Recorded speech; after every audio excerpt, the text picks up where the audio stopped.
And I'm Big Papa Demo. The Mid-Lunch Crisis. Do you have your space coffee?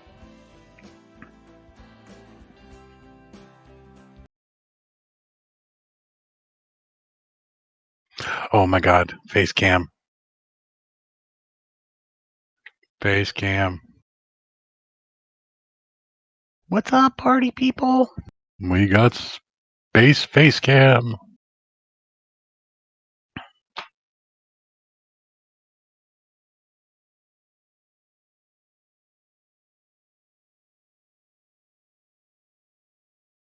Reaper cam. No audio Reaper.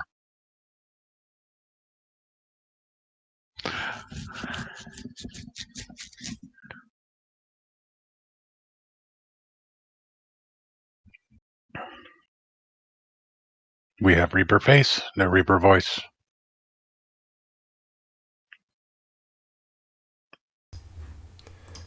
There's now Reaper voice because Reaper's a dummy. Now we have audio.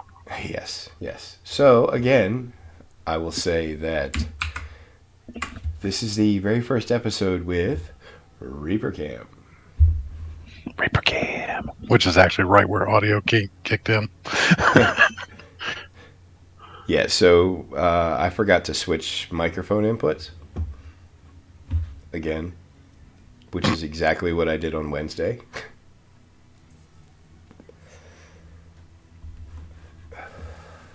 Wait, still no audio? Or is that just delay? I think it's delay. Oh, yeah, there it is. Yeah, should be a 20-second delay on the stream. My god, 20 seconds. I know. It's for ages, forevers. All right, so today, as you can see, the game is Space Engineers.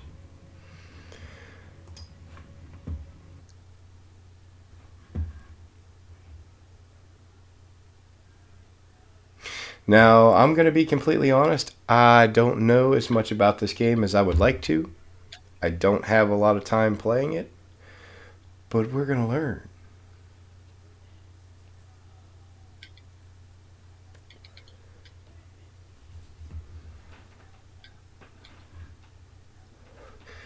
So let's do a little roll call, shall we?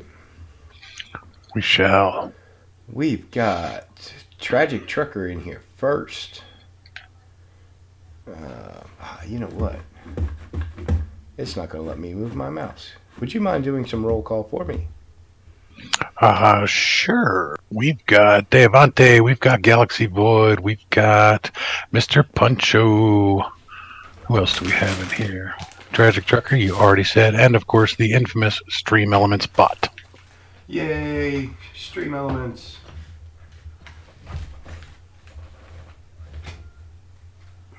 So, about an hour ago, I hooked up a second monitor. And I just realized that while I'm in full screen mode on one, it won't let me use my mouse on the other.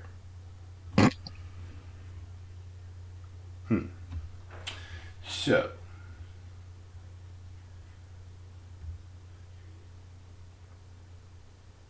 gotta fire up the laptop.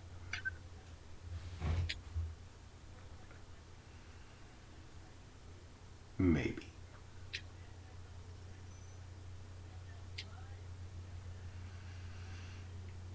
Well, while my laptop contemplates its life choices, let's take a look at what we got here. There's our drop pod. Oh wow, this is very sensitive today for some reason. We have done nothing, apparently. Okay. Good to know.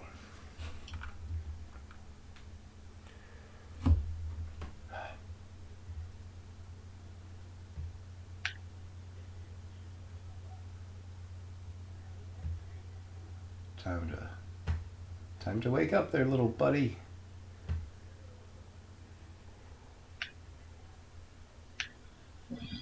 Are you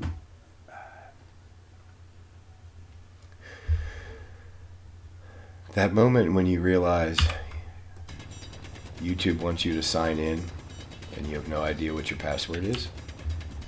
Don't. All right, so let's see. Man, that is super sensitive. Hang on, I gotta turn that down. Let's turn the mouse sensitivity down quite a bit.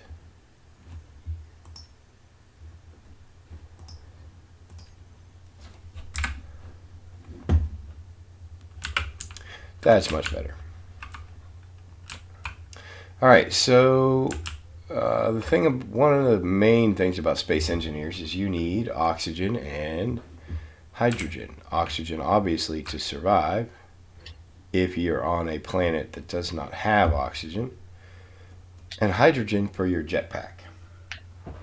Now, with your jetpack, sorry guys, I'm trying to figure out what my password is here. Apparently that wasn't it. Okay. So, your jetpack uses hydrogen in these little hydrogen bottles. Currently, I have 45% left in the bottle. And if you look in the lower left-hand corner, I have 53% left in my jetpack. So we need to make some more hydrogen. So we come over here. This is our little portable O2 generator. And we're going to throw a little bit of ice in there, because that's where we get oxygen and hydrogen from, is ice. Drop our bottle in there, refill it, and we're good to go. Probably shouldn't have put the hole right next to the ship, but hey, hindsight's 20/20, right? Mm-hmm.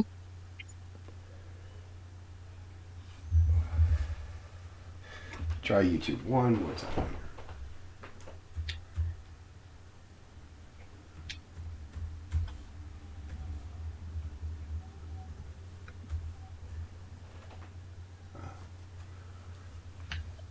That's because that's not the right password.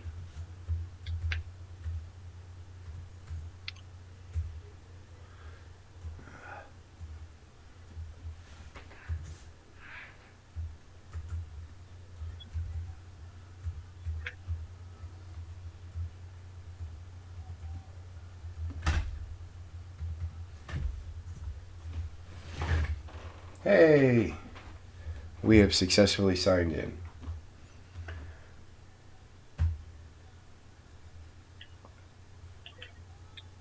And now I'm watching my own stream. And apparently I am way behind in chat.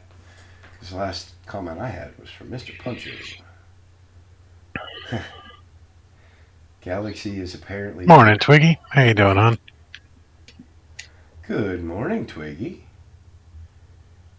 Apparently Galaxy is excited for Reaper Cam.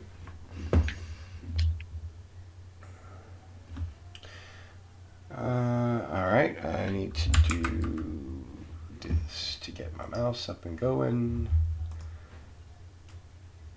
Alright. So, as the title clearly states, we have a super secret special guest today. The super secret special guest was in fact a secret from Big Papa Timo as well. Huh. Surprising. He's surprising, yes. So, People keeping secrets from me. well, this wasn't so much as a secret as a surprise. A little bit of both. Super secret surprises. Super secret surprises. So, would you mind saying good morning? Good morning. Good morning. How are you today? I'm doing pretty good. How are things on the left coast? Rainy. Rainy? Yeah. You normally don't have rainy time over there.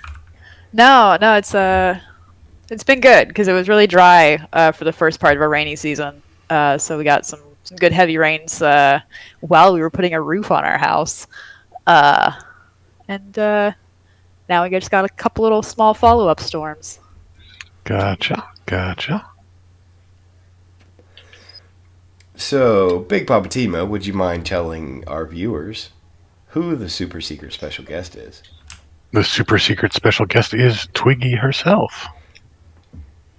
It is Twiggy.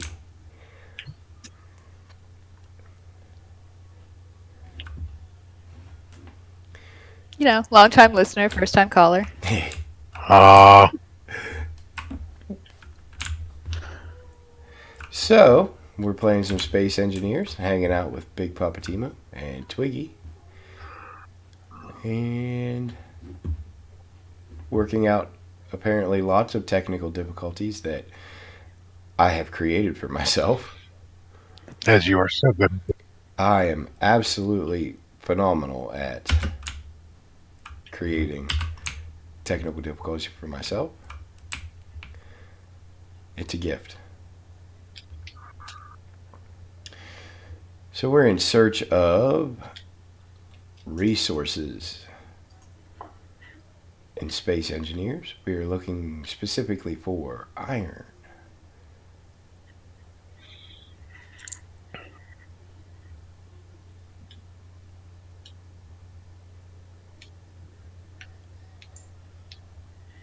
Which can be mined out of the ground if you can find it.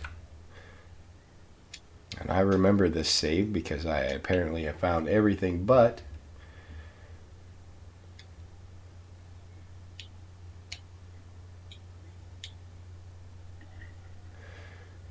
Thank you for the Oreos, Deavanti. Devontae is always passing out Oreos, and we love it. I got super secret Oreos. Oh, Super secret Oreos. Sorry, I'm a little distracted by the game of Apex that I'm playing at the moment. Oh, Big Papa Timo's playing some Apex. He is. He is.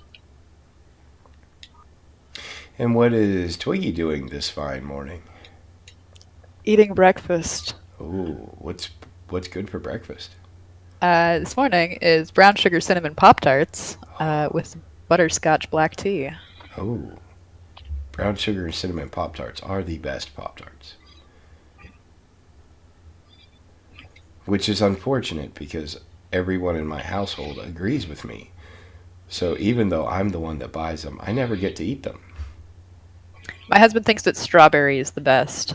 So Well, your husband is wrong. it's fine. It means that I can eat whatever other flavors I want. True story. Amen.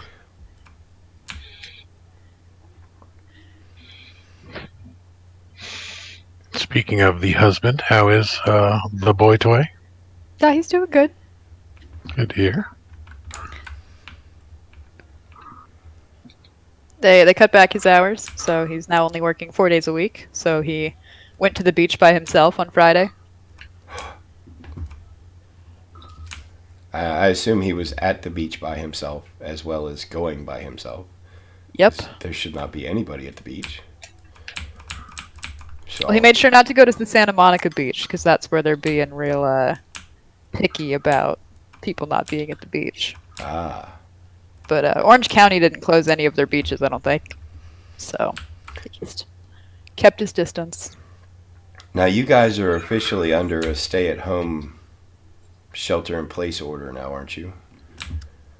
We have a safer at home order in place. Safer at home.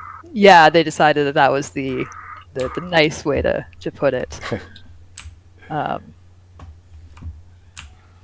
It's less strict than Pennsylvania's, from what I've seen of Pennsylvania's.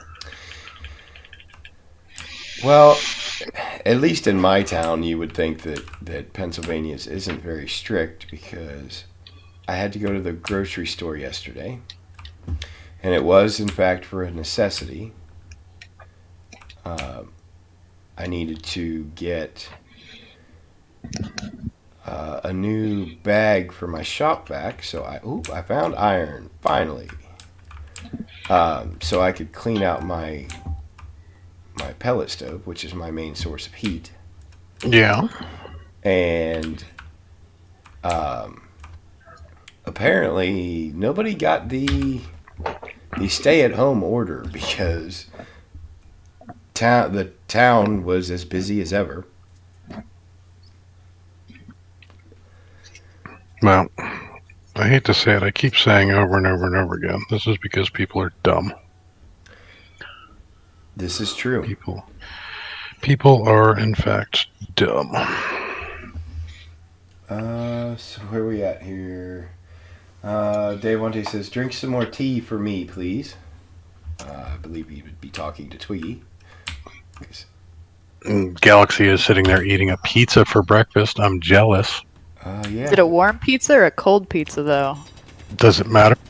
Well, I feel like it's always cold pizza for breakfast. I don't know of too many people that eat like hot pizza for breakfast.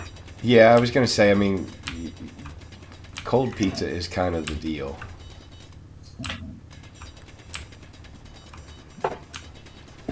Now the big question is, what are you doing eating breakfast at 11:17 in the morning? That's like late night snack time so that you can pass out at noon when you're done.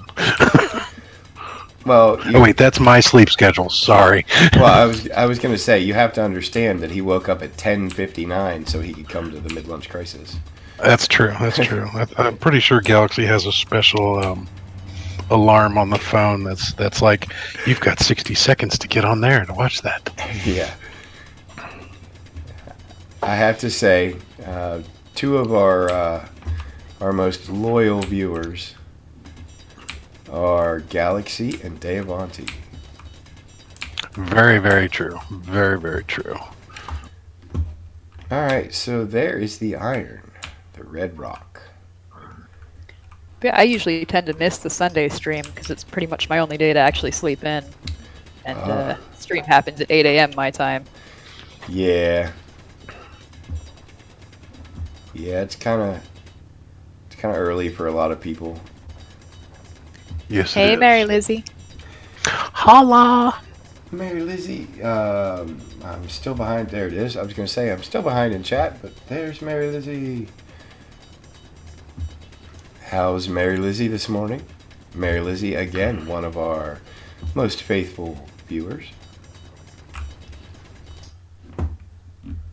Let's see. We are now in stay-at-home here in Florida, but the stores won't let you buy more than 1 gallon of water.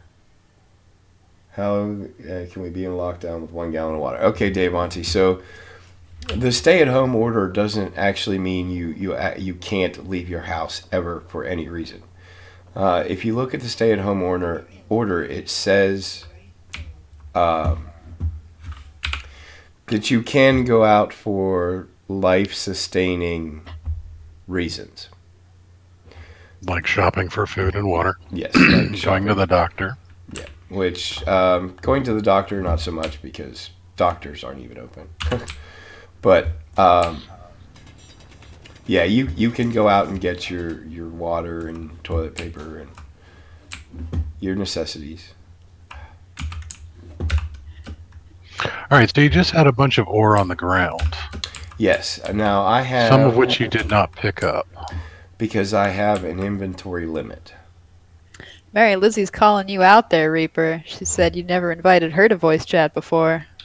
Oh, well, have I not? If I I haven't, just think Twiggy's stirring some shit by calling out that you're getting called out. well, yeah, you know. Women have a tendency to do that. If I have not, then seriously, I apologize. I'm in voice chat with Mary all the time, so Yeah, never once have I actually invited Reaper to voice chat. He just kind of shows up. Kind of like Shathid, his new cat. my cat's name is not Shathid. Yes, it It is. is not. Whether you want it to be or not, that's your cat's name. It is not. It is not Shathid or Yes. what else? What other names were there? I don't even remember. Yeah, there were all sorts of suggestions that were shut the front door. But that's a good one, Um, because that's how you got Shathid. well, and I keep saying that I got Kitty because that's what I've taken to calling him. I wouldn't have gotten Kitty if I had shut the front door.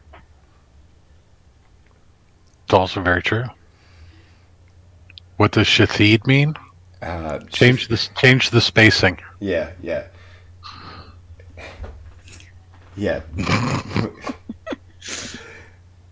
Move the T one space to the left. That's right. Just pretend that Big Papa Timo is watching Rocky Horror. Just a step to the. Well, actually, that's a step to the right, isn't it? Never mind. Somebody put this giant hole right where I needed to be.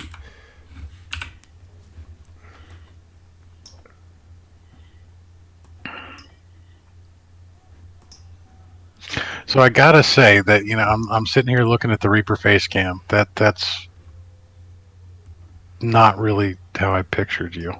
Really? Yeah, Oh, I apologize. I thought you'd be much bigger and taller. Because you're only a floating head and you're like an inch and a half tall.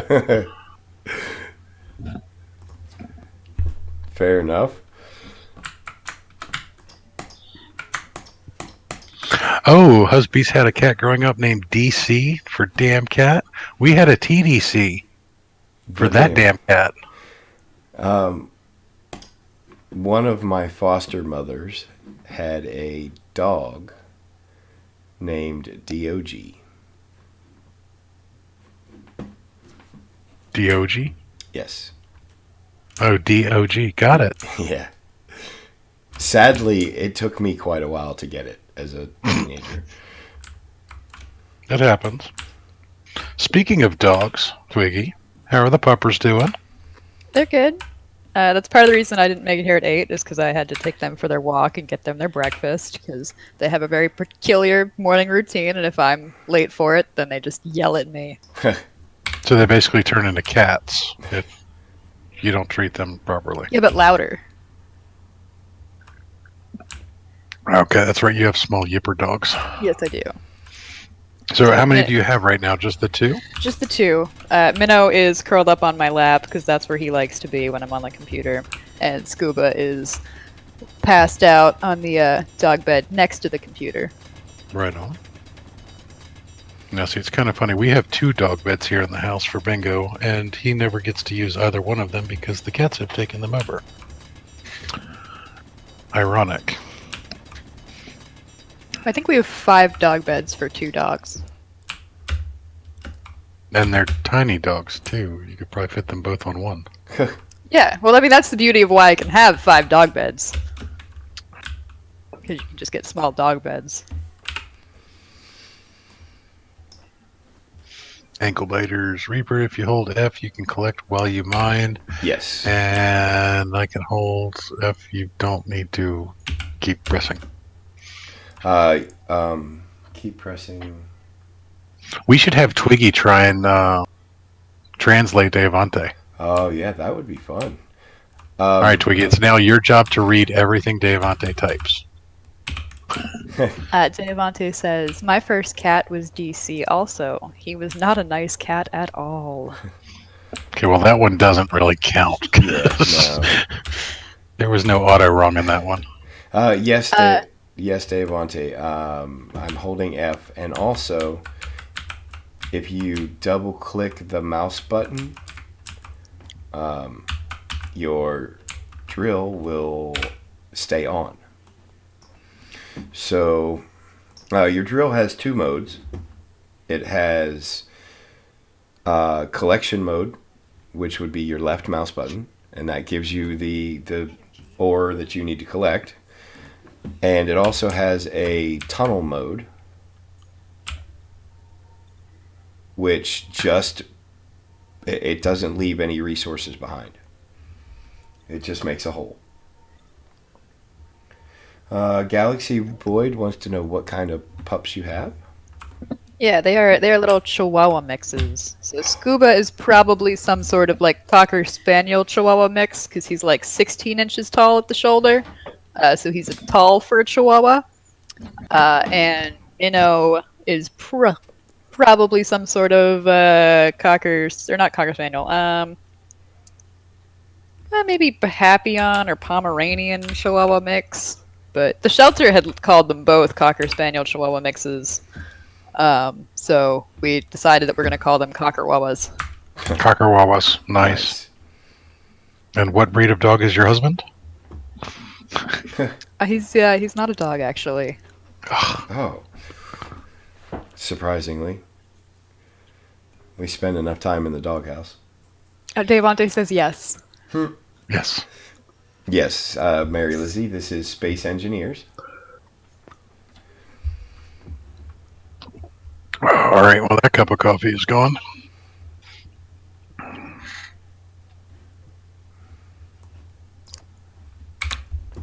Poopsu is in Shih Tzu. Wait, see, I'm reading Devante. Dang it, that's Twiggy's job. No, I know. I was trying to figure out what that meant. Yeah. I was waiting to see if there was going to be another attempt, but it didn't look like it. Oh no. Devante has learned not to argue with his. Once he gets it auto wrong once, we leave it at that because otherwise it just gets worse. Yeah.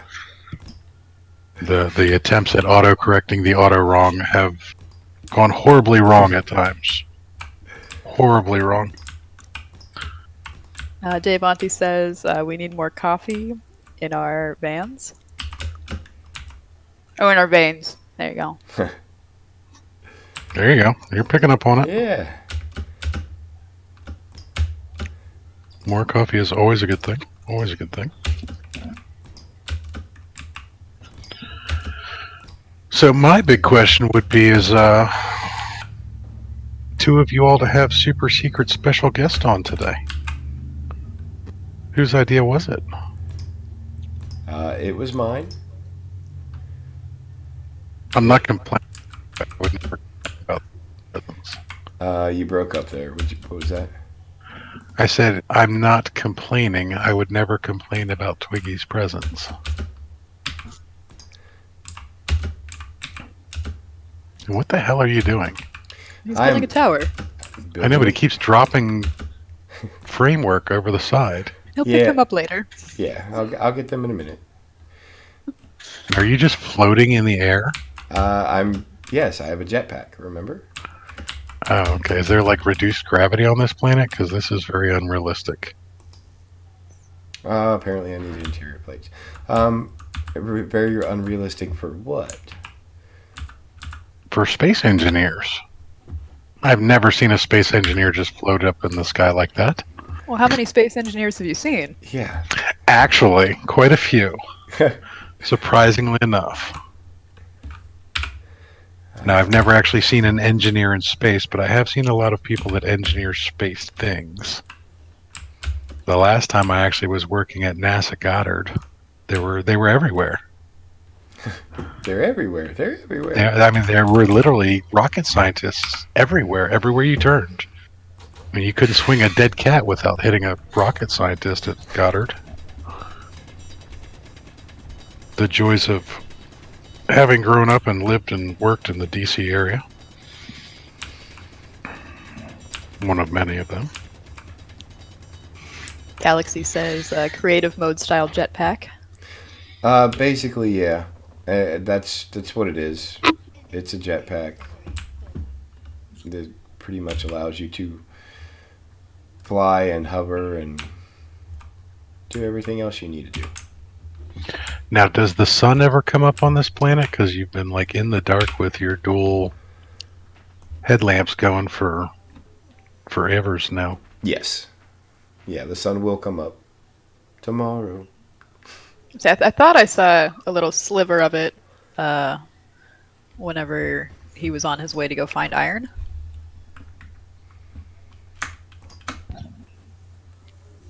Because it was very bright for a brief second.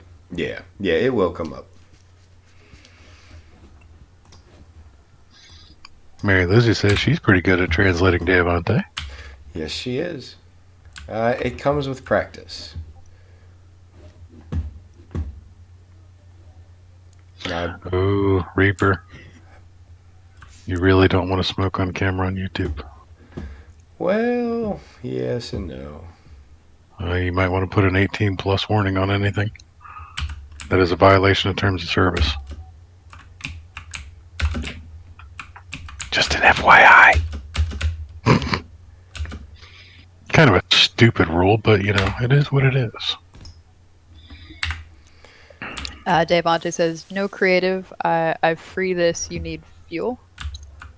Yes, you do need fuel. I covered that. That's the hydrogen for the jetpack. The little hydrogen bottles. Yep.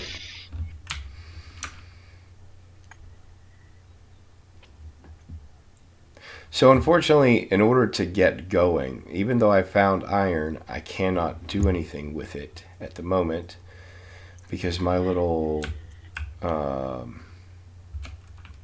survival kit here in the pod won't process it. So what do you need to process iron? I need to make an actual refiner.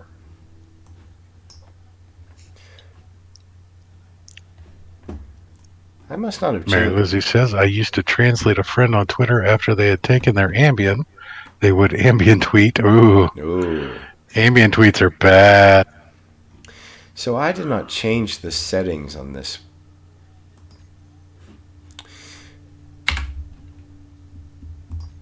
And I What were can't. you supposed to set them to? I usually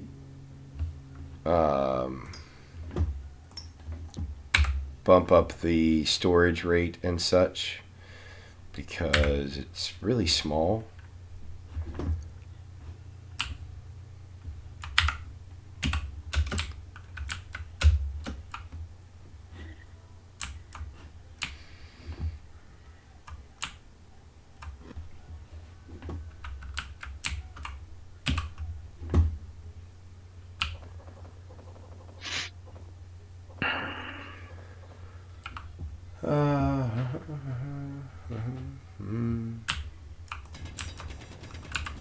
So what else have you been up to, Twiggy? Not a whole lot. Took about a week where I didn't really read news and didn't consume a whole lot of content on YouTube just because it was all so focused on Captain Crunch, and it was too much for me at the time. So I took a break from that and finally feeling a little more stable. So I've been reading the news and playing games again, watching YouTube again. What games are you playing? A little bit of Animal Crossing Pocket Camp Ooh. because I Animal don't Crossing. actually like Animal Crossing. So even though I have a Nintendo Switch, Blasphemy. I do not want to purchase. Was it New Horizons, their new one? So I was like, well, but I'm still caught up in the hype of it. So I decided to play the free mobile game Pocket Camp. Gotcha. What else? Reading webcomics. So Ooh. many webcomics. Any in particular? No. All the webcomics. Yeah, I was reading on Webtoons, so it was basically anything that had more than like 50 episodes up and was remotely interesting. So I probably read like 5 or 6 of them. Actually, we'll just kill that for a minute. Deavanti says the monster Ambien makes him see little green people, and they ask him to draw pictures of snowflakes. That's interesting. Now, see, for me, Ambien was flying puppy dogs, which was quite interesting, I must say. My wife actually took Ambien, and she said it gave her the scariest nightmares she's ever had. It's actually a pretty common occurrence. Very vivid dreams with Ambien. Mary Lizzie has Pocket Camp playing right now.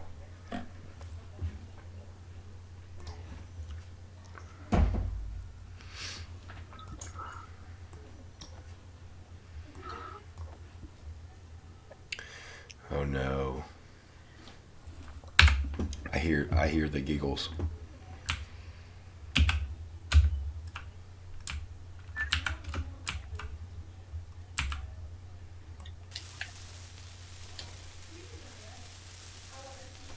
You hear the giggles? I hear the giggles. What do the giggles signify? The giggles signify the girls are awake. Oh, those kinds of giggles. Gotcha. Yep. Daughter and Rent a Child. Good old Rent a Child.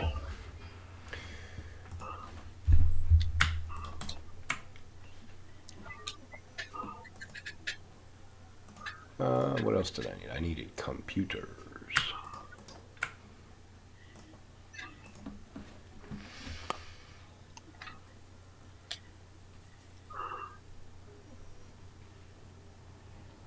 Did it not kill my cam?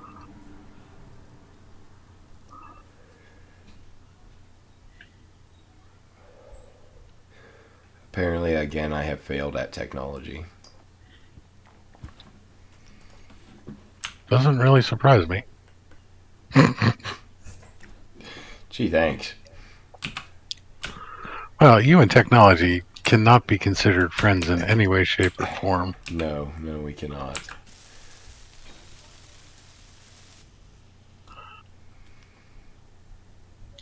Okay, so now we have power with the wind turbine there. Giavante says he never sleeps without nightmares, so Ambien gave him good dreams in a sense. Might have been super weird, but at least they didn't death and torment. And Galaxy says that he wants to name his child Shathid. Which Gonna have to recommend against that one. Okay. Yeah, I was gonna say I don't recommend that. Well, you know, to be fair, Galaxy would not be alone. No. What that the whole reason that name came up? Well, I forget what we were talking about one day, but I had done a search a few years ago, and there were 3,000 people in the U.S. named Shathid. Wow. I know it ranked up there with Lamangelo and Rangelo, which were people that had twins that didn't know that they were going to have twins and struggled with what to name their children. Now, if you guys don't get that, that's lemon jello and orange jello. I kid you not. Those are actual names of people. I mean, my parents didn't know what to name me, so I just was in the hospital for like a week without a name. The nameless one. She who shall not be named. To be fair, I was like 8 weeks early, so they weren't expecting me yet. They thought they'd have more time to pick. Ah, gotcha. No excuse.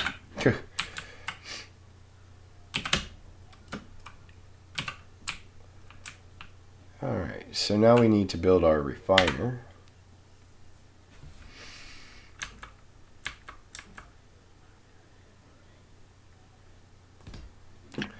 We're going to put that there, and then our assembler, which is how we build stuff, is going to go right next to it.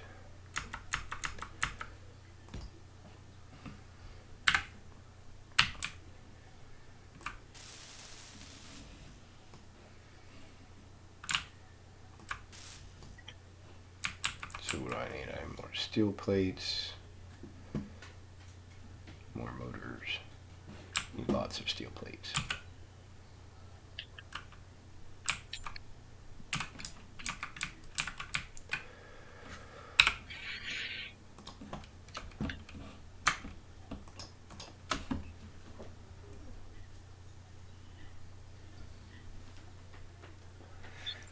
Your dad almost named you after a dude in his favorite band.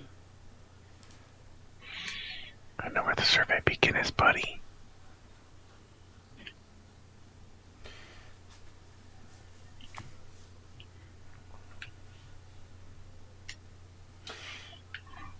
Mary says, my birth name was Suzanne Leanne Baker. She was adopted when she was 8 and it was changed to Suzanne Marie Ulrich. Need more stone.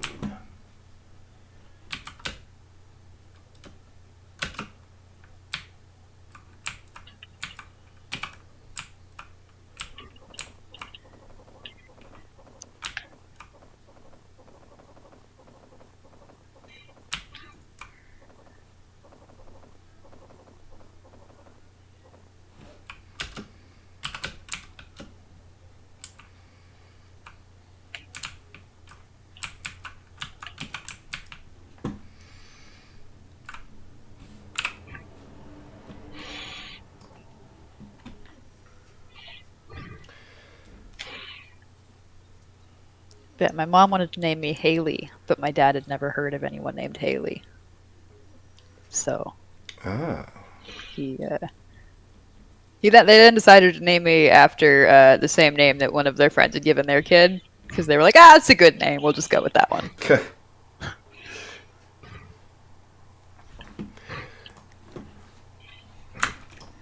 Devante says, I have 2 names. Jason is my government name, but my dad wanted to name me Bucko. I actually know a guy, his nickname is Bucko. His real name is not. His real name is James.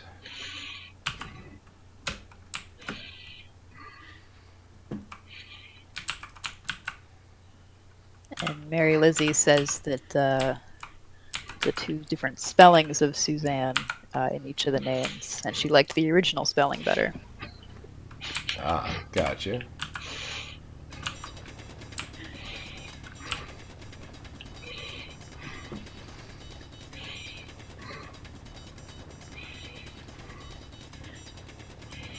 Galaxy wants to see space for space engineers. Apparently my jetpack was on. Well, buddy, I have to get to space. That's a little ways off.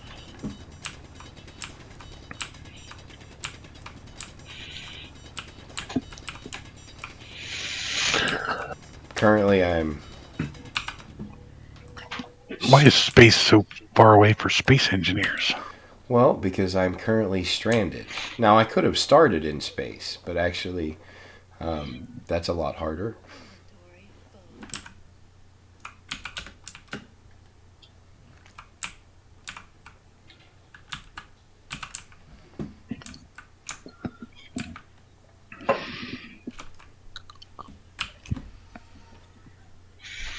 What's the big announcement?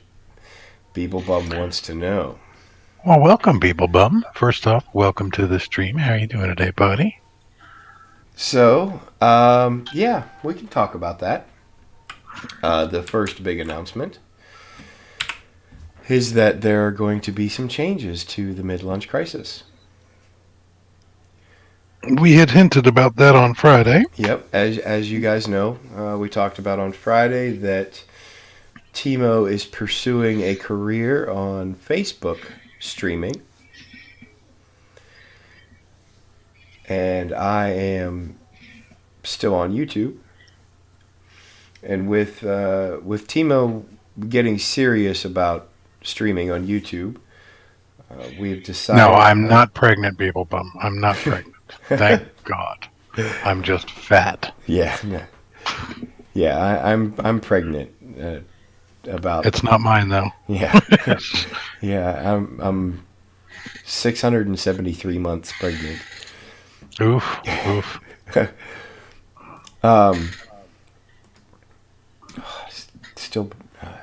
Still need more. So with Timo pursuing Facebook more seriously, we are going to cut back on the mid-lunch crisis streams. And that will give Timo the opportunity to go ahead with farming simulator streaming on Facebook, where hopefully he can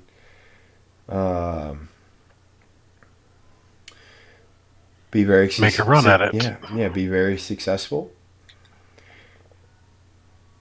So we are going to, starting today, we're going to do the mid-lunch crisis one day a week. It will be Sundays from 11 a.m. to 2 p.m. on my channel. And the decision to have it solely on my channel was for a couple reasons.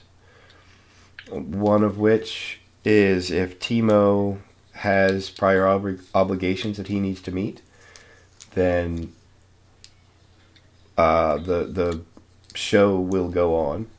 The stream must go on. And two, if Timo isn't streaming to YouTube, then he is in fact not concerned about view times and subscribers and stuff like that. So it only makes sense to do it on my channel.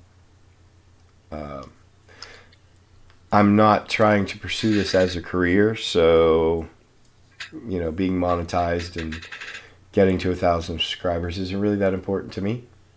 But if something like that were to happen, it'd be nice.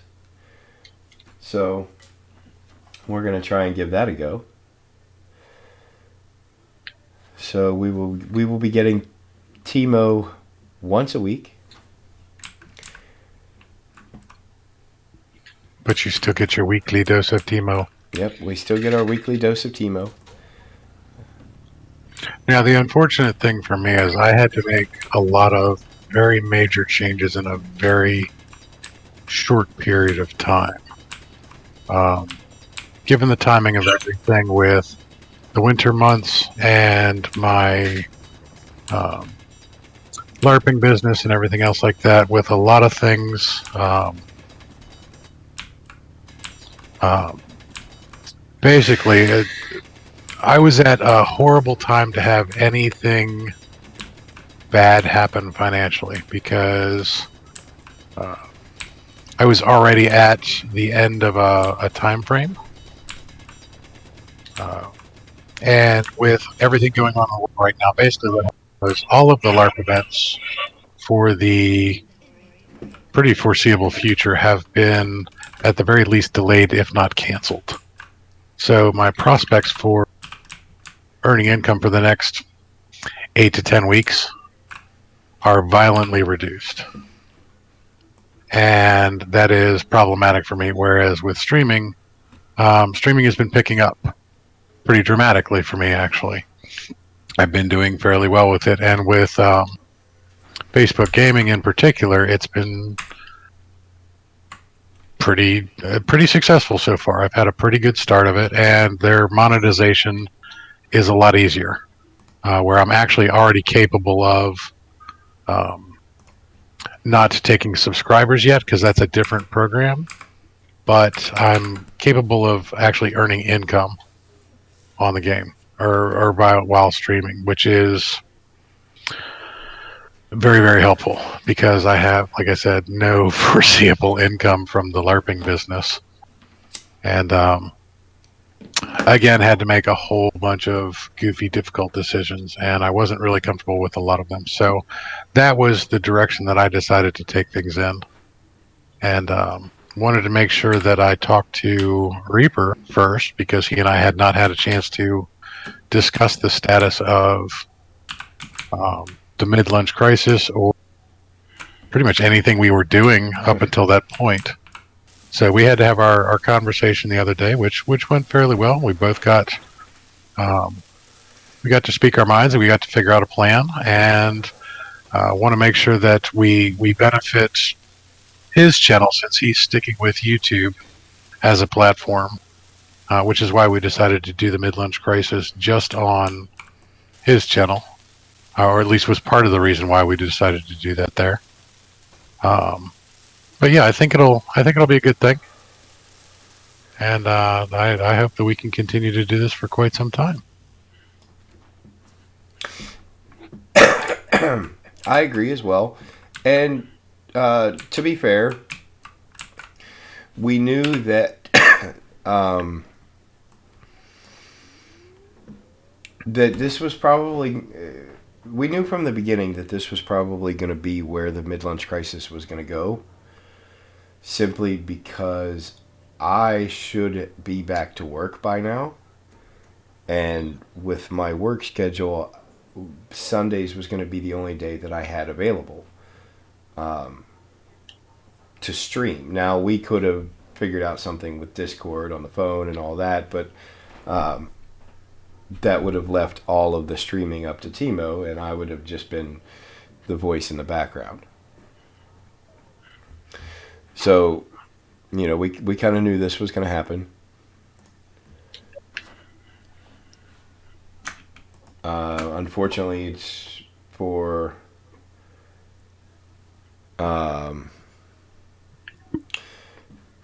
different reasons, and unfortunately, they're not. Unfortunately, the circumstances are what they are.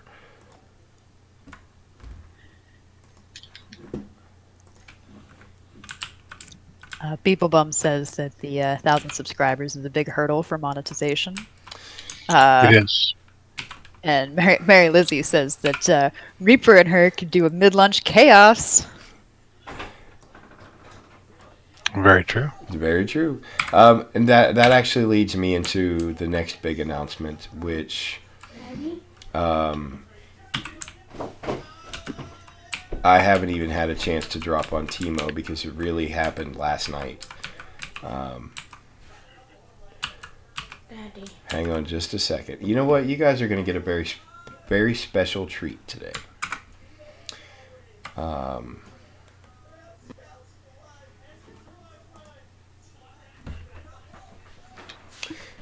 Come here, buddy. See that little red light? Yeah. Say hi. Hi. Everybody say hi to Reed.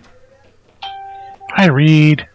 Hi, Reed. Is that a face cam? It is a face cam. They're all saying hi to you. Here. Now I can't hear them, but you can.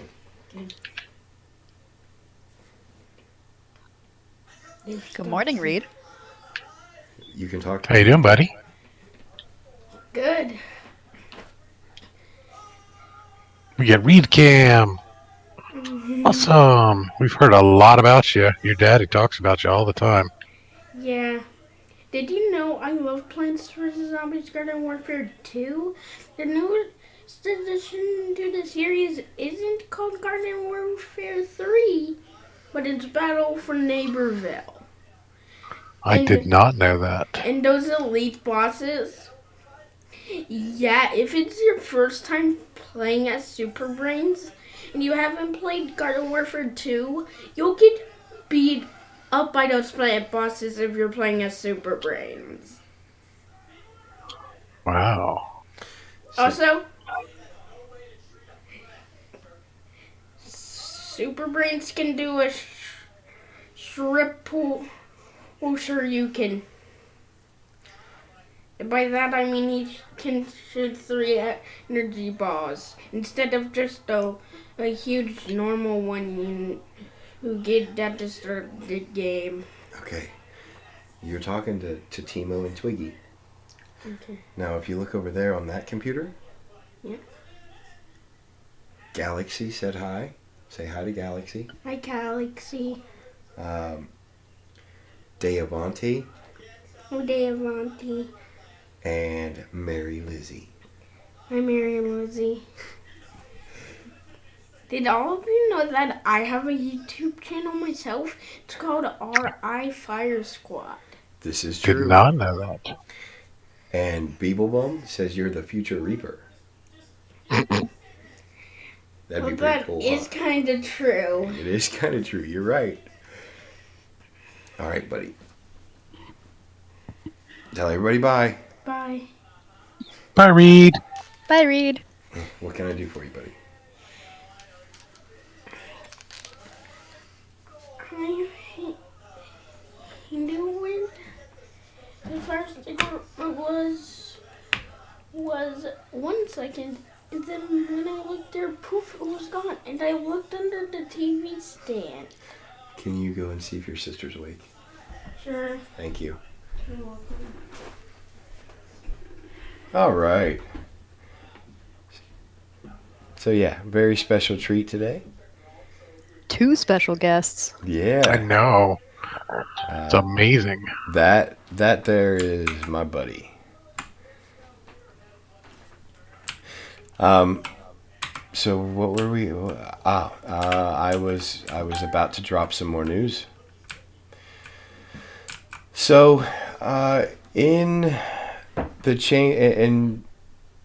changes we made to the mid-lunch crisis, that leaves my channel needing more content.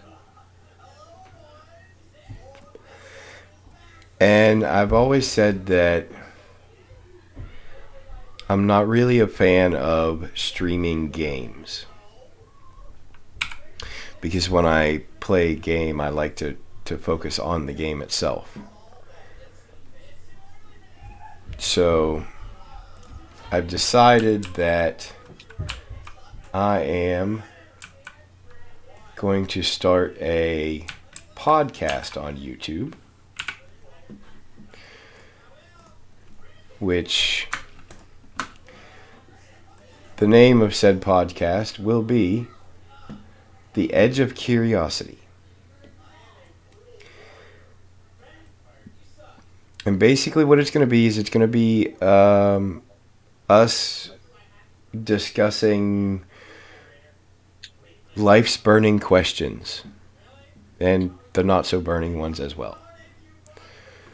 So basically any questions anybody has on pretty much any subject, with the exception of religion, politics, and Captain Crunch. So why am I... Oh, I need resources. That's what it was. I will be taking questions, answering questions.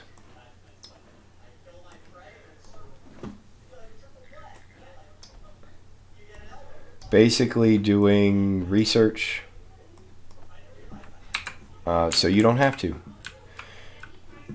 I haven't come up with a schedule yet. I do have a few topics of conversation already. As of right now, there's not going to be a co-host. There will be special guests.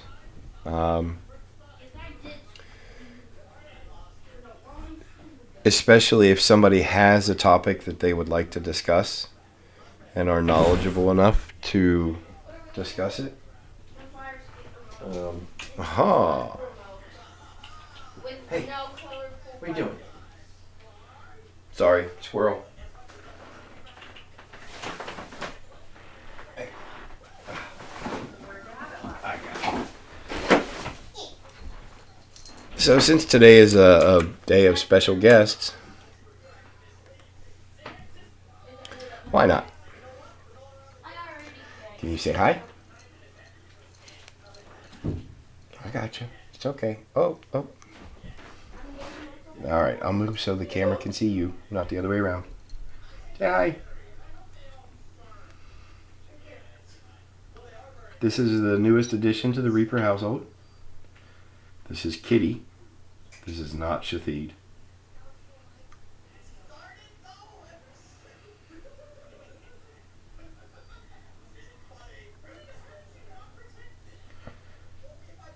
You had enough? Nope. Okay, well. You're just going to have to sit there then.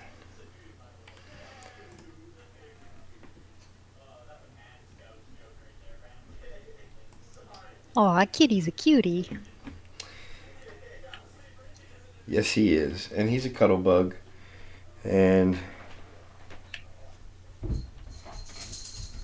he likes sitting in my lap.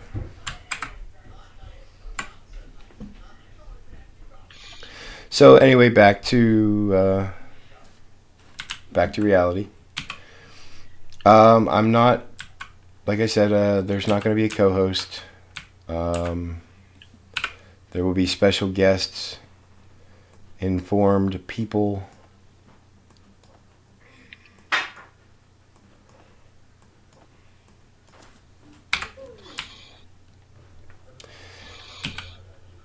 And I hope that goes well. I hope people like it because, to be honest, like I said, I would much rather go in that direction.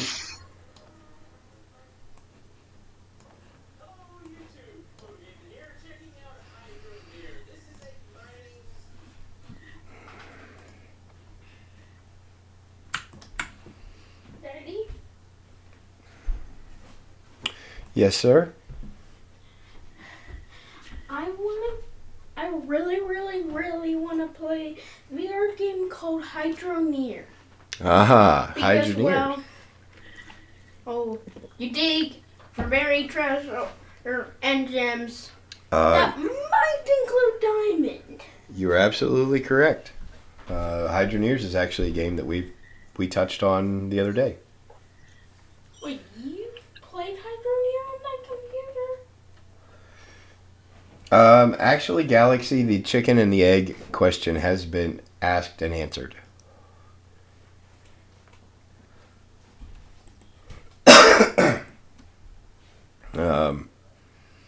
Beeple Bum says that's religion. Yeah, the chicken and egg question has been answered. The answer is egg. It's a good idea and a concept. Well, thanks, Beeple Bum. Let's start with hard questions. Why do humans exist, and is there life in other systems of galaxies? Well, it's funny you say that, Mary, because one topic that will be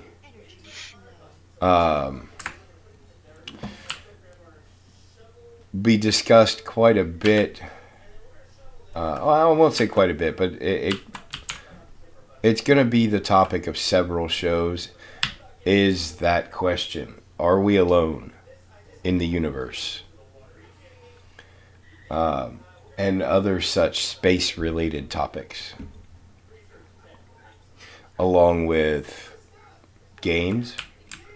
Games people want to see, upcoming games that I want to see, and pretty much, like I said, anything else other than the big three.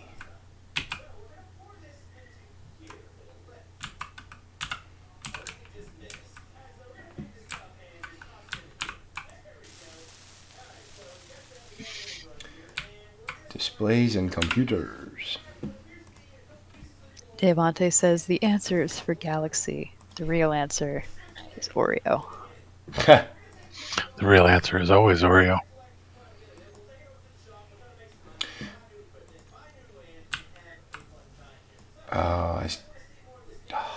Dang it. I have to take all this stuff back now. People No. says that there is a dark side and a light side on Oreos. Oh, maybe not. Maybe I can get away with this. Nope, I can't. There's a dark side and a light side. Yes, there is.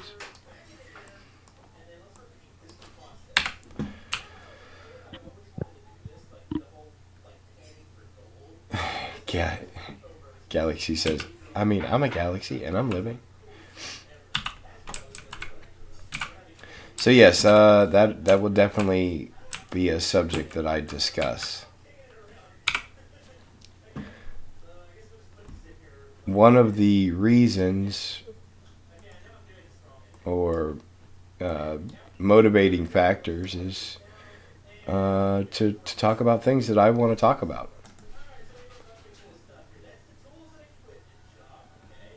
And space is one of those things. I'm fascinated by space and what's out there.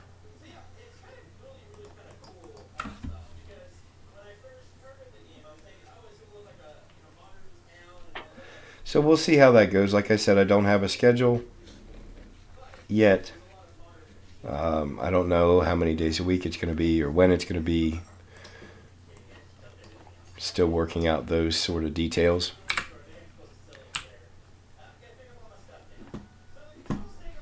But I have to give credit. I was talking to some people about this last night, kind of bouncing the idea off of them. Dang it. And I knew in what direction I wanted the name to go.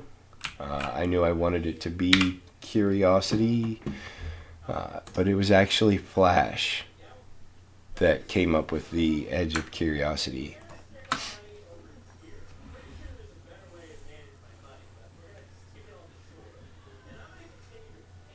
So I have to give him credit.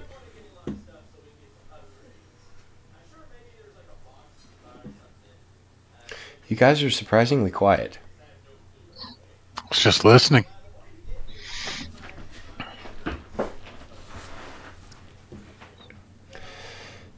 Yeah, so that's the direction that I'm going.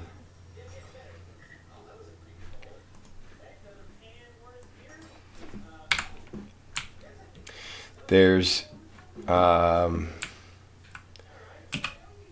there are quite a few people in our community that I wanted to interview that I never got a chance to.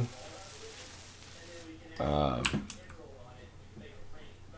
going to try and make that happen with this new podcast. And I think by not having to focus on putting content on the screen, I can bring better content overall.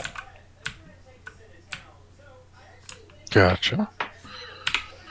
Because All right, guys, give me a couple minutes. I will be right back. Unfortunately, that's always been the struggle for me with YouTube, was actually YouTubing. I know it sounds kind of counterintuitive, but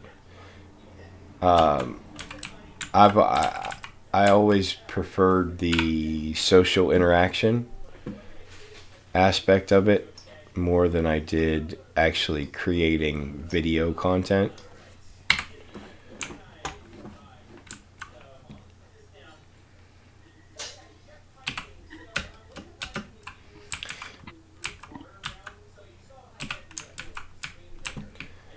So,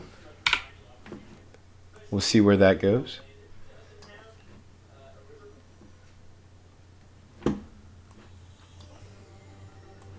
Who knows?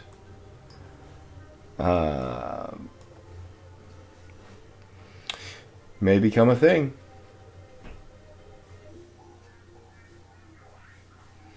Is there life after death with Fear the Reaper? Would be a good title. Yeah.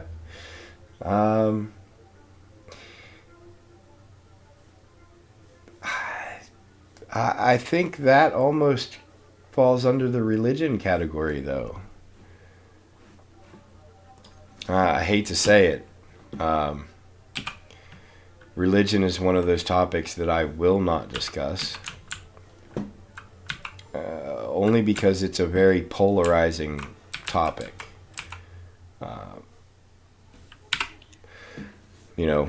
Wars have been fought over it.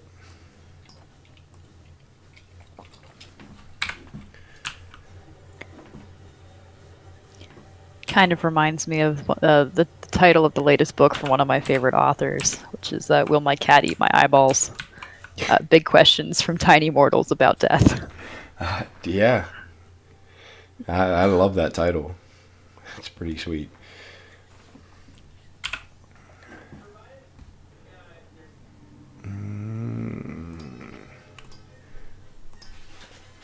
I have to remember what I'm doing here. This is the menu that I want.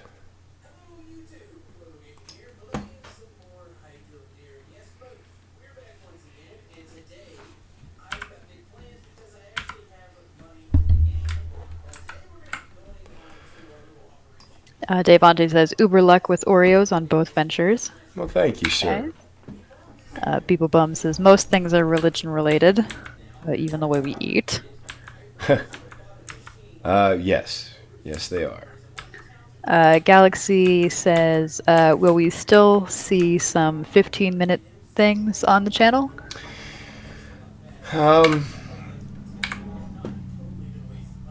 You know, I don't know.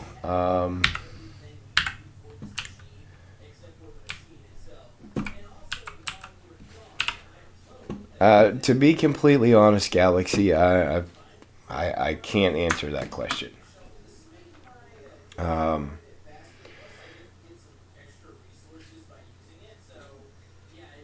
Like I said, creating video content about gaming wasn't an ideal situation for me. In addition to that,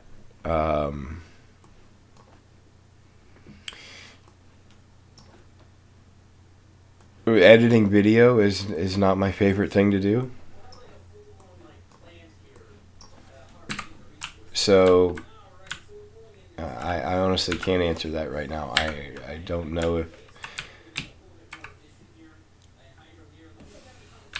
if I'm going to keep going that route, and it also depends on how things go with the podcast. I'm calling it a podcast because I don't know what else to call it. I mean, I know YouTube really isn't the place for podcasts, but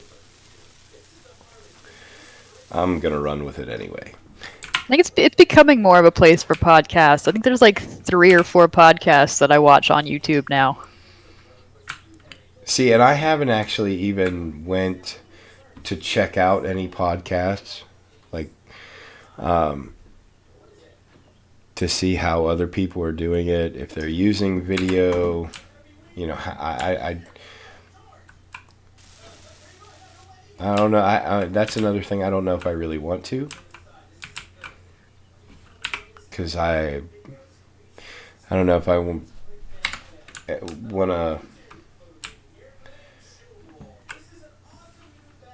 I don't know if I want to be like everybody else. I guess is what I'm.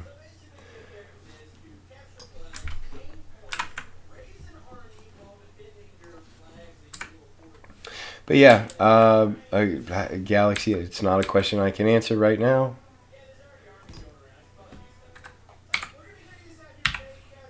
Davante suggests why Thanos was right for the snap as a question. Why Thanos was right for the snap? Because it just looked cool. Yeah, to be honest, would it have been any more exciting if it would have been a clap or a wave? If he just waved his hand and people disappeared? Breakdancing. Breakdancing. That's what it should have been. Way better. Yeah. Yeah, it should have been breakdancing. Should have been some obscure some obscure dance move, and then he had to do all the dance moves to figure out which one it was. Yeah, that's what I was getting at. I'm impressed with your choice. Certainly be a hard genre for me to do. Having opinions and knowledge is one thing, explaining is another. It's mostly artwork that is showing. Yeah, and that's gonna generally be what mine is. Now, the one nice thing I can say about podcasting to YouTube is when I'm discussing information, I can show it. If we're talking about a specific way to do something, or, I need to cite a source for information that I've found, I can put it on screen.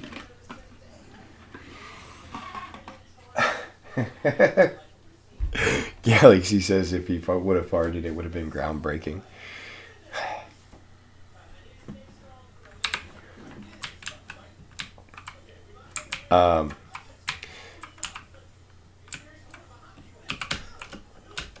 See, Beeblebum, to get back to your comment, one of the things that I'm really good at is research.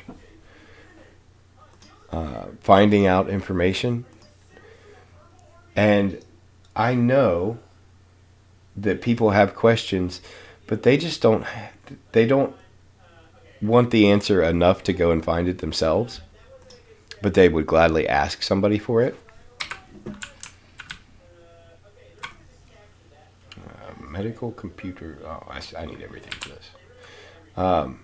So yeah, that's kind of what I'm banking on is, unfortunately, people were too lazy to go find their own information. Waiting on coffee to finish brewing. No worries, Timo. No worries at all.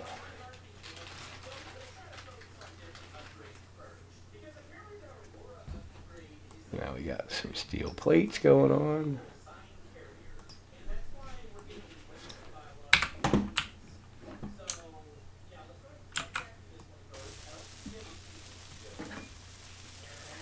With a soundtrack in the back on All We Are is Dust in the Wind.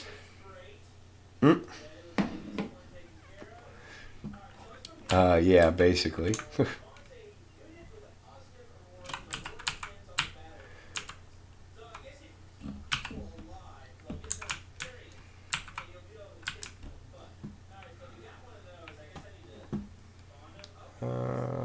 Yep, so I walked all the way around there for nothing, because what I needed was right here anyway.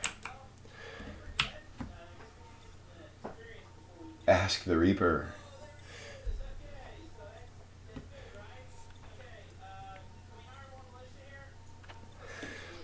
So now that you guys know the general idea of the podcast and what direction I'm going, now I'm putting it in your hands.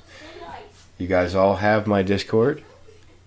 If you have questions, burning questions that you absolutely need the answer to, send me a message on Discord, and I will. I have returned. Ooh, but Big Papa Timo is returned. Hey. So yeah, if you guys have any burning questions or not so burning ones, send them to me on Discord and I will answer them. I will do my best to find the information you're looking for.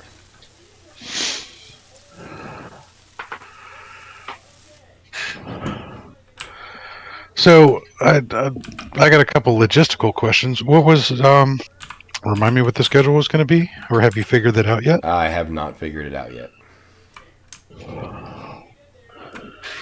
Now, my other concern, well, not concern, my other question, you still have the issue of going back to work. Yes. Now, we have no idea when that's going to be, obviously.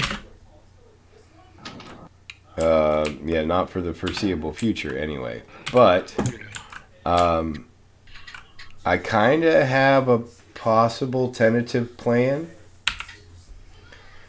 I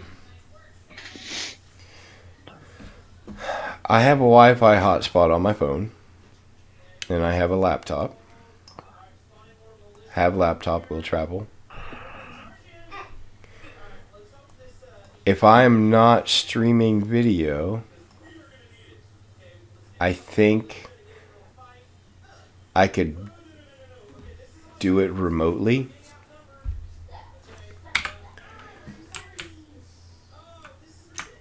Well, you're pretty active when you're at work. Yes. Or but do you have a lot of like downtime where you're just sitting in a truck waiting for something to happen? Or yes and no. I mean, there are times that is in fact exactly what I'm doing. But also, even when I'm active, I can still have a headset on and I can still talk.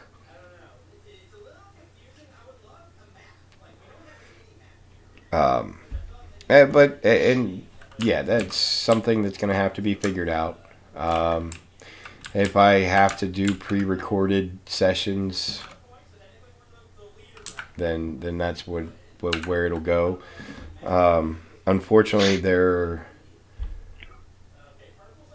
too many questions that I don't have enough information to answer. You know, when am I going to be going back to work? When is anybody going to be going back to work?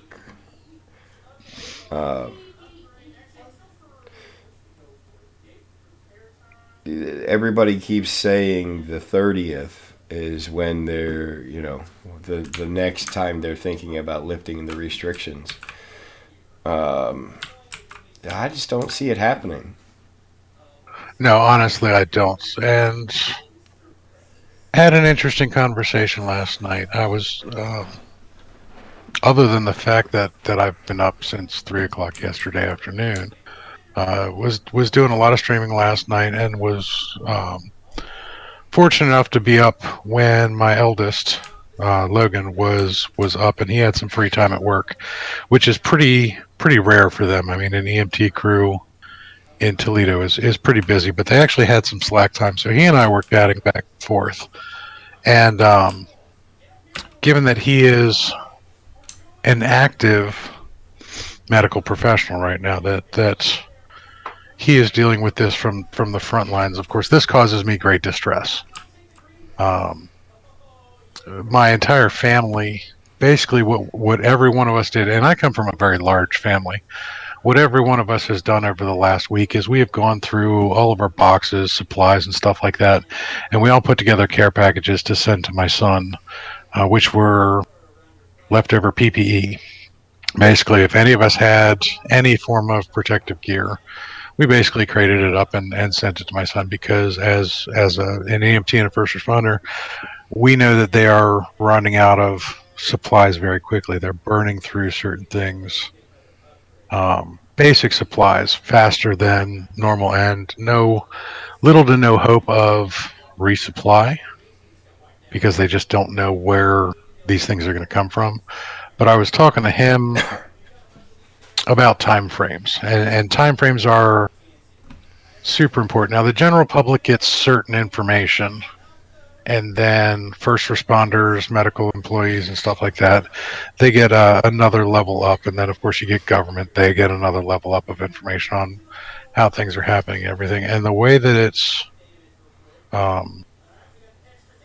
shaping up, or at least the way that they're kind of thinking that things are going to be shaping up, is that as things get worse, unfortunately, they're going to get worse for the next couple weeks. We're probably going to be hitting a peak time mid to late April. So we'll see the top of the bell curve starting right around my birthday, third week of April, and then you go through a really, really rough 2 weeks, and then things start to taper off. And they don't taper off quickly. They taper off in the same amount of time that it took to get up there. Infectious diseases and pandemic level types of things, they do one of two things. You either have a very smooth bell curve, which is actually what you want. You want that as flat as possible, which is what the whole social distancing thing was supposed to be about, and everything else like that, to flatten that out, to allow things. Or you have what's called a precipitous fall, which is you have a very sharp marked increase in cases and then a sudden drop off. And the sudden drop off, unfortunately, in cases like bubonic plague, what we call the Spanish flu, the influenza of 1920, is a huge drop off because of death rates, which we don't really think is going to happen with this particular case, because treatments, modern medicine is wonderful. So if you have the peak start around that time, that means the peak ends around May 7th and then peters off into mid-June. The problem that you have is you have rebounds. So if everybody goes out and about too early, you basically get a double bump. And that's what the medical professionals are trying to prevent from happening. And that's what everybody is trying to tell everybody in government. Look, we need to keep doing what we're doing right now to prevent that happening. If you let everybody out and go about their normal life, thinking that since nothing happened to them, they're going to be fine, people are going to get sick again. So unfortunately, they're trying to prevent that. So the realistic goal that Logan and I were discussing is that life back to normal by the end of June. Now, of course, this is just speculation. on the two of our parts. But it seemed logical to me and him. And unfortunately, that's a long time. Yeah. That's a very long time.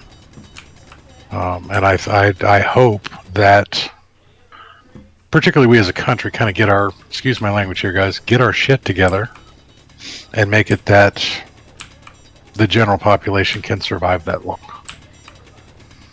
Without going crazy, without doing stupid things, without taking unnecessary risks, without resorting to the worst of human nature, which unfortunately history has always shown that humans suck. Yeah. People are generally shitty creatures. We do dumb things. We don't like to be cooped up. We don't like to be told what to do. We want to do our thing when we want it, which leads to all sorts of nastiness. Whether it's riots, looting, whatever. So hopefully people can hold their stuff together. And of course we have the good old hashtag WYDH, wash your damn hands. Wash your damn hands, people. So keep at it. Keep at it. And unfortunately, to expand on that, when you say back to normal by the end of June, that's getting out of the house and getting back to work.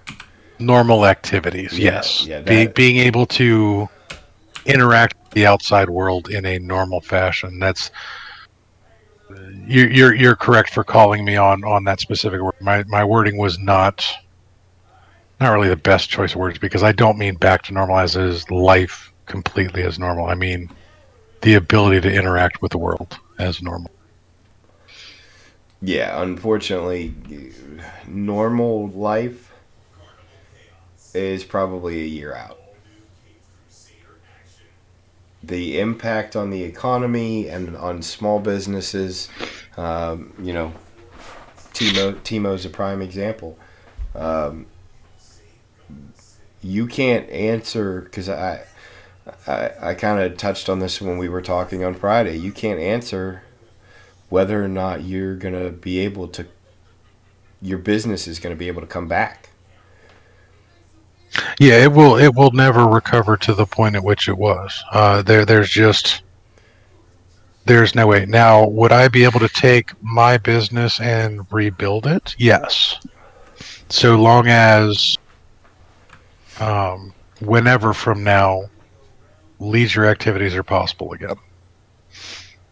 If people can go back out and go camping for a week and do their nerd events for a week and travel cross country like Twiggy would do. Twiggy was probably going to come out here in June. I hate to say, yeah, and that's the one time that I get to see her every year is, for a very short period of time in June at this one event, and it's probably not going to happen, which really, really sucks. There's a lot of people we're not going to be able to see that we don't get to see very often. And unfortunately, I would love to make alternate plans to rectify that, but I can't plan that far in the future right now. I can't sit there and say, okay, well, we're not going to see each other at this event in June, so, I'll fly out to California in September. Or, she'll be out here for such and such time, because, I know she's got concerns out her way. She and her husband have some very real home concerns. I mean, you just put a roof on.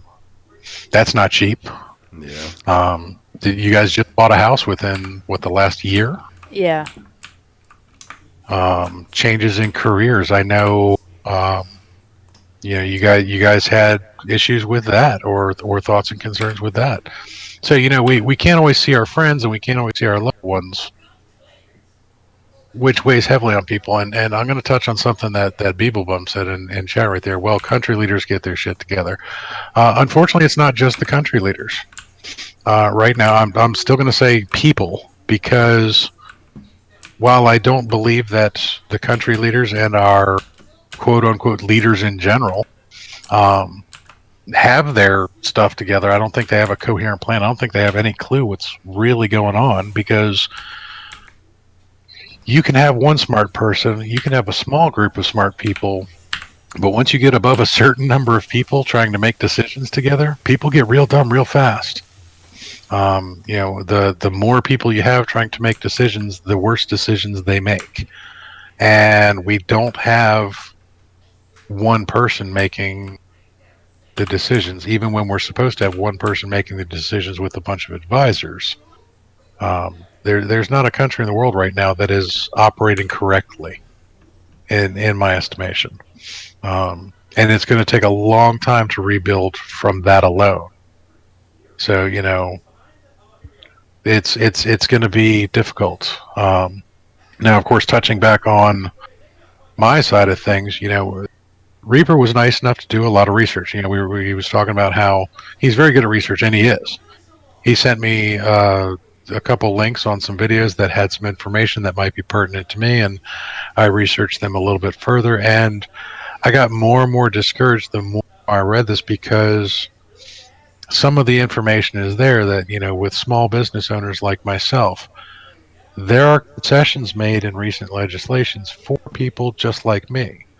The problem is there is no oversight for it. There's nobody in charge of it, so they can't make decisions. There's no plan in place. So when you actually go and try and apply for some of these assistance things, prime example, state of Pennsylvania opened up unemployment for self-employed people for the first time ever. That's great. I'm self-employed. I should be able to claim unemployment just like everybody else that has a regular job. Guess what? The state doesn't have a plan to implement it. They refer most of this stuff back to the federal level. So you look at the federal level. They don't have anybody to implement it for the state. So I can't ask the state for help. I got to ask the federal government. Federal government, I can't ask for help because they don't know what the hell's going on. They want the state to do it. Looked into a bunch of small grants and small loans and everything else like that, and they don't know what to do with this.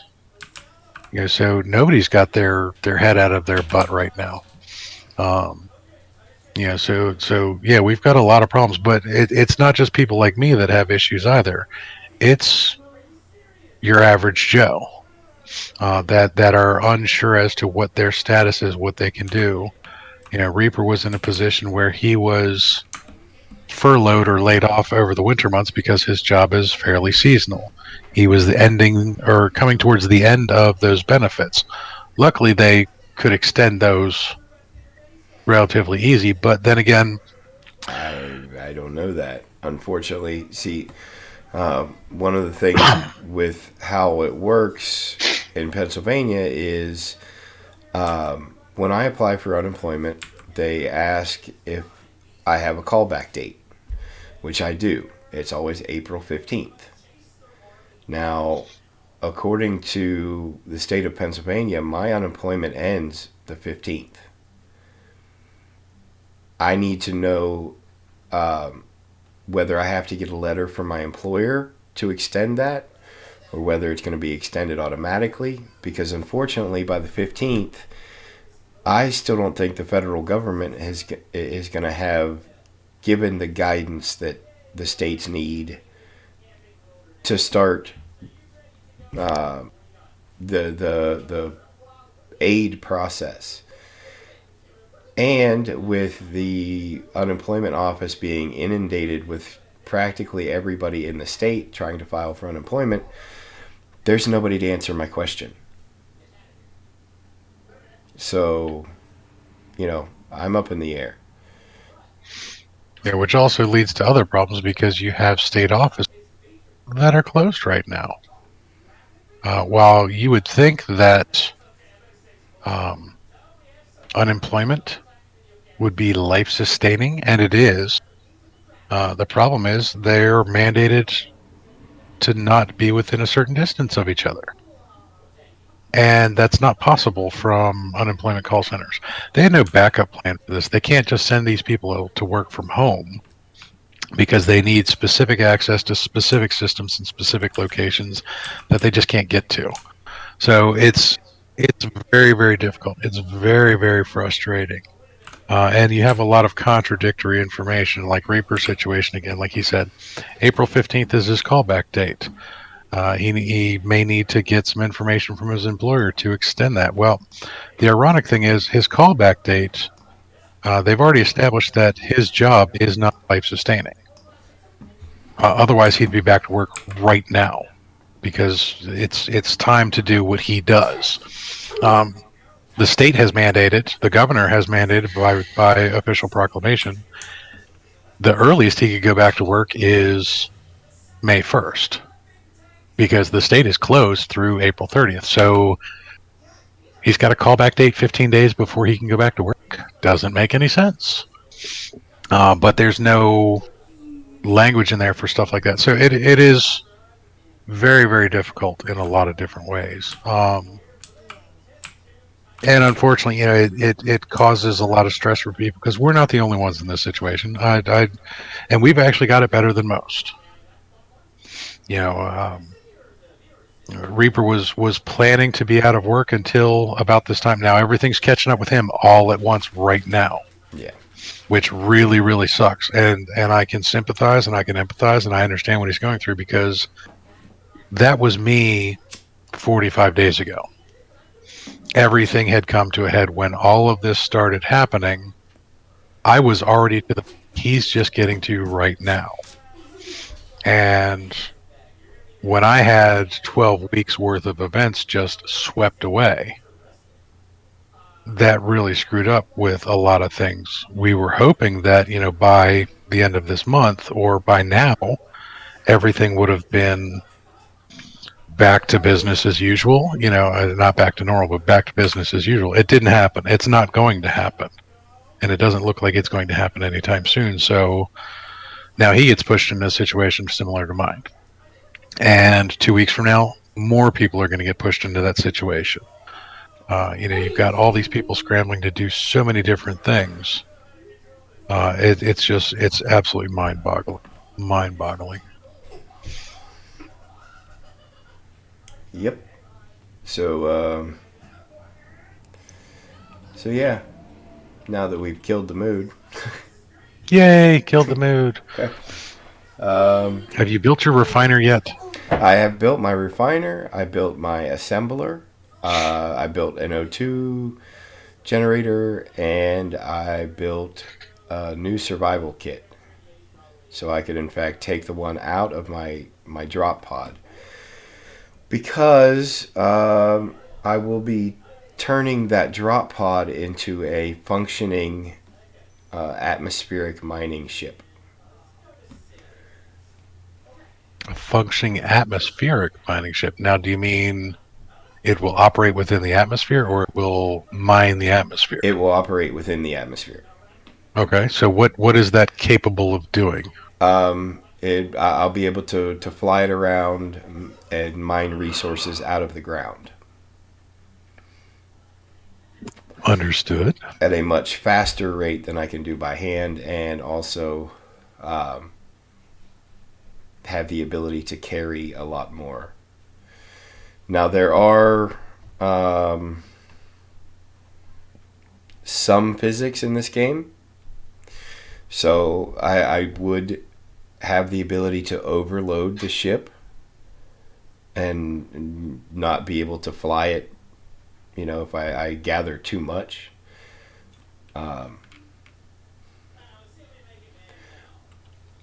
But there's one resource that is absolutely as important as oxygen and hydrogen, and that is cobalt. Cobalt is required to make metal grids, and metal grids basically make all of the important stuff.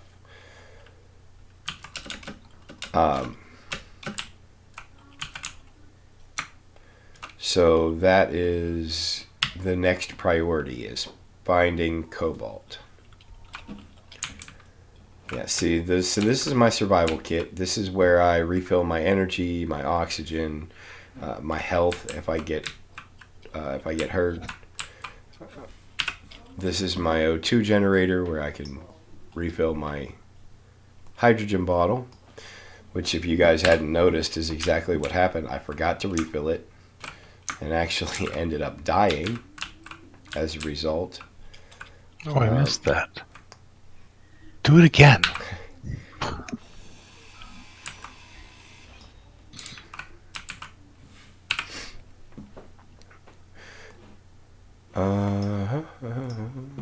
So yeah, like I said, the next priority is finding cobalt. And actually, I got lucky because when I found the iron at the beginning of the show, I forgot to mark it. Luckily, I found another source.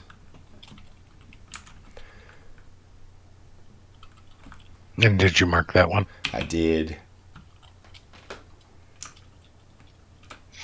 Trying to wake up. Apologize, guys. I turned y'all on and passed out. Tragic Trucker. We have that effect. Yep. We will bore you to sleep. All else fails, that's kind of my backup plan with my podcast. If it doesn't, Lullabies? Yep. If it doesn't serve the purpose that I intend, at least people will be able to use it to go to sleep. Nice. Whole nother market.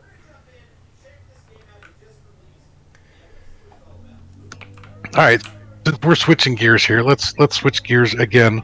Let's switch gears to our special guest, Miss Twiggy, who's been very, very quiet for an extended period of time. Yeah, I'm still here. The always wonderful and lovely Miss Twiggy. Speaking of Miss Twiggy, there was a question that I was going to ask you, and that is, where does your name come from, Twiggy? Yeah, so it was basically my high school nickname because I am tall and thin. So my friends called me Twiggy. Interesting. And Which of the three nicknames I've had growing up, it's probably the best one, so I stuck with it. that's what are the other two? Yeah. How bad? So in like middle school, in like what was it Happy Bunny? Was that what the character with all the slightly mean sayings on shirts? If you don't mind me asking, Twiggy, how old are you? I am 29. Okay, 29. So yeah, I'm not familiar with Happy Bunny. That's why I asked. Yeah, so Happy Bunny was a character in a series of stickers, buttons, and greeting cards, and just a whole bunch of merchandise. And it's basically this smiling happy bunny that has like sayings on it like "You're so dumb," and "You suck," and "That's sad." So basically, Happy Bunny was a dick. Yeah, and I had a sweatshirt with Happy Bunny on it that said "You're icky." So one of my nicknames was Icky. So I prefer Twiggy to Icky. Understandable. And then back in, I think elementary school, my nickname was Duck. Duck?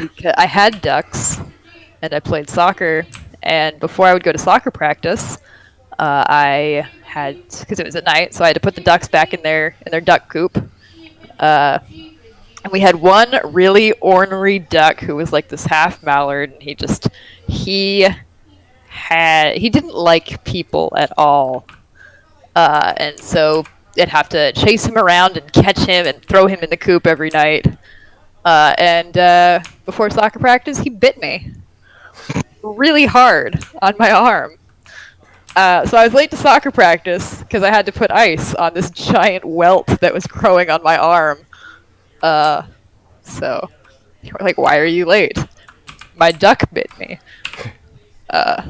So it was Duck. Duck. Duck, Icky, and Twiggy. Yeah. All right, Beeblebum, take it easy, man. Thanks for stopping out. We always appreciate it when you pop in.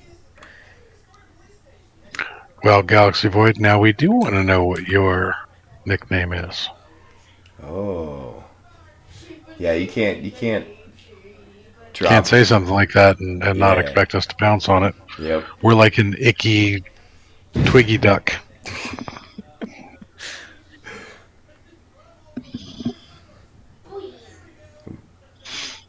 So So that would be a tall, thin, happy bunny that doesn't like humans. You know, That's actually pretty accurate. That's pretty accurate.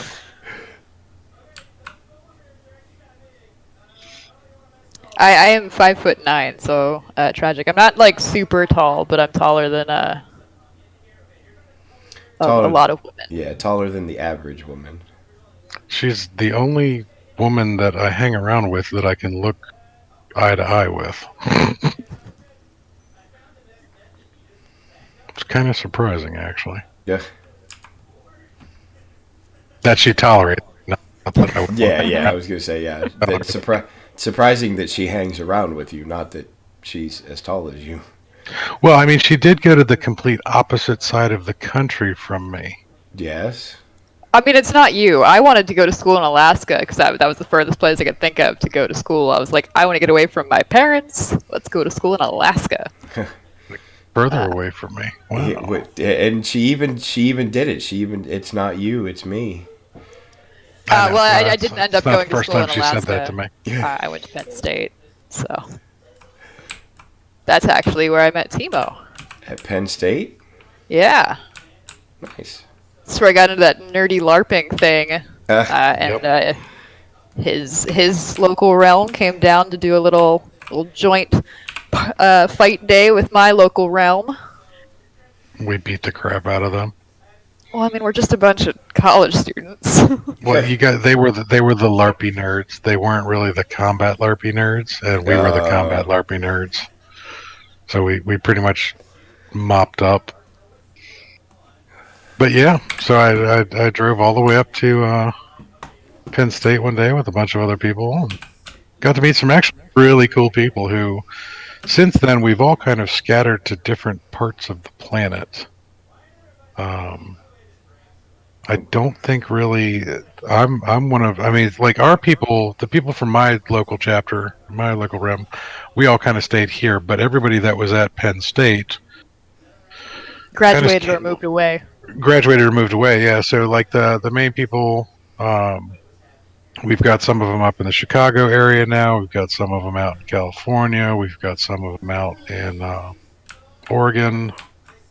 And there is still a local chapter there, but it's still full of it college refreshes. students, so it Yeah, just it refreshes every year. Yep. Now, at the time, the group that I was part of was actually based at a local college closer to us, Indiana University of Pennsylvania.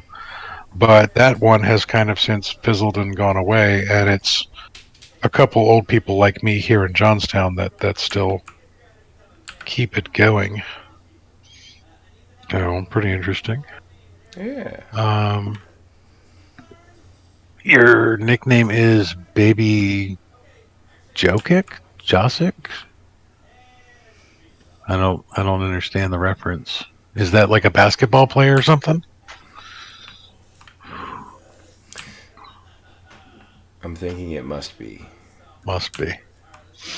Devante says his nickname is Samuel J. Phrase. Samuel J. Grays? I have so many nicknames that most people don't even really know my real name. Yeah. And most people have not known my real name since high school, which is kind of funny. There are still people that I have literally known 75% of my life that don't know my real name, which I thought was really, really funny because the Facebook profile that I go by, I actually have two Facebook profiles. I have the original one, which is my real name, Steve Foster. And that's the one that I used for like family photos and stuff like that. And then with the LARPing thing, especially with the business, I did one for Timor and Darkwater, what everybody knows me as in the LARPing world. Facebook decided to make us all use our real names one day and just changed my name from Timorn back to Stephen Foster. So I had 2,500 people on my friends list when this happened. Within 48 hours, I had 1,800 people on my friends list because 700 people said, "Who the hell is this guy?" and just got rid of me. And then slowly but surely, most of them came back and they're like, "Oh, okay." But literally, people that I had been playing with and LARPing with for damn near 30 years didn't know that my name was Steve, which I thought was absolutely hilarious. Oh. See, unfortunately, my nickname is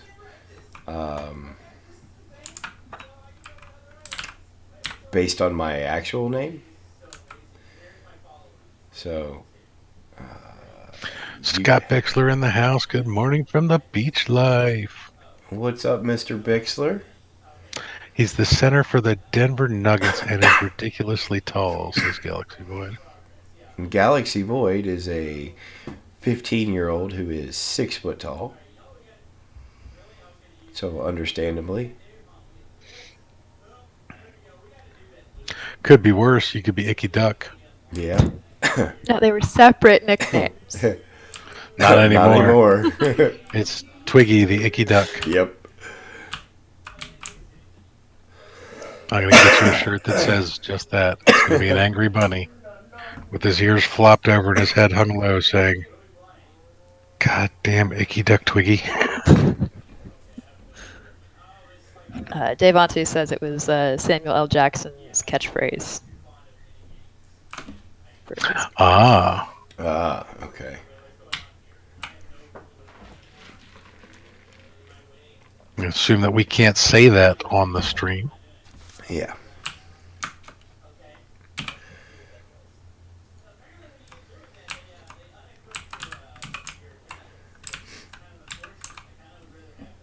So what else is new in the world of Twiggy? Since we're talking about our special guest. Yeah, I mean, it's kind of hard to come up with like what's new when we're all kind of stuck at home, right? So, Well, okay, so let's go back to some of the things that Reaper and I touched on in some of our chats. Zucchini bread. Ooh, yes. Any new breads? Any new baking activities? I did yesterday. We ran out of sandwich bread, and I hadn't yet convinced husband to go to the store and get me more bread. So I was like, or "Okay, so KFC for that matter. Yeah. I did get my KFC. Nice, Nice. nice. Did you get the 20-piece bucket with sides, or did you get the 3-piece? I got the 3-piece because he was like, he wants abs. He wants abs by the end of quarantine. Now, my next question is he actually working to get abs, or is he hoping they just magically appear? I mean, he's been so since we left our old gym when we moved a year ago, he's been watching a ridiculous number of fitness YouTube channels, learning how to program his own workouts because we put a gym in the garage. Oh, nice. Now, I have to say from experience, he does know that just watching the videos doesn't actually do anything. Yes, so we've been following the Wendler lifting cycle for bench press, strict press, deadlifts, and squats. So Most of which have little to no results for ripped abs. Yeah. No, but it does help keep you strong and keeps all of his other muscles in shape. Core training and stuff like that, cardio. I yeah, get you, but that's not abs, and I know your husband. Yeah, so he's added in, and he's never ab had workout. abs. I mean, they might be underneath there somewhere, but you know, granted, her husband is not fat. He just has a little bit of padding. He's actually a pretty fit-looking guy until he takes the shirt off, and then he's a pale, pasty, slightly pudgy guy. Well, he's been putting in a lot of work at the gym, so his shoulders and arms are very well defined. As jerks and presses and all this weightlifting will do. Yeah. So I mean, he's working on the diet part, but it's not something he enjoys since he loves food. So yes. It's a struggle. And from the sounds of it, you don't make it easy baking zucchini breads and. So he didn't really eat my zucchini bread because he didn't like it. So I had to eat. He's a little picky about what he eats. Yeah, so I ate the 2 loaves of zucchini bread all by myself.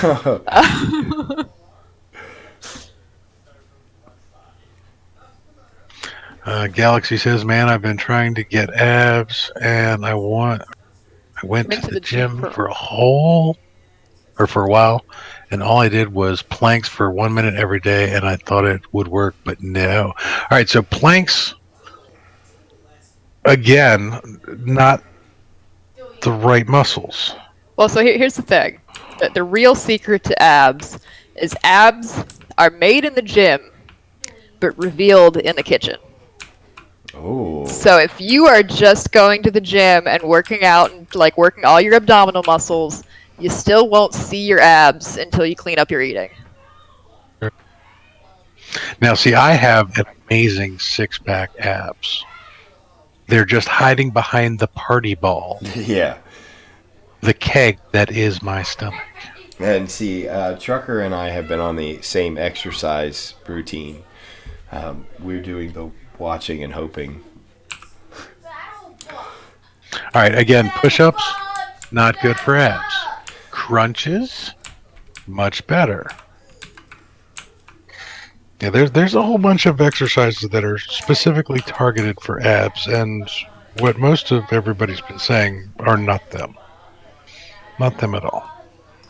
Now, granted, I'm not a big fan of exercise. The majority of my exercise is moving heavy boxes of leather from here to there and setting up, very heavy canvas tents by myself. But yeah, so I'm not a big fan of that. I prefer to be the soft, snuggly one. It served me a lot better. Yes. I started doing CrossFit about 6 years ago and just fell totally in love with it. And so that's where I picked up my love of exercise, and then moved to the new place and don't really have a gym that was close enough for us to actually go regularly. So I've been struggling to get back into working out because I liked the group atmosphere and someone telling me what the workout was every day. I didn't want to have to figure it out for myself. So now I've joined hubby's lifting program. And we Yeah, I have saw the pictures of the garage gym. It was a nice setup. And we got the erg rower because I really enjoy rowing. So I rowed, I think, a 6K on Friday. Nice. Not a fast one, but I did it, and that's really all that matters. Now, you used to spend a lot of time with social interaction with the dogs. How are you dealing with not being able to go to like the dog parks and the beach and everything else like that? What activities are you doing to make up for that? Since we moved, I hadn't taken them to the dog park at the new place yet because I didn't know where a new one was or if it was as nice. So Scuba and I would go running every Saturday morning. I live in a very neighborhood, and so there's a run club, there's a book club, there's a wine club, there's a whiskey club, there's any club you want. The neighborhood's got it. And so there's a running club that meets every Saturday at 8. So I'd take Scuba running because he enjoys that. And then afterwards, I come home and I play video games, and Minnow lays on my lap because that's what he likes. So while we were quarantined, one of the only local trail near us is actually one of the few that's not closed. So the other week, took Scuba out for a 4-mile hike. Oh, nice. So we're probably going to go do that today if it doesn't rain. Oh, very nice. I do love the explanation or the description of the neighborhood. It is a neighborhoody neighborhood. Yeah. I mean, like, I've lived places before, but never have had this much of just all the neighbors just wanting to get to know everyone. And interact and do things. Yeah. Yeah, see, now I grew up in an area like that and intentionally moved away. Because when you have neighborhoody neighborhoods, you also have neighborhoody snoops. The people that want to know everybody's business and get in everybody's... stir up the pot, shall we say. Yep. Now, it's actually kind of funny because I think I had mentioned the other day that my mother has sold her house in Maryland and has decided to move down to Florida, which is jarring for me because it realized, when I realize how old my mother is, it makes me realize how old I am, which doesn't make me feel young at all. But my mother lives in the most neighborhood I've ever seen. She lives in a very similar. It's not really a gated community, pretty dang close. Nobody in her neighborhood where she was living in Maryland had to actually leave the neighborhood. You could do everything within. They had a gym. They had a theater. They had movie theaters. They had the supermarket, all the stores, the restaurants, and everything, all within the thing. And then of course the neighborhood was primarily people between the ages of 50 and 70. So my mom fit in really well there. And they had a walking club, they had a knitting club, a crochet club, all these homeowners associations. There was a board of directors that met about what the homeowners association regulations were going to be. So there was politics involved with what color can you paint your shutters. What are the approved colors for your houses? Can you? One of the questions that came up was actually my fault because my parents asked me to clean up the bricks on the front of their house. Now, they had bought the house when it was brand new. So over the period of about 5 years of bricks going from a brand new brick walkway to 5 years later with, rain, weather, and all that other stuff, the lime and the calcium comes out of the mortar. So you get these white stains on these beautiful red bricks. So my mom asked me to fix it. So I came out there with a power washer one day. And I power washed my mom's walk. And then she saw what a wonderful job that did, so she asked me to power wash all of the brick on the house and the whole house.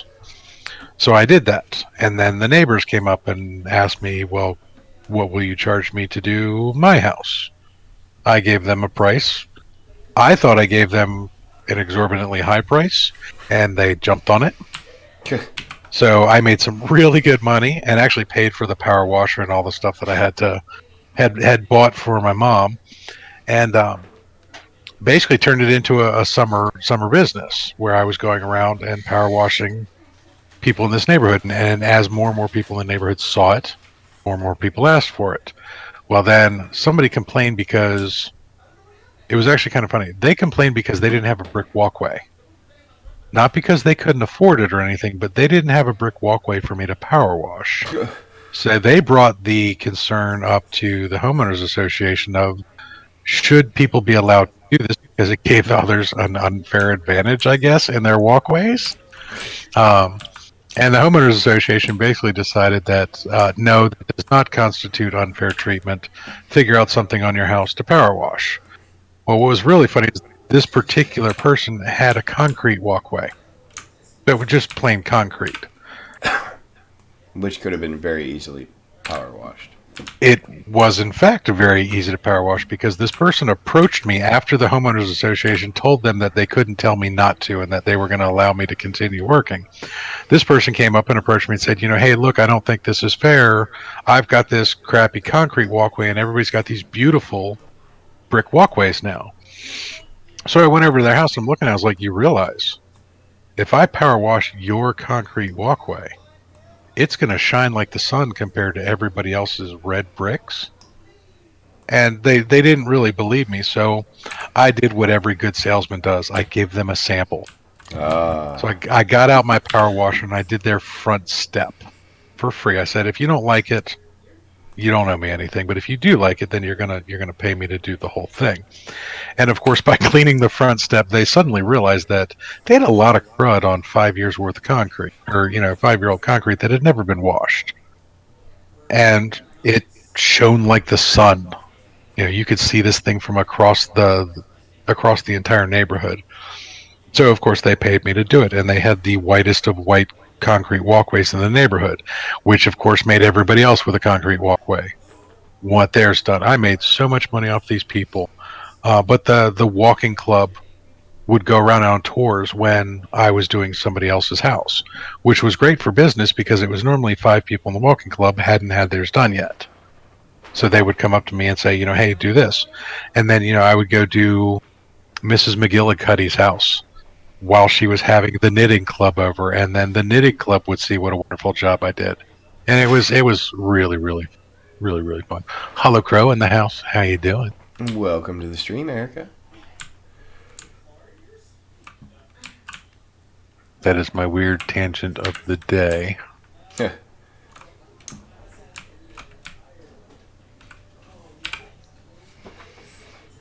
All right, so what are you working on now, Reaper? I see you have a blade on your disc grinder now. Yes, I found a little supply drop pod thingy that shows up as an unknown signal, like that one right there. And sometimes they have resources in them. Sometimes they have tools in them, and one of them was an upgraded grinder. Nice. Yeah. So now I found the cobalt that I was looking for. So now, unfortunately, cobalt takes a really long time to refine. I didn't get it. Unlike iron, if I would have put 8,500 iron in there, it would already be done.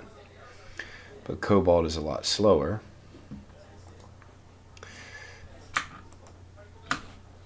So we got some time to wait on the cobalt. Yes, we do. So I need to make these metal grids, but unfortunately I do not have enough power to operate both the assembler and the refiner at the same time. You need more power? I need more power. So I need to put up another wind turbine. And the funny thing about wind turbines in this game is if you put them too close together, they will cancel each other out. They steal the wind? Yes. I know, that's not how it works, but unfortunately... That's every Republican's fear. Sorry, I had to go political on that for a second. Yep. But that, they would steal all the wind. So you actually have to put them at least 8 squares apart. 1, 2, 3, 4, 5, 6, 7. Do they have to be up that high, or can you like diagonal it to count it? No, unfortunately. Well, it doesn't have to be up that high, but the higher you get it, the faster it spins and the more power it generates. Because there's more wind up higher, because there's less things to drag it on. Yes. Less resistance. And I counted out those spaces and actually don't have what I need.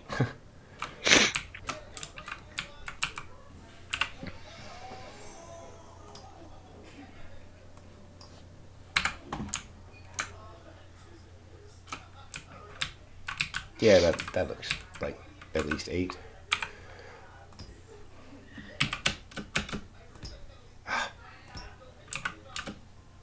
So, Twiggy, what other games have you been playing? I know you picked up Farming Simulator. I hadn't really been into gaming since really the quarantine started.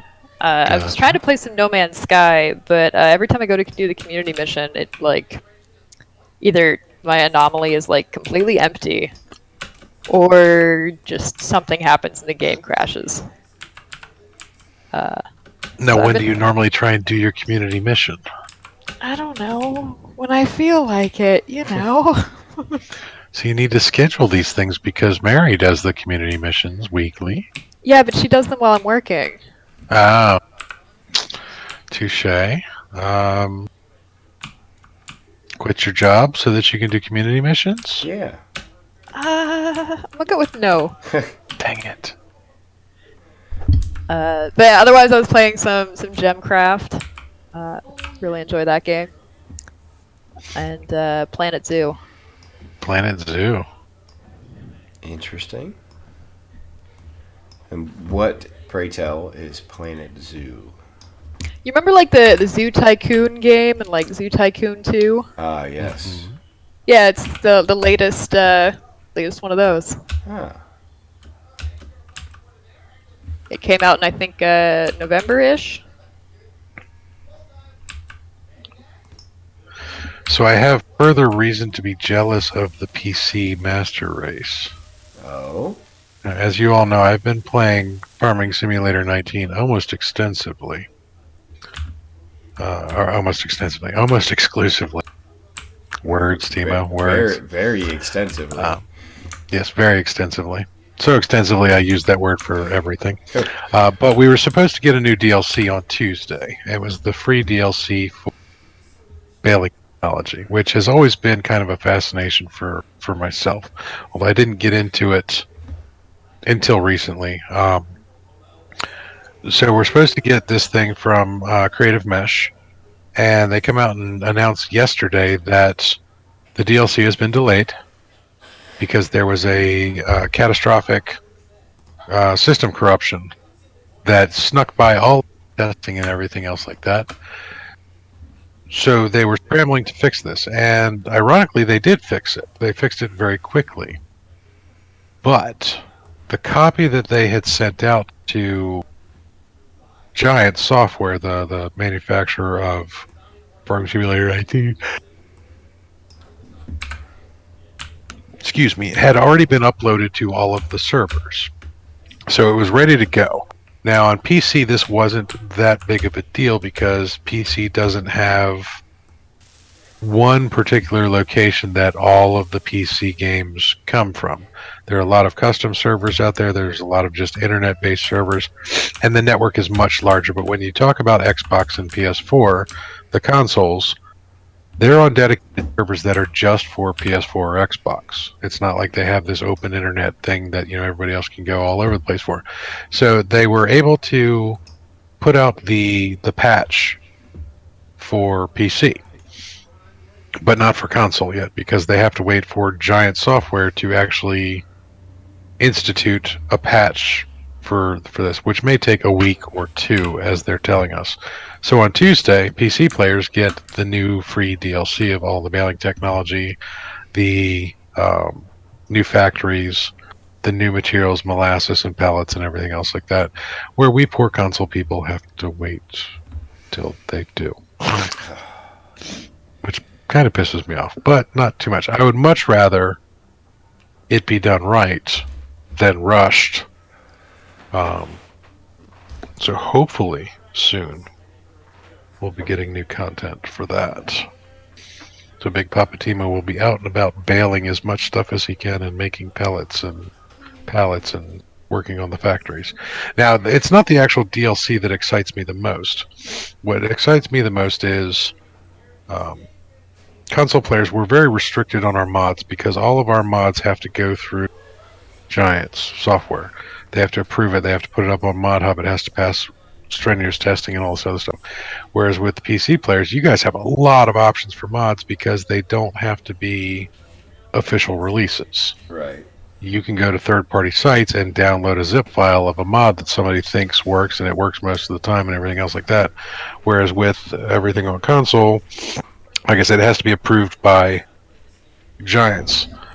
So some things have been kind of restricted, and two things in particular, like we don't have mining. There are a couple maps that have free lime in kind of a mining thing, but that's it. There's no gold. There's no shale. There's no nothing else for us to do. Like your mining and construction map makes me jealous every time, but ass. We don't have those options, and Giants won't allow them. They very specifically forbidden certain things from ever passing their restrictions, so modders don't even try on a lot of these things. But with opening up the factories, that opens up a lot of possibilities for console players to alter their maps in a lot of different ways and adding new features, which I'm super excited about because we had spoken since we're doing the whole big changes coming episode. One of the big changes Reaper and I had always talked about was not moving from console specifically, but upgrading to PC gaming as well. Now Reaper got that path much faster than I did. got some really good deals on his equipment and got into PC gaming, and has moved in that direction quite well. I mean, we're watching him play Space Engineers on PC. We were watching him play Farming Simulator 19 on PC. What other games are you playing on PC these days? I have Conan. I have Call of the Wild. Oh, the hunting game. Yes, the hunting game. I have Goats of Duty, Ugh. which again I'm saying it is in the stupid fun category, which basically means when you get a group of friends together, that game is so stupid that it's fun. Yes. Uno. Competitive Uno. Competitive Uno. Trying to think off the top of my head. Unfortunately, I do have a bunch of games in my Steam now. I haven't had a chance to play them all. I have Ark that I have not had a chance to play. I'm trying to think of what else I have. Unfortunately, I lost all of my Steam files, and I have to re-download everything. But there are definitely a lot of games. There are some games that I want to check out. A little sneak peek of an upcoming podcast. There's a game called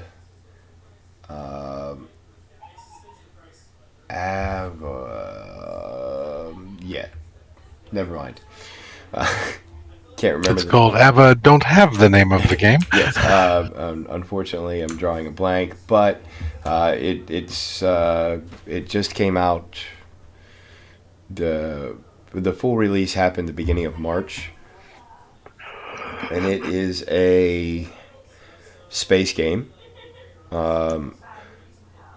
Graphics are kind of Minecraft-esque. It's not the Bloxel like total environment, but there are like your ships that you can build are kind of blocky. Avalon, no, it's not Avalon. It is. It's kind of it's a sandbox space game. It's, from what I've seen so far, it's shipbuilding. There is an economy.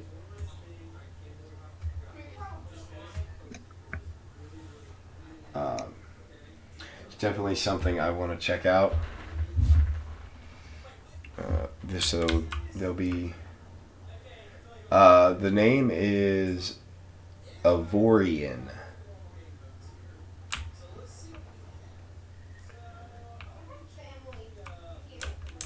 So that'll be on my list. Other than that, I can't think of any off the top of my head.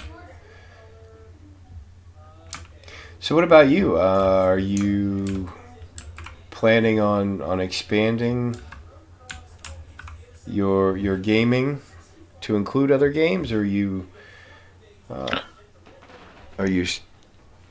gonna keep solely focusing on Farming Simulator? Well, for now, I'm going to be focusing on the Farming Simulator because that's the popular one. It's again, I'm still amazed at how popular Farming Simulator 19 is for streaming. And I even find myself watching other streamers play it at times where I don't have anything to do, or I'm downstairs watching the kids or something like that, and I'm watching Facebook videos or YouTube videos on the Farming Simulator, and it's funny, but it works. That's the big thing. Is I really enjoy the game.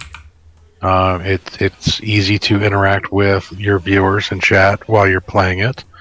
Sometimes you crash into things, and of course your viewers think that's funny. Yeah. But it's an easy game to stream, so I'm sticking with that. And then with other things, I've looked into a couple other things. I'm actually downloading Horizons as we speak because I've wanted to test that out for a while, just for personal reasons. I still play a little bit of Apex, still play some No Man's Sky. Haven't really gotten that deep into Conan like I thought I would. Um, didn't get into Fallout. It just didn't grab me as hard as No Man's did or Farming Simulator did. So I don't really have too much things on the pike for games as far as console goes. Um, I still have every intention of upgrading to some PC gaming. It's just a big question now of when. My original plan was the 6 months, and that was what, 2 months ago. Yep. It's looking more like 8 months from now. So my 6 months turned into 10 months, and we'll see what happens, and we'll go from there. Um, yeah, but it's. I like the games that I like. I like the games that I play, and yeah, just having a good time with it. Now, like when I'm watching you play something like Space Engineers, that looks like a game that I would in fact enjoy. Um, it's just not not a console game. So Yeah, um, unfortunately not. And with Space Engineers, I've actually had this game for well over a year now, and haven't been able to play it because my laptop, even when it was brand new, would not run it. gotcha. So now I'm trying to convert this drop pod into a functioning ship. So I've left as much as I can. I left the battery in. I left the hydrogen generator, so in case I run out. Um, I've left a container, I believe.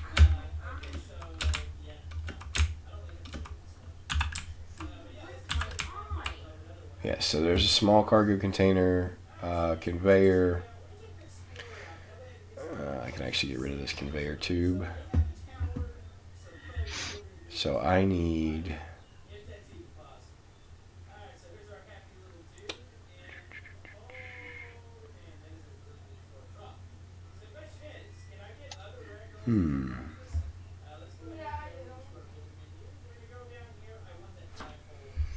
Have a battery, have a cargo container. One thing I'm definitely going to need is a cockpit.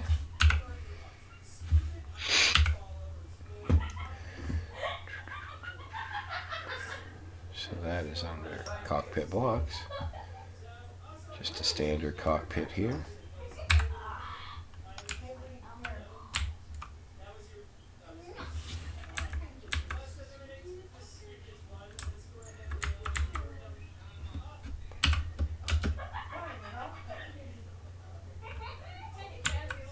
Ah! Flying away when I don't want to.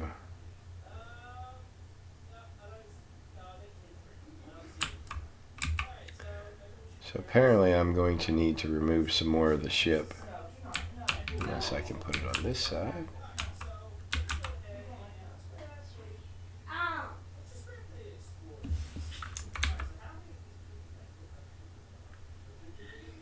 Which I cannot.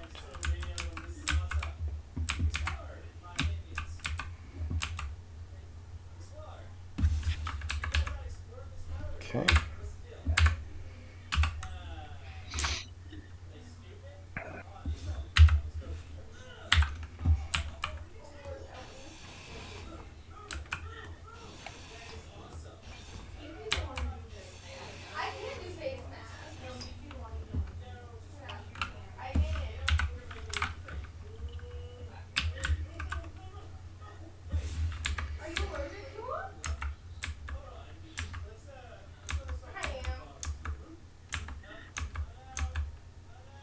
No, that's the one I need.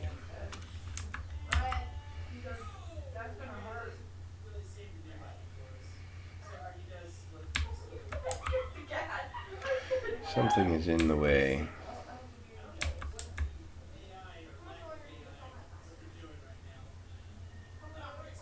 There we go. Excuse me.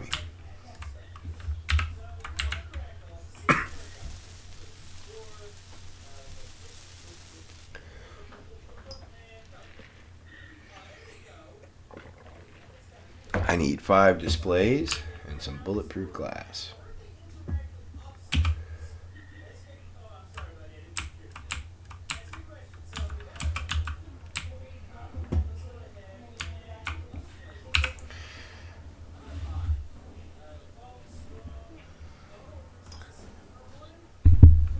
Have displays.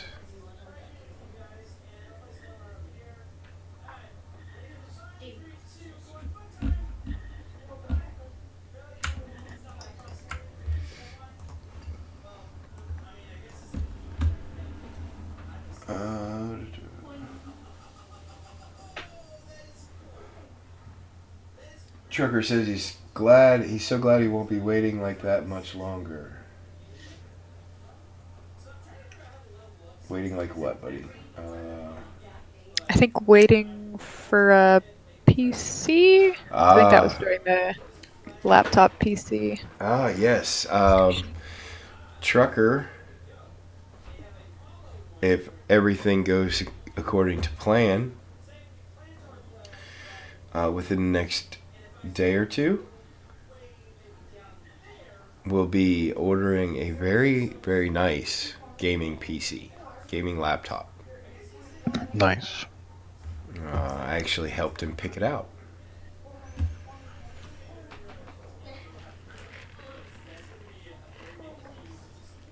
All right, I need to stop looking at this report right now. No.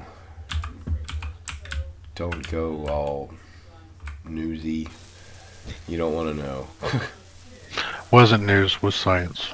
Ah. Which should be news, but is not.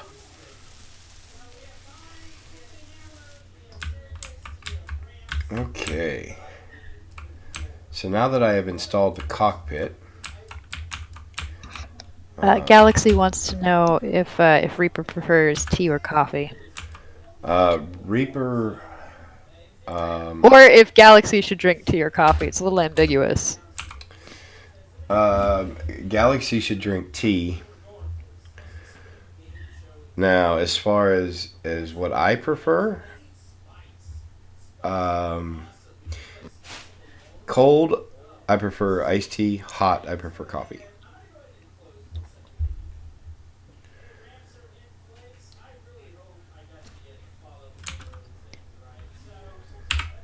For iced tea, are you one of those sweet tea people, or I am very much. unsweet? I'm very much a sweet tea person.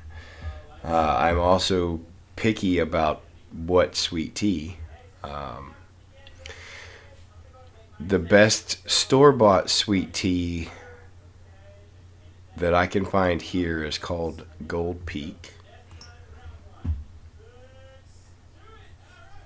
Good old Gold Peak. Yes, Gold Peak sweet tea.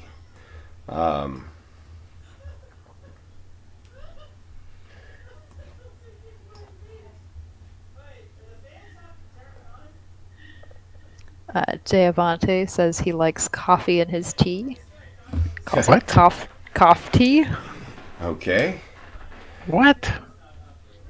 I don't even. I can't. Can't even. I mean, some people put milk in their tea, so I mean. Yeah, they're called maybe. British.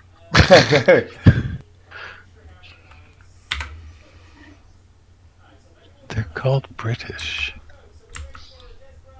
Yeah, the cream in your tea is a little strange, but I mean not. But I can see if you're doing like a tea that has like some good like chocolatey flavors, I could see maybe coffee really being a good mix.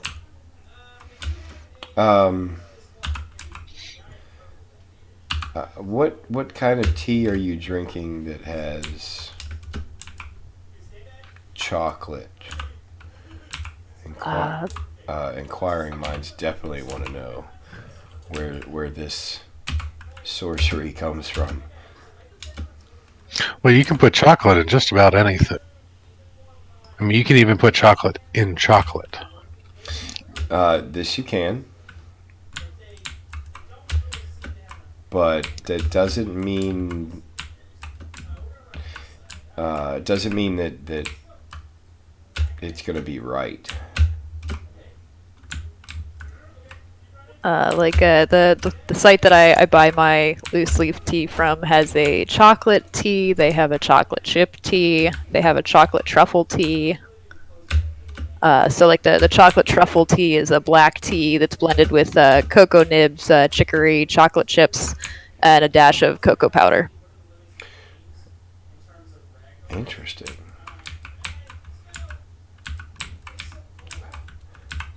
Now, see, one of my favorite beverages is actually derived from Dragon Riders of Pern. Again, as we all know, I have kind of a fetish with the Dragon Riders of Pern. Yes, They have they definitely a run out thing of there. coffee on the planet very early, which I find extremely tragic. That you have all these space colonists go out and they find this beautiful planet to live on, and not only is the planet trying to kill them, but they run out of coffee of all things. So they find a bark, a tree bark that has the stimulant. It has caffeine in it, and it tastes sort of similar to coffee, but not quite. And they call it Claw, KLAH. And there was actually somebody that made a cookbook for the Dragon Riders of Pern, which was kind of interesting. It's very medieval fare and stuff like that. But with the Claw, what they do is they take instant coffee. You mix a spoon of instant coffee, a spoon of cocoa powder, and a tiny bit of cinnamon, and then steep that or brew that with hot water. And it's actually surprisingly good. It's like a cinnamon mocha, but you have to make sure that it's like really crappy coffee, because that's how you get the best effect. Really, really crappy freeze-dried coffee. Interesting. Yes, it has to be freeze-dried coffee, and it has to be instant coffee. It can't be brewed coffee, because otherwise it's just not bitter enough. Mary Lizzie says Zane went live half an hour ago. They finally caught up on clock changes. Clock Oh. changes? When did the clocks change? We sprang ahead Weeks ago? Yeah, quite a while ago, actually.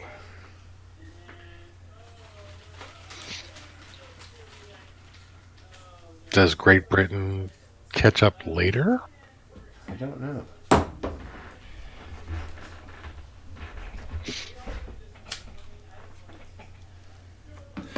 That's actually. Now, of course, you all are, of course, welcome to go watch Zane Yes. if you so desire. But Zane does not have Twiggy, and therefore not nearly as good. True story. I mean, you guys can find us anytime, but Twiggy is just a true special treat. I mean, it's not every day that I get to talk to. Well, why is that? Why don't we talk more often? You're usually streaming. Yeah, but before that, we weren't talking very often. You can't blame everything. You guys like to blame everything on me streaming all the time. I am very much an introvert, and so I just get way too much social interaction with all my friends here, and then it's really hard for me to manage to keep up with all of my online friends. So.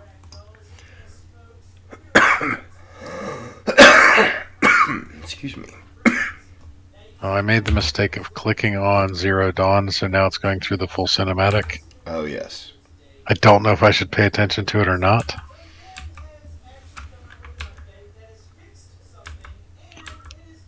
Yeah, it looks like daylight savings time in the UK, according to Google, happens March 29th.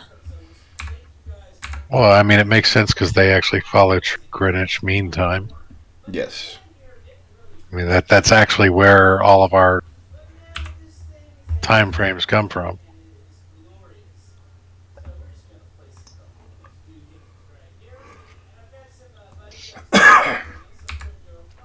Well, this is a beautiful cinematic of some dude walking around with a baby on his back.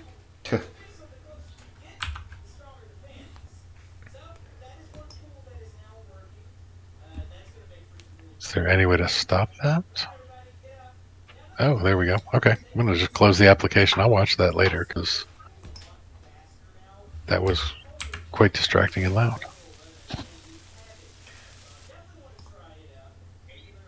Okay, so I totally this is horrible. Totally forgot about Oreos for a bit there, but for the first time in over a month, we actually had cookies in the house last night, Oh, cookies. and they were Hydrox, but they weren't Oreos or like the Hydrox like we normally know them. It was the what I would call black and tan, basically, where it was the light cookie on one side, the dark cookie on the other, and then the cream filling in between them. Ah, And they were okay. delightful. But I only got 3 of them because the little bastards in my house didn't tell me that they were cookies. And they proceeded to eat an entire 3 rows of these things, except for one in each one, because they knew that by rule, Big Papa Timo is entitled to 1 cookie from every row. So that's exactly what I had left over when I went downstairs last night, was 1 in each row. So they didn't actually break any rules. No, They were just evil. I did get my proper tithe, but they didn't tell me Sometimes that. it's not about like what the rules are. It's about the spirit of the rules. Yes. Very true. Now here's the other thing is, not all of them. None of them were actually like communicating who had eaten how many. So it was really just by chance that I went downstairs and found said cookies because they weren't out on the counter. They were in the pantry. They were hiding. And the way that I found them is I went to close the pantry door because nobody in my house can close the pantry door all the way. So I went to go close it, and I saw something strange in there. Open up the door, and lo and behold, here are these 3 lonesome cookies there. Huh. I think if I had left them there for another 5 minutes, somebody would have come and eaten, thinking that I had had my 3 cookies. So it was very fortuitous that I went down when I did. So there's actually something really strange about streaming on Facebook, and that is that you can only stream for 8 hours before they shut your stream off. Now, I also don't know if you guys realize this, but when we ran Mid-Lunch Crisis on Friday, Big Papa Timo forgot to push one important button. And that stream ran for an hour after we signed off. So the stream is done page was up there for quite some time before I actually happened to look down, and I finally got my own notification through YouTube in the mail that I was live. So I went and I was like, oh, and clicked on it, and sure enough, still live. Like, okay, that's kind of strange. But Facebook had shut me off after 8 hours last night, and therefore I had to stop streaming temporarily and went downstairs to find said cookies. So my cookies were delicious, and I must admit that I thought of Deavante as I ate all 3 of them. I pretended that Deavante had blessed me with these not quite Oreos.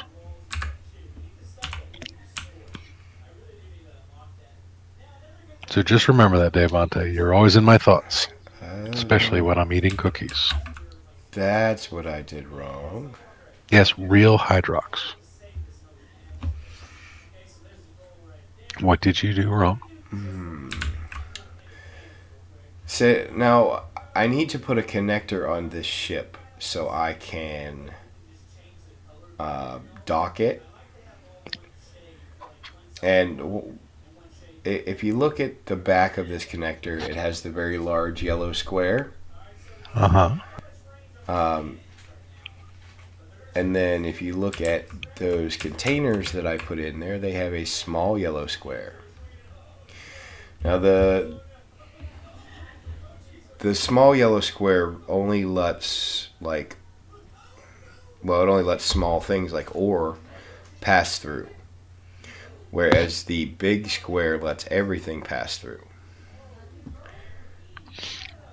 So in order to connect the connector, I need something with a big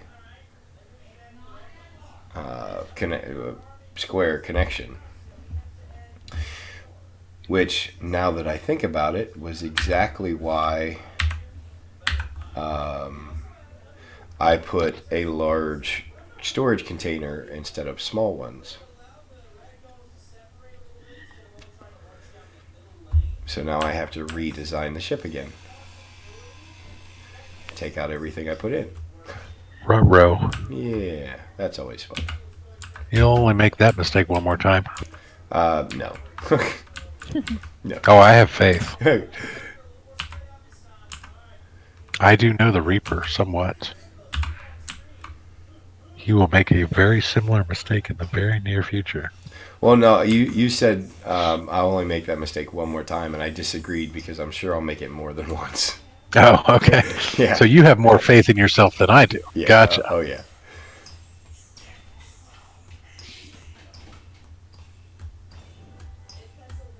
Okay, so that is a small conveyor. I can get rid of that.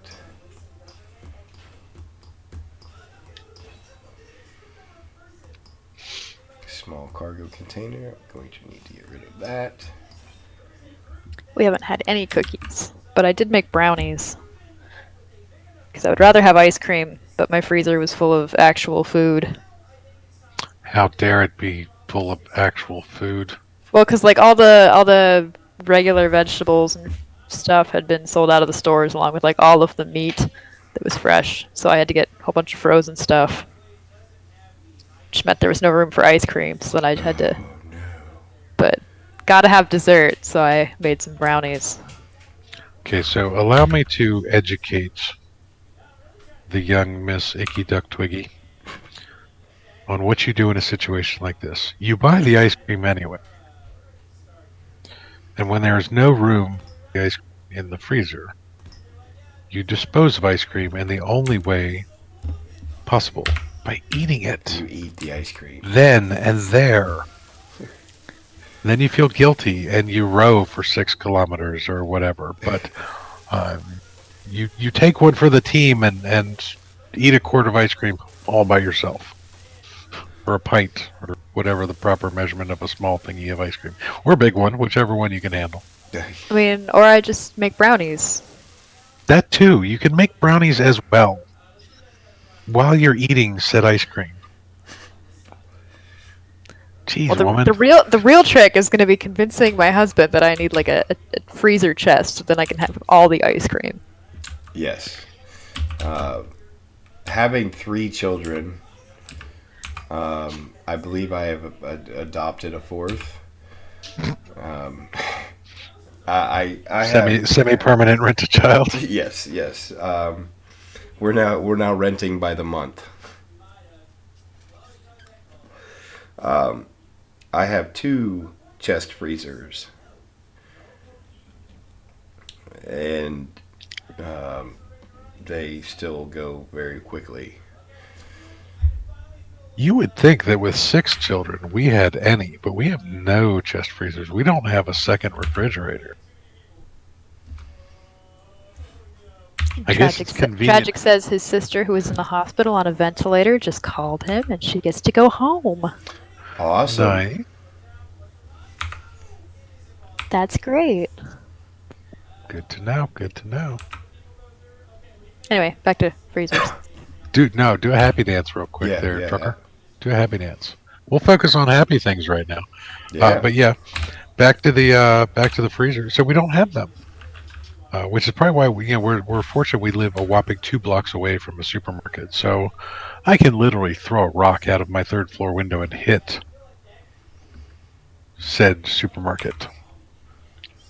But it does get frustrating at times, like 9 o'clock at night, right after the supermarket closes, when you want that ice cream. Yep, doesn't happen. And ice cream's another thing that they don't tell me about in this house. I come to find out where I go get, I'm going to like get some ice for my ice water or something like that, and I see the glowing bright, angelic little container of ice cream that's in there, and I open it up, and there's a little bit stuck to the lid still.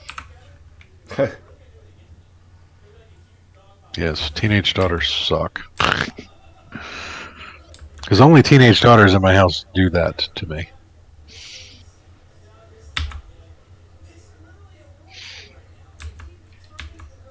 So, since we're on the topic of looking out for new games, anything on the horizon for you, Boogie?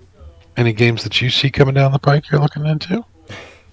I was watching someone play Transport Fever 2, Oh, and I was sorely tempted. that is, you know, the only reason I did not buy Transport Fever 2 is it looks very complicated. Aren't you the guy that built like 82 factories to take apart all the parts of Fallout 4? Yes, yes, I did. And you think the game looks very complicated? Yes, yes and no. I, to be honest, at the time, I didn't think I would have time.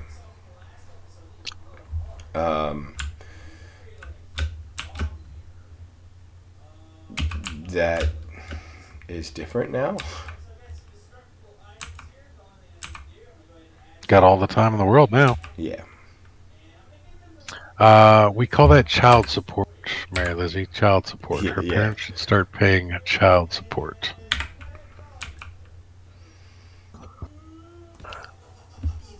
Or at least sending, deliveries of groceries in the mail. We actually 'Cause joked. this is a teenage girl we're talking about. Yes, yes. We actually joked that when the stimulus checks come out, we're going to petition to get her. Her bonus? Yeah, her bonus. To be completely honest, since the kids have been out of school, she has been home for 3 days. The rest of the time she's been here. So that the kids have been out of school for what, a month now? Coming up on it, yeah. Yeah. And she of that time she has spent 3 days at home. Speaking of school, so yesterday in the mail, we get these 2 ginormous packets addressed to the parents or guardians of my 2 youngest children. Oh my God. So, to solve the problem we were talking about before, where there is a lack of internet access for all students, our school district decided to forego any online schooling whatsoever and killed 72,000 trees Oh no. to print everything on paper. We basically got dictionaries for each of our kids. Now we got one for each of the little ones, and then we were kind of wondering where our older daughter was. She's actually fortunate since she was already on a semi-homeschool program anyways. They've converted all of her things to online. So the school district, in fact, knows that we have high-speed internet because we have one child enrolled and regularly attending online classes. But since they couldn't do a program for everybody, they did a program for nobody online. And yeah, we got these 2 ginormous books, which is kind of funny because there are a lot of links for additional online resources, but none of it is required. And luckily for elementary school kids, it's pretty much, here's some stuff to try and keep your kids busy. If your kids like school, you may want to try play school, playing school with them at home. If they didn't like school, just, pretend like these are games type of things. Which was great. I mean, don't get me wrong, it was better than nothing. But they basically said, look, your elementary school kids are going to progress to the next grade regardless. They don't have to turn any of this in. And the school doesn't really anticipate, excuse me, any further contact necessary between elementary school kids and their teacher for the foreseeable future until next school year. The high school student, on the other hand, she's got some stuff to do. But she's fine with that because, like I said, she's semi-homeschooled to start with. She was taking a lot of online classes. Now, the big benefit for her is she was already doing really well with them. And now she can take advanced placement courses a lot easier because they basically opened up all the available curricula to any student that wants to take it. So if you have students that are online and they're academically inclined to do so, they can basically almost jump ahead by taking everything available in their age bracket. So hopefully she'll get off her butt and do some stuff, but we'll see. We shall see. See, and that's what I told you they had done with Reed. Our school district had already made that decision where they knew that the elementary kids were not going to do well with online, so they just decided that they all automatically move up anyway. Yep. Now, my curiosity is, what are they going to do this summer?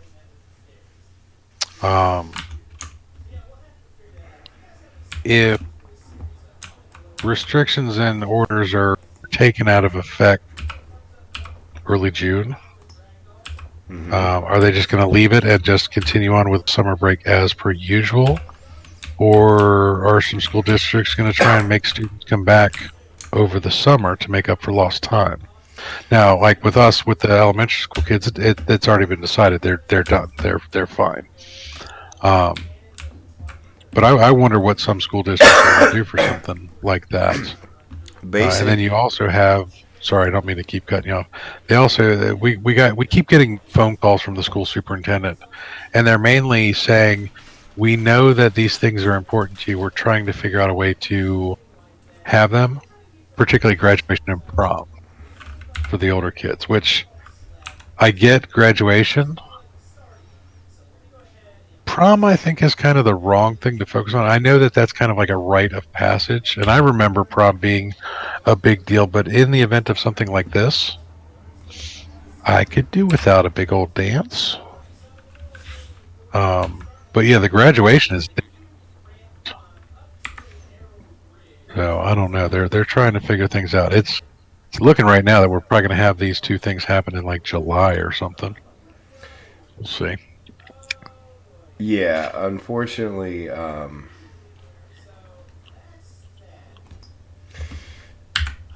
that's where we're going, and we knew that. Basically, I had already told you the principal at. Oh, dang it! Did it again. I need metal grids and interior plates. Principal at our high school had told us that they were going to have it regardless, even if it went into July. They were going to have the dances. Graduation, I don't know about. Fortunately, I don't have anyone graduating this year, so my son actually graduates next year. Yeah, see, we don't have anybody graduating this year either, so not that big of a deal. But it's interesting to see what people focus on. Yes. Now, while I kind of disagree with putting precedence for a dance over the graduation, what is important is getting back to those social norms and finding the happy things, to make people feel normal again. And I had made the comment, I was posting that there's so many people going online and doing like live broadcasts and streaming just their stream of consciousness stuff. While certain people doing it drives me absolutely bonkers because there's no real social interaction with it. There are a couple of my friends that are doing it. One of my friends went live last night, and he was showing off some of his crafting skills. Now what he does is he makes really cool looking shields for the LARPing stuff. So seeing his process was actually kind of cool, and a lot of people jumped in and watched that. But again, that crazy cat lady with that forgets that her iPad is showing off what's going on in the living room for 8 Okay. bugs me. But yeah, the new forms of social interaction are actually very intriguing. It's neat to see how people adapt to changing situations and changing times. Some people do it in a very positive manner. Some people do it in a very negative manner. But everybody does it in some way, shape, or form. Now, you have all the memes out there that gamers were made for this, and yeah, you look at the people that we have here on this show and watching. We're all pretty introverted people. Yes. Twiggy is a self-proclaimed introvert that doesn't have time to keep up with her online friends, which is why she doesn't talk to me more often. But you and I, we game a lot. We don't go out of the house in 5 weeks. Yeah, something like that. Now, I do need to ask you a question. Have you actually gone outside at all? Yes, and actually, I did have to leave. Like I said, I had to go to the store yesterday to get a bag for my shop vac. But other than that, I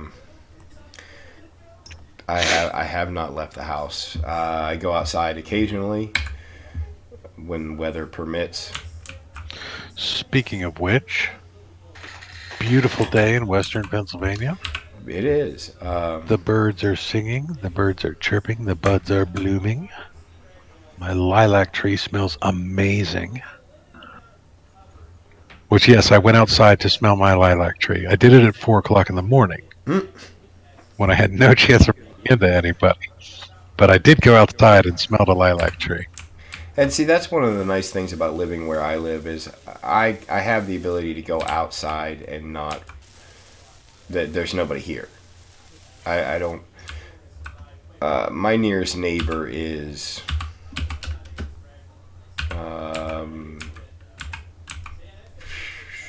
300-400 yards away. Yeah. And there's only one. And they're pretty introverted as well. So there's not really a chance of running into them.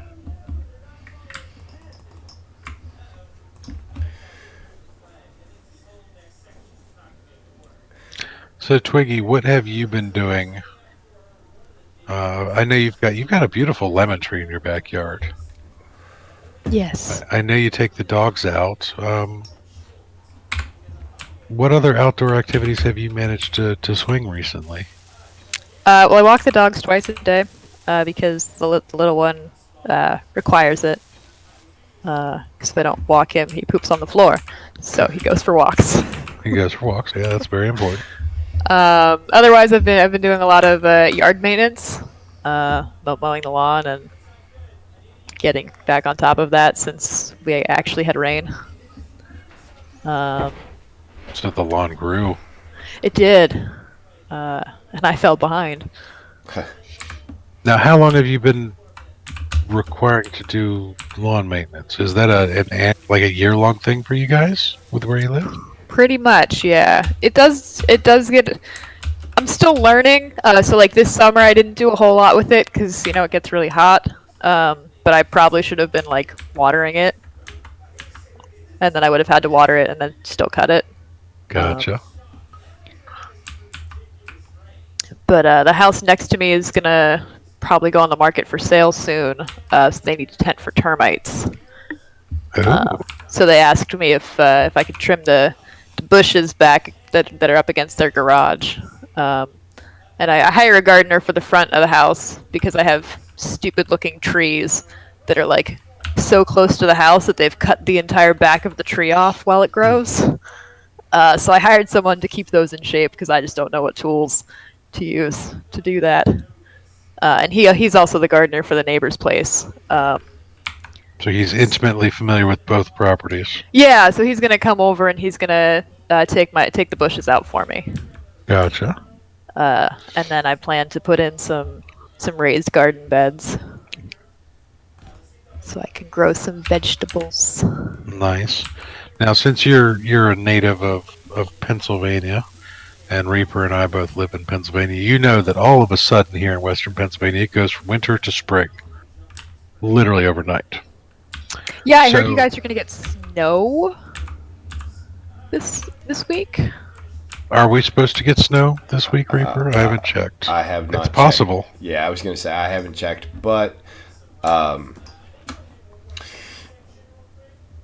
believe we will get another snow. Well, of course. I mean, we're only in the first week of April. Yeah. We've still got, second April to go through. Yeah. Yeah, 'cause I was talking to my dad yesterday, and he said that you guys had like a really big rainstorm that came through, and he said it washed all the leaves from the property out through the driveway because they have a quarter-mile long gravel driveway, so he had to go out and recreate that yesterday and get all the leaves out of it. Yeah, we did have some pretty strong storm through and everything, and yes, of course, snow is always a possibility. Now, we normally get our last snowstorm here once there's all the leaves on the trees, which pretty dangerous for a spring snowstorm because everything's sticking to the leaves. They get very heavy. A lot of limbs are weakened over the winter and break off and everything. But literally overnight, from Friday until Saturday, my lawn went from being this dried, desiccated, nasty winter mass to bright, vibrant green. Oh my God, Timo, you need to cut me. You need to cut me. You need to cut me. You need to cut me now. And I was sleeping when this happened. So when I woke up yesterday, I woke up to the sound of my neighbor mowing their lawn.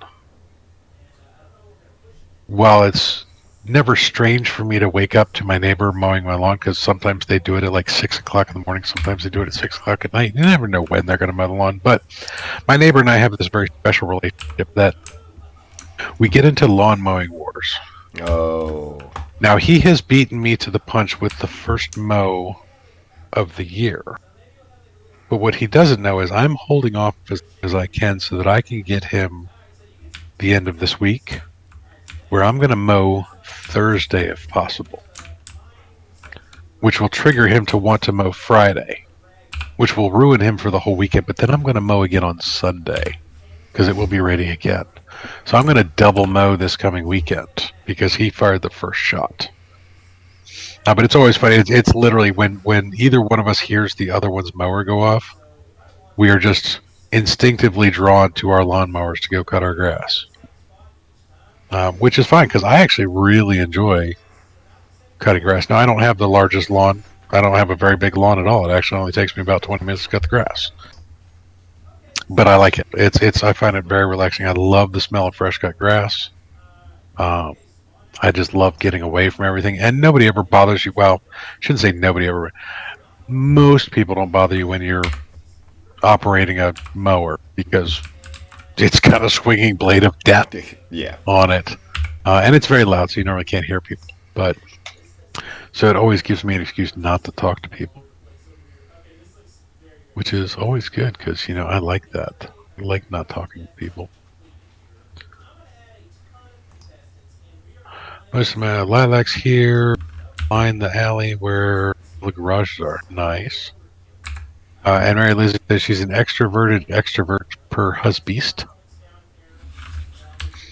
While I would admit you have some fairly extroverted tendencies, I've still only ever encountered you online, Mary. Never seen you walking down my street, so you can't be that much of an extrovert.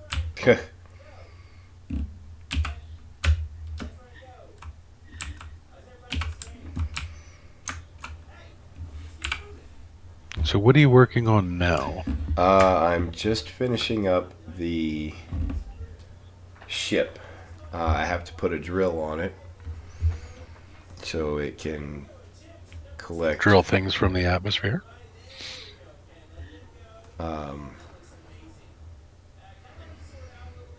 And then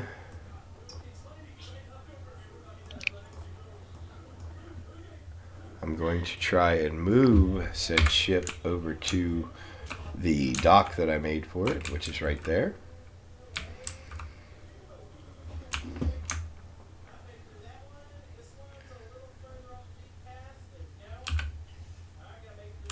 I am, and you are in Iowa. Yeah, I get that. But still, Mary Lizzie, a true extroverted extrovert would have gone and visited all of their viewers personally and asked them, why aren't you watching me online right now? Well, because you're not online, you're at my house. Oh no, what did I do wrong? Shall we start a list?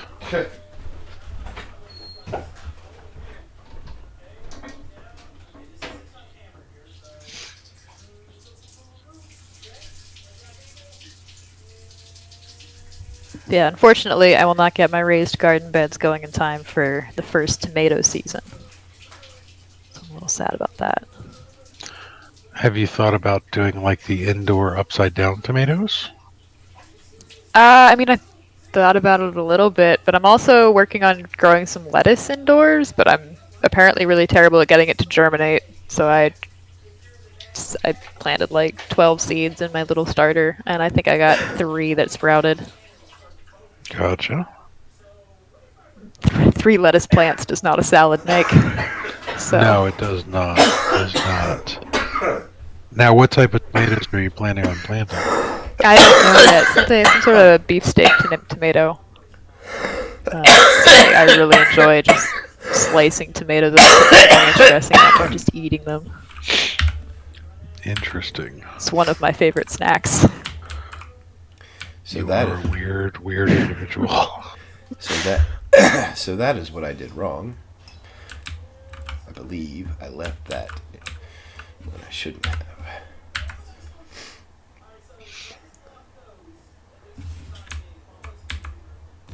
Ha! Success.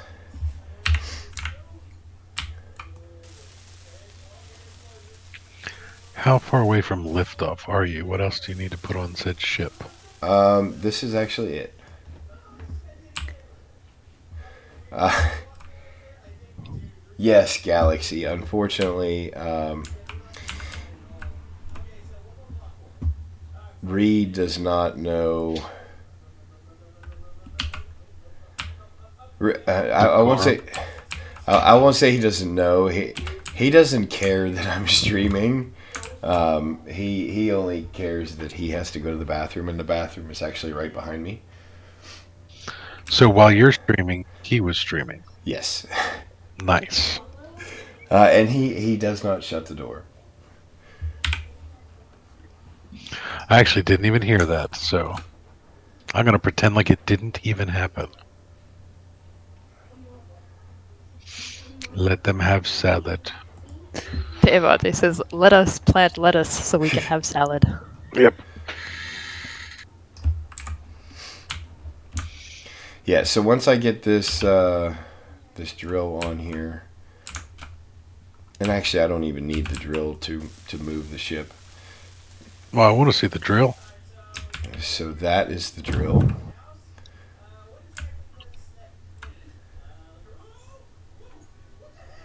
That is the ship.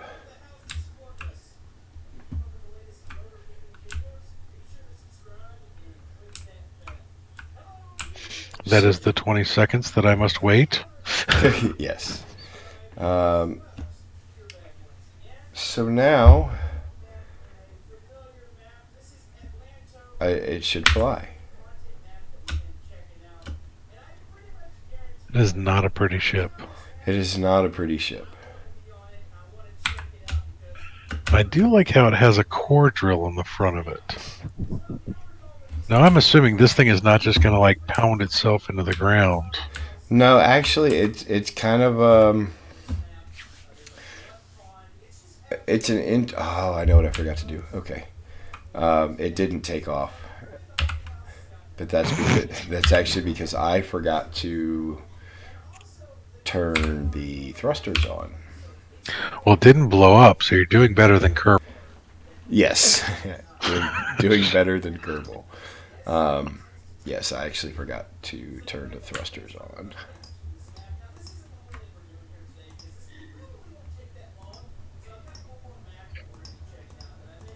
Okay, so Twiggy, now are you watching the stream as well? Yes. What do you think of that ship? It looked a little bit like a dragon. Oh, See, now I love hearing things like that and then having to wait the 20 seconds to see what he did. so yeah, there was that. Did it blow up? Pretty. I guess I'll have to wait to find out. And when it stops moving, I'll let you know.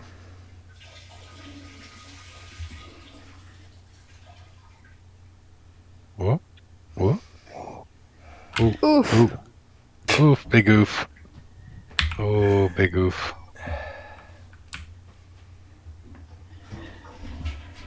Still going. But yeah, I certainly wouldn't call it a pretty ship. No, not pretty at all. Yes, so that just happened. So what'd you do wrong there? A number of things, actually. For starters, I forgot to put a gyroscope on. And I forgot to put additional engines for lateral movements. All right. Well, I will be right back. Okay. So now I have to try and roll the ship over.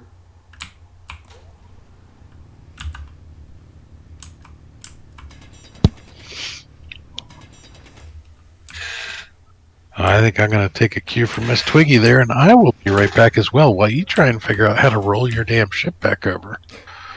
I'll be back in a few.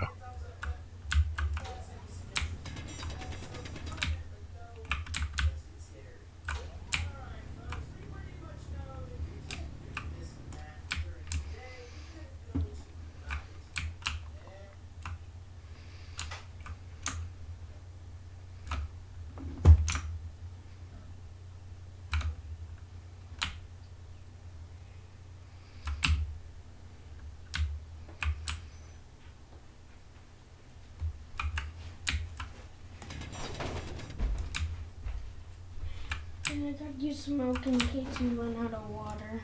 Oh, thanks, buddy. You're welcome. You sure you don't want it? I've got plenty of pop and water. And sure I don't want it. Tastes kind of weird to me. Okay, you want to put it in the fridge then? No, it tastes like it's mixed with something. All right, just dump it out. Okay.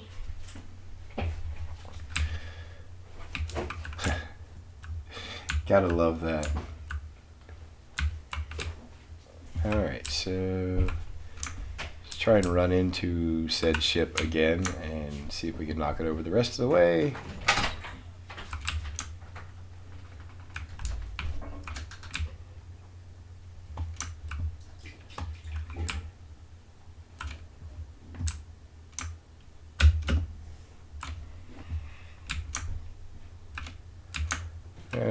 That didn't work.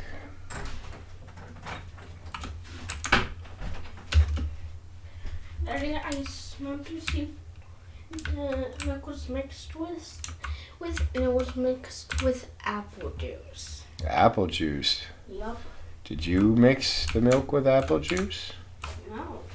Okay.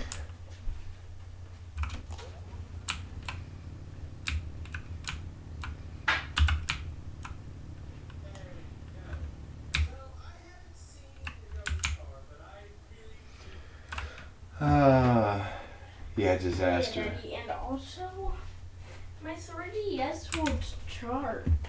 It won't charge. No, it won't. All right, I'll have to take a look at it when I'm done. Okay.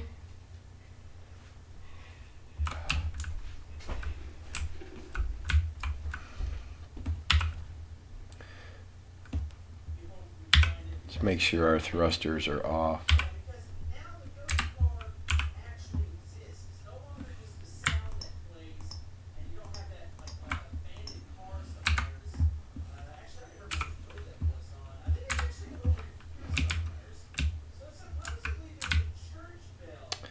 Looks like it's pretty well wedged in here.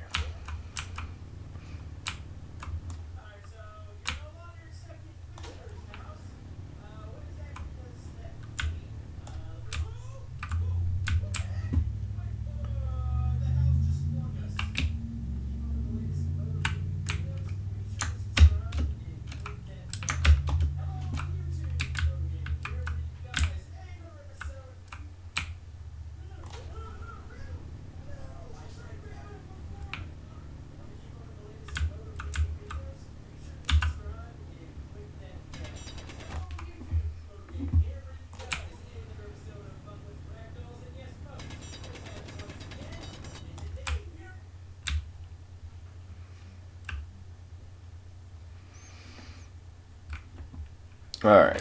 It's almost there.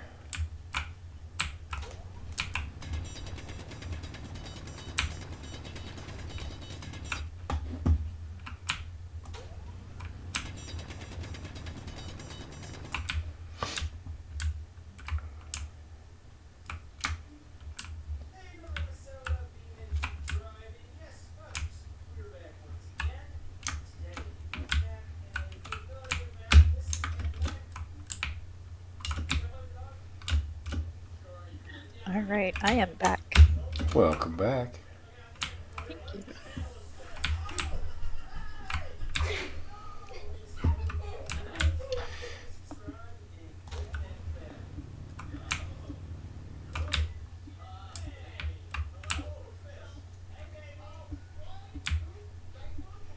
So I have almost gotten the ship righted.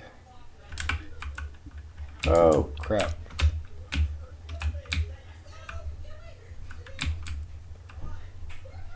Apparently the drill is really heavy because now it's nosing down.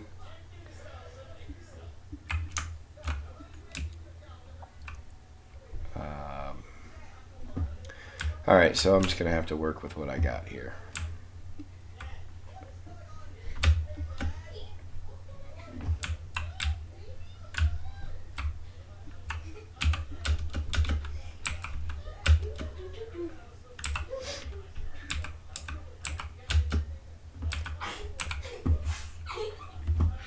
Alright, so I need to build a gyro.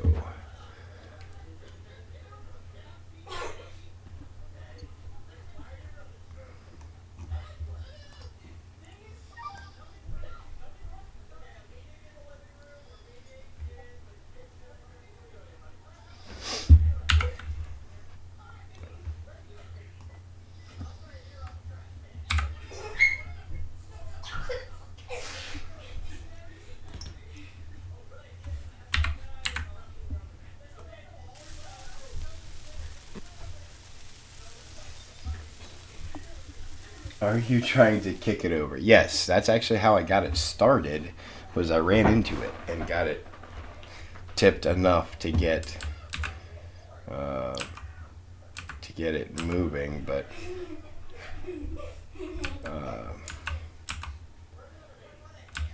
so apparently nothing broke. Luckily.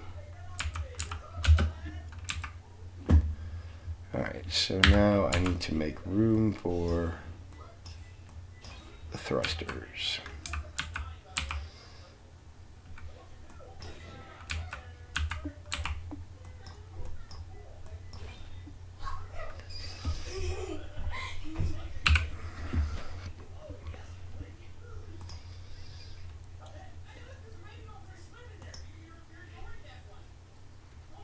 I'll go to progression.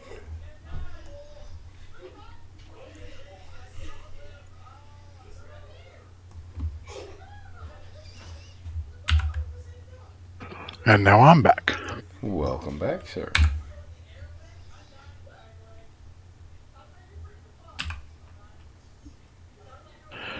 So maybe if you just dig a really deep hole and cover it back over. Actually, the one thing you can't do in this game is fill in holes. You can dig them quite well, but you can't fill them in.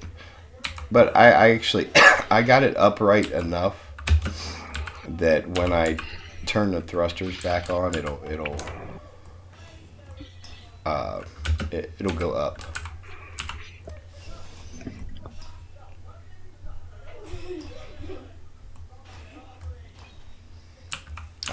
Now I need to get my lateral thrusters in place. Yeah, that one. So what do you have to do to counterbalance the weight of that drill in the front? Once I have the gyroscope, it'll do it automatically.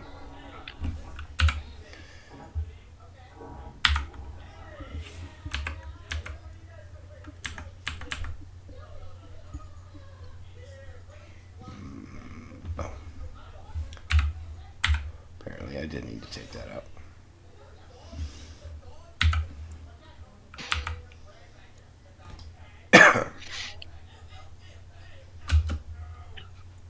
Now, Twiggy, I have to ask you: does this give you motion sickness or vertigo or anything?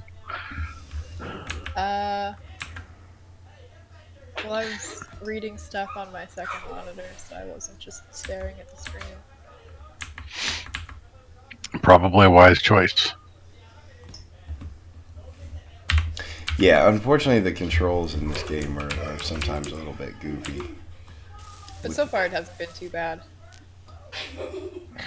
I need pretty much everything. Construction components, metal grids, motors. Okay.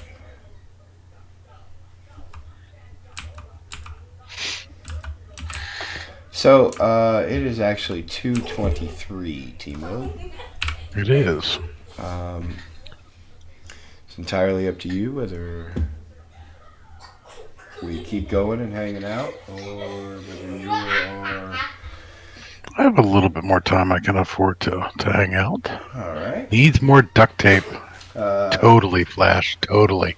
Yes, absolutely correct. Needs more duct tape. All right, so... Now, how is Twiggy doing on time for hanging out? I'm good. I didn't really have any plans today other than take the dog hiking, so... I need... Probably take the boy and the dog hiking. Well, again, the hiking is not going to help the boy with his abs. Well, No, yes. but it helps him with his stuck inside problem. And actually, hiking would help boy with abs. Flash, I don't want to know what you were doing with your hands to keep them so busy. I'm going to just leave that one alone.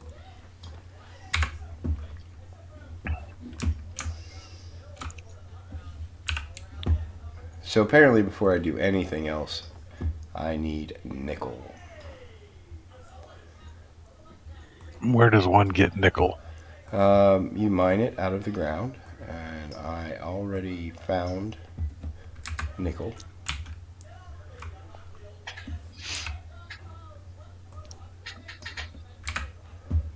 And it is cobalt iron, gold, magnesium. I thought I found nickel.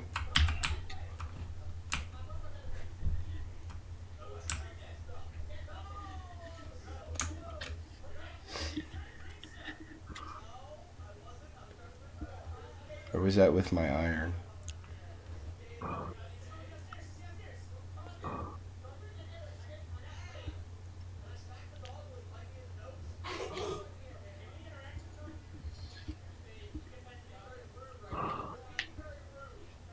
That one's silicate and magnesium. That one's gold. That one's magnesium. Where did my iron go? Oh, there it is. Iron? Cobalt and iron.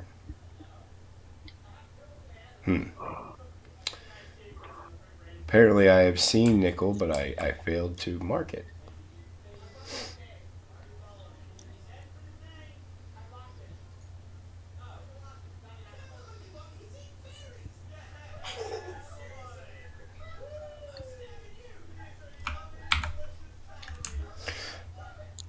Now the only way you can find resources on your own like this is with the drill. The drill has a built-in ore detector. Now once I get the ship up and running, oh, there's more iron there. Once I get the ship up and running, it has an ore detector on it. Nickel.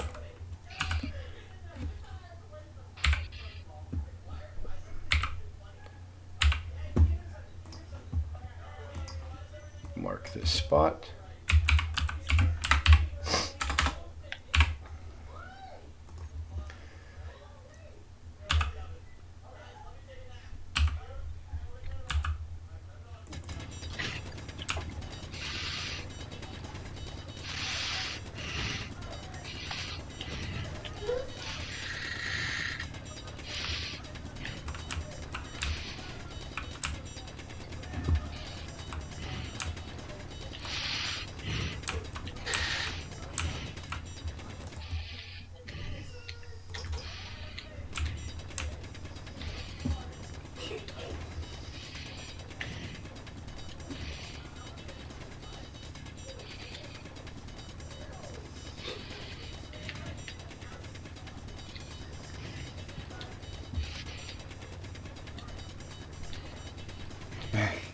Flash says, diggy, diggy hole. Yes. Diggy, diggy hole.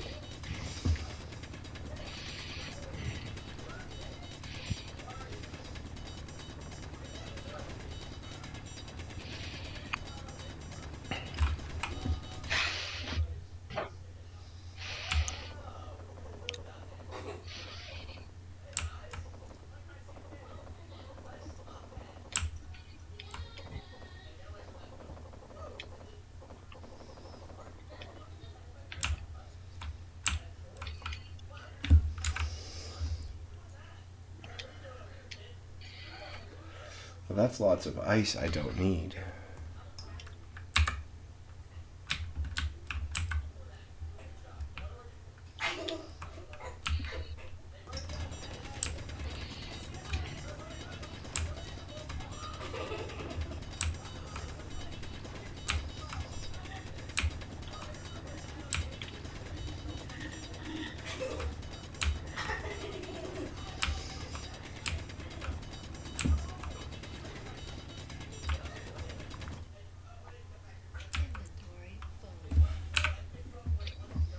Go stuff.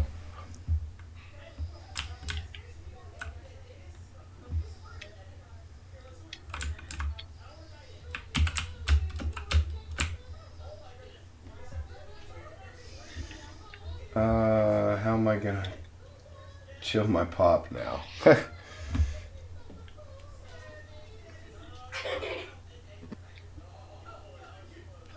Did you get rid of your ice to I- make room for ice cream, like Devante suggested?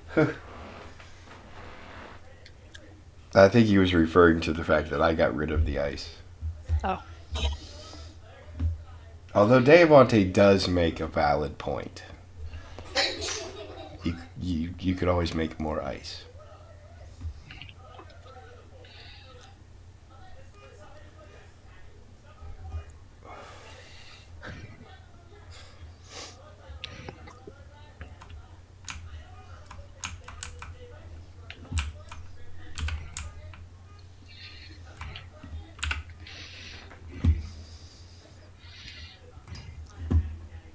Flash says, "What's Reaper doing?" Foreman, getting stoned in some hole again.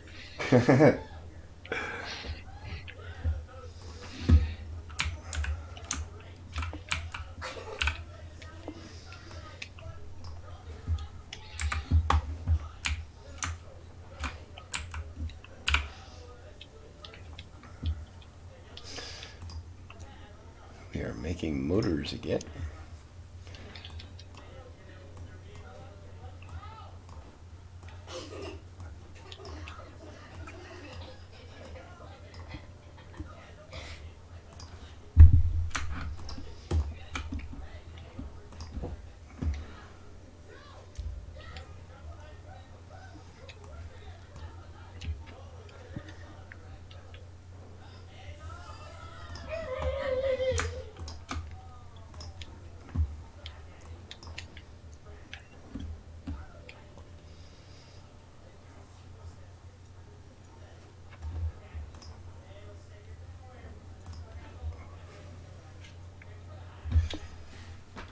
At least he kicked the ice habit. Yeah.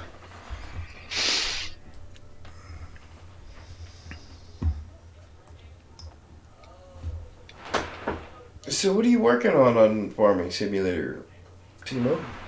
I'm actually not on Farming Simulator.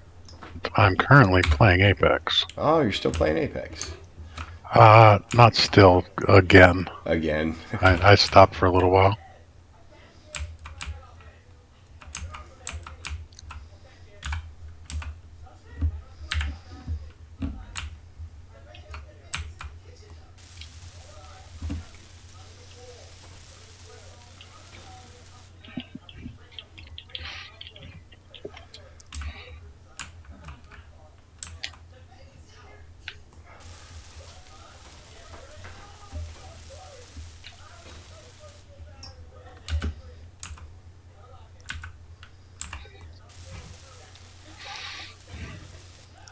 Mary Lizzie is back. Welcome back. She had to call and argue with a stupid pharmacy tech who doesn't understand English. Oh, that's always fun. The very angry face emoji.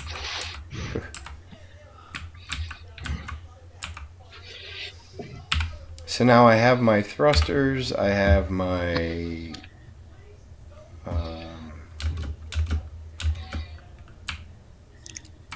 gyroscope. So now the ship flies.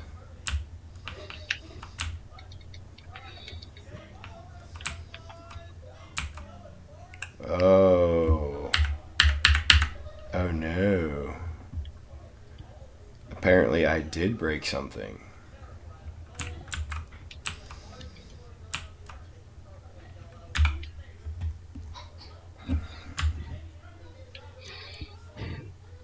I broke the connector off.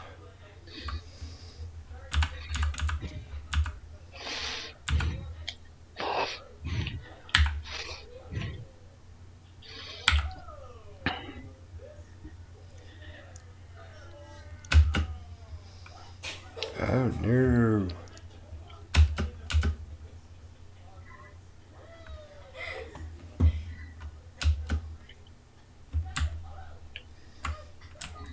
Well, let's see if I can land it on the one landing gear that I have.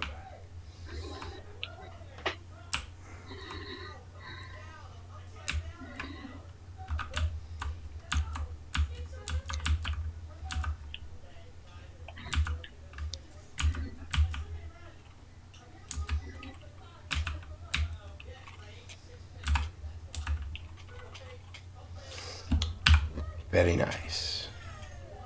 Question is can I get the connector on with it on the ground?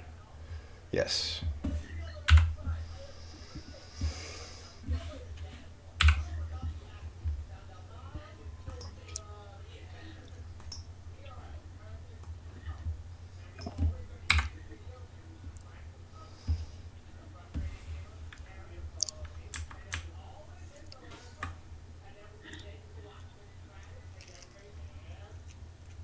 Maybe.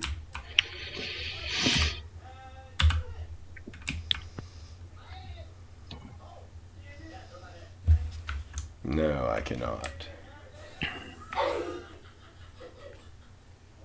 Okay. Well, I'm thinking about it. Let's save game. Just in case. Yep.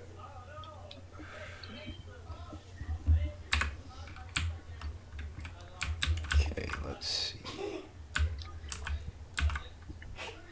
Okay, let's just do it this way. Excuse me.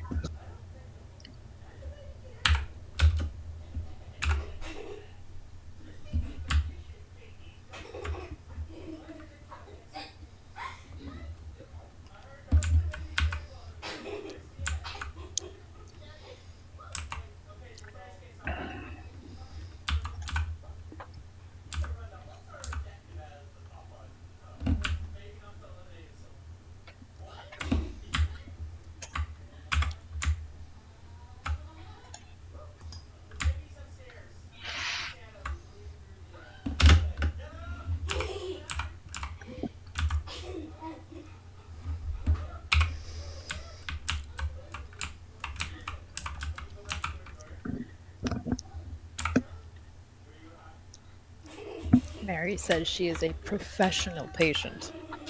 She's used to calling the pharmacy. So she started with, I have 4 to have delivered that have refills and 2 that need a doctor contacted.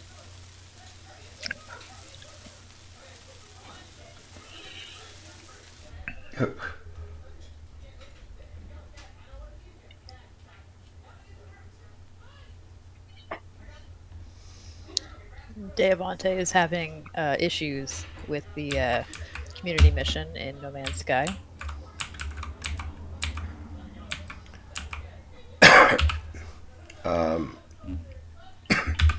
I don't actually do the community missions. Apparently, somebody put a base near the portal, and it's messing up rendering and general pain. Actually, there was believe somebody was saying that on PS4, somebody put a comm ball right in the doorway, so you couldn't get in to complete the mission.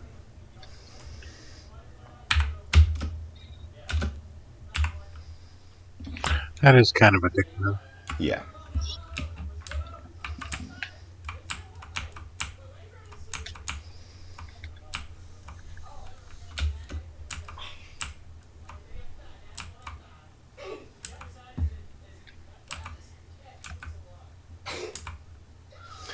Um,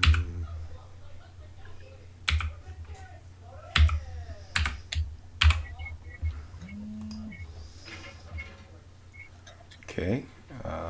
That should be on, and yet it's not.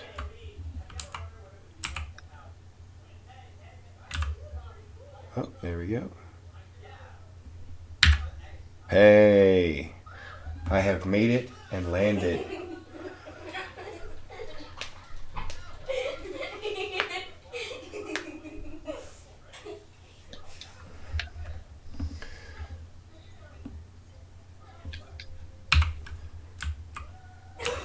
So there's my ship on its dock. Devante wants to report the base, and so Mary Lizzie recommending he can find the base computer. Ah, okay. She also says that the tech asked for the prescription numbers, which the tech proceeded to say that he can't find that one. Does it need a doctor contacted?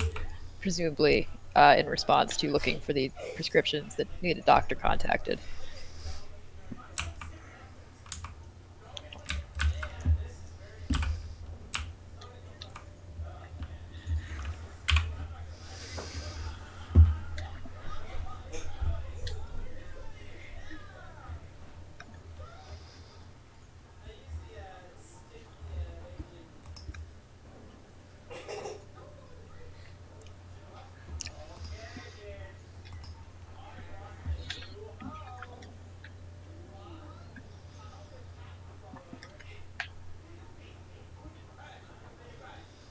There we go. Now my ship is charging.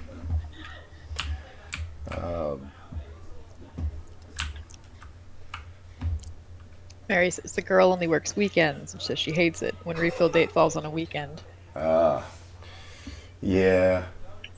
Luckily, the pharmacy we use, not only do they deliver all of our prescriptions, but they only have like 3 people that work there. So they pretty much all work all the time, but they're not open on weekends.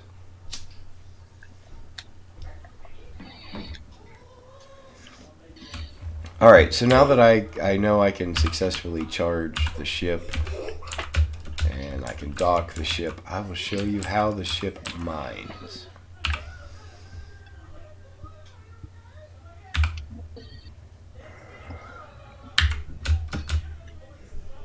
No, I won't. Apparently, I will just drop the ship. Oh, crap. Apparently, I will do all the things you're not supposed to do. And break the antenna.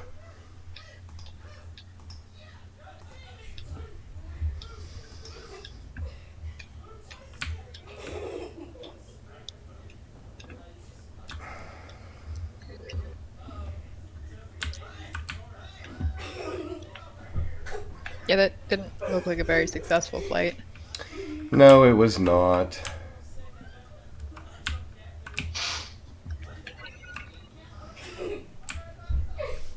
I need to get it to roll again.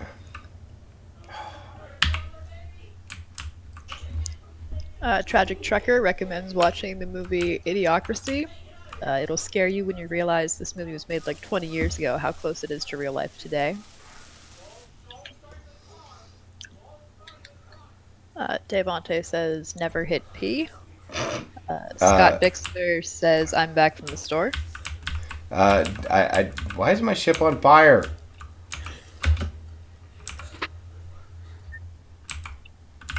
Devontae, why is my ship on fire? That's never happened. It was the O2 generator. Okay. And actually, I didn't hit P. What I did, in fact, do was forget that I put the battery in charge only mode.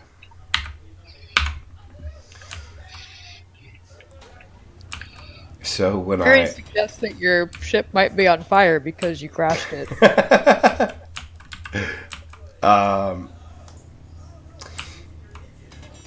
Astute observation.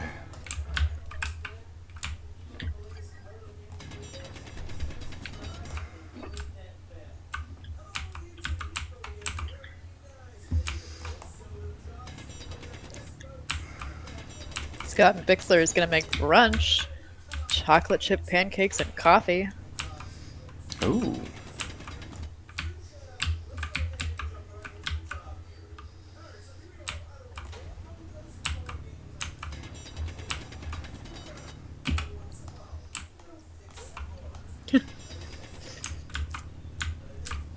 Galaxy says Beffels can't drive and Reaper can't fly.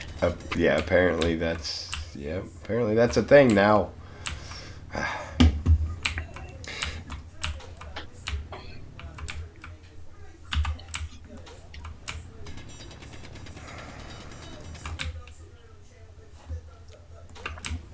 Flash says Flash can't survive and Lizzie can't PvP. Maybe together we can complete a game. Only if it's Uno. Yeah. Maybe. But if it's Uno, only one of you will survive.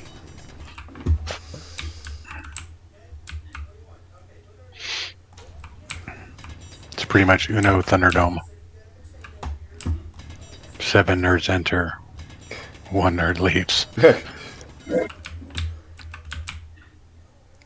Mary Lizzie's front door is open, so the sun is directly in her eyes.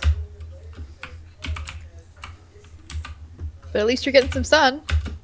It's always Yeah. nice. Good for the vitamin D.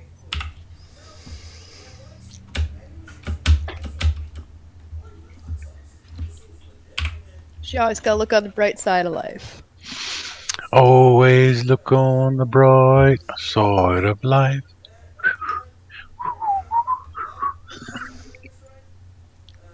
Oh. When in doubt, Monty Python it out. So I have, in fact, damaged some components. Such as? One of my thrusters, the battery.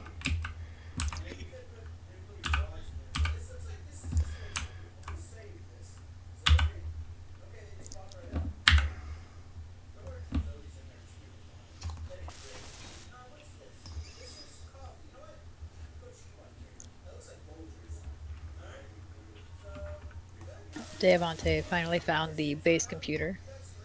Nice. Your mother was a hamster and your father smelt the elderberries. Let's see. Flash Kid says 10 minutes later, Reaper figures out how to get mining ship under the ground. And stop breaking things. No, you still haven't figured out how to stop breaking things.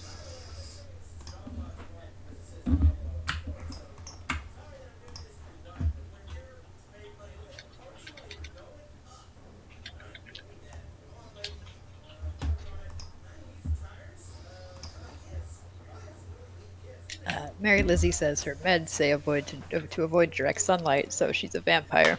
Well, I posit that someone who left the door open must be trying to kill you then. Should maybe investigate Adequate that. summation. Adequate summation. Yes. Yeah.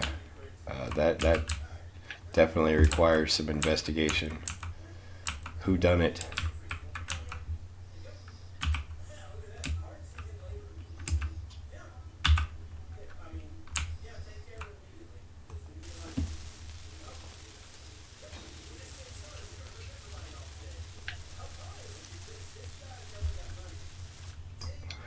Alright, so that is the battery repair.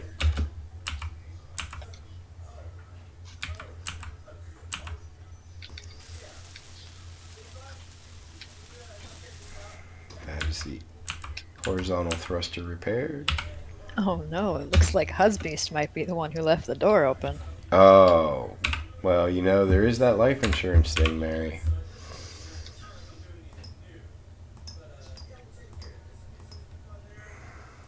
Flash says that, sorry, we at Flashco Support Solutions do not offer the support you need.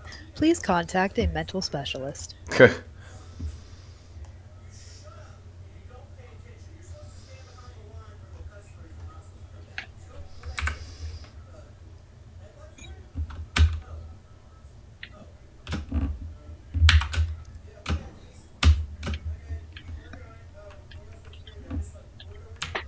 No. Apparently, Husbeast is letting in a breeze. What? Couldn't he open a window that might not result in, like, sun in your eyes?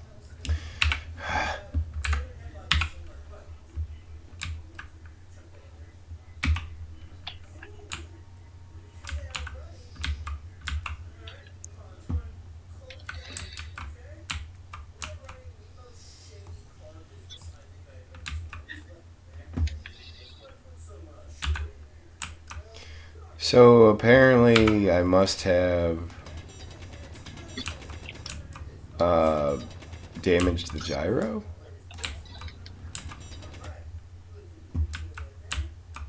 No. There's the gyro. So why did it flip over again?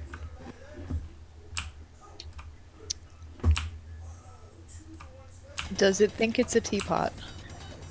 Where it's like tip me over and pour Pour me me out? out? Yeah, it must.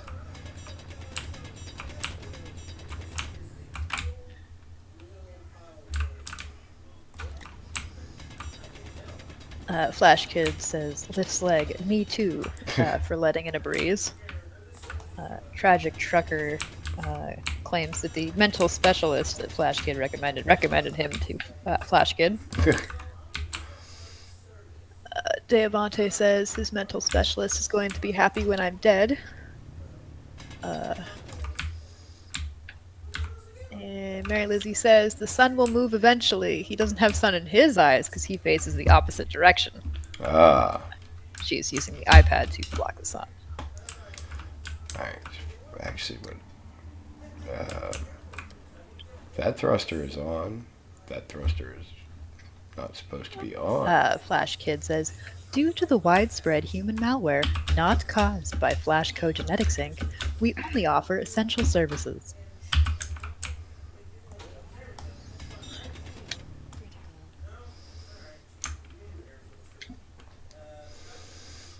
Mary says that they do not have life insurance on her, just him. Oh. So he must not be after that fat paycheck.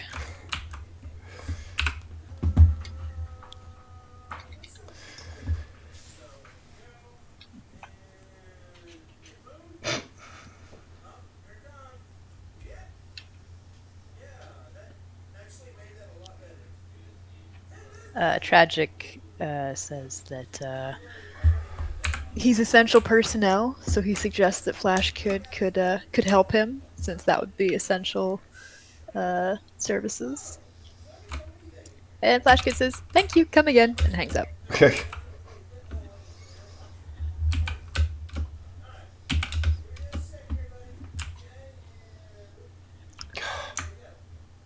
I really forget to put it back in my inventory?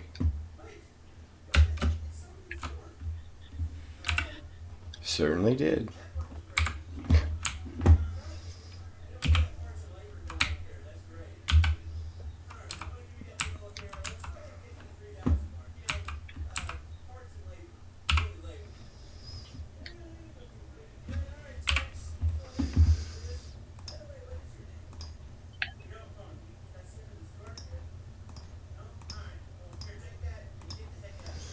I'm turning my horizontal thrusters off.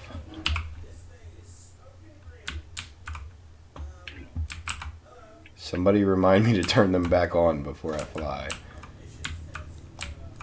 You'll have to tell us when you're about to fly then. Well, apparently I'm about to get squished by my own ship.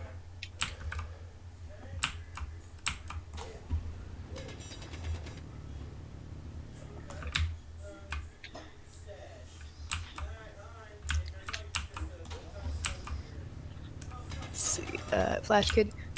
Doot doot deet doot. The number you are trying to reach has been disconnected. Tragic says it's just like real tech support. Right? Mary says he plays tech support IRL. Galaxy says I have a really good customer service voice. Unless it's Flash Kid having a really good customer service voice. One of the two. You know who has a very disturbing customer service voice? Hollow Crow.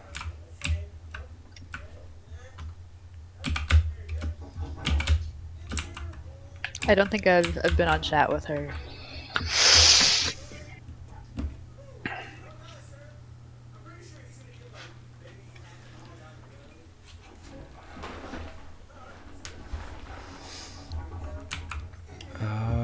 Now what? Mary Lizzie says, new headline, local man squashed under ship trying to dig hole under it.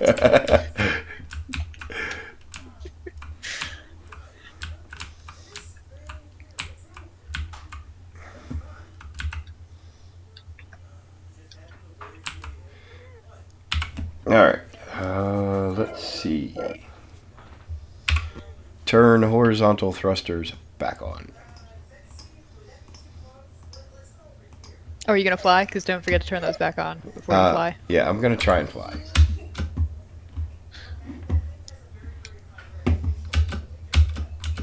Mary Lizzie asked if Hollow Crow's customer service voice is because she sounds hollow. It's just very creepy. It's not hollow. She actually has a really, really good customer service voice. But coming from that woman, it's creepy. And Flash Kid says, you're lucky he can't drop in stream or he'd totally do his tech support voice. And then I think he's reminding you to activate the things. And Mary Lizzie says, basically what I'm saying is I can't get on the PC until the sun moves because the iPad is blocking currently.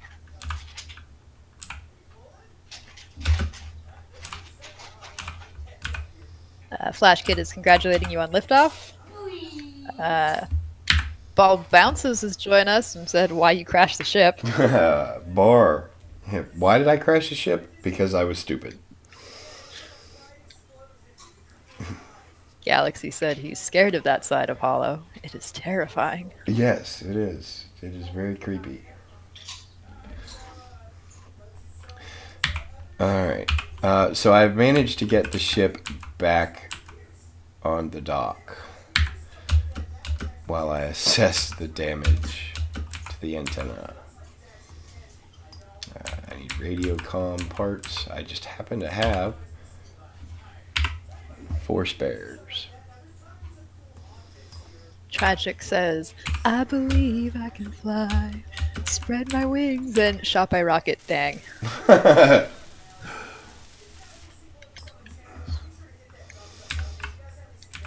Alright, let's make sure everything is functioning. Bar claims is not scary.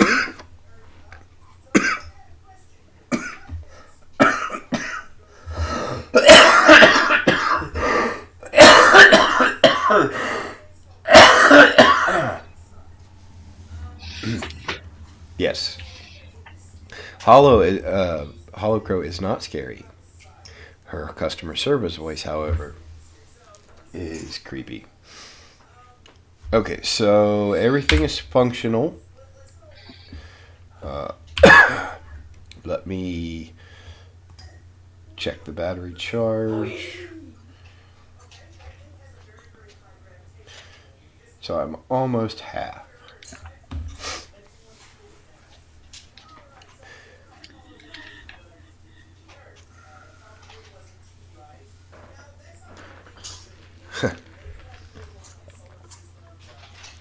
Shall I try this again? Flash Kid says, I don't know why people don't think I'm scary. It amuses me that people let their guard down so easily. And Bar says that people don't scare him. Flash Kid claims he's not people.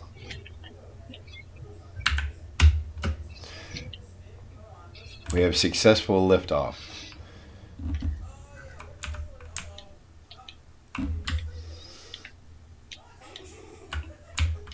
And flight. We're flying! We're flying!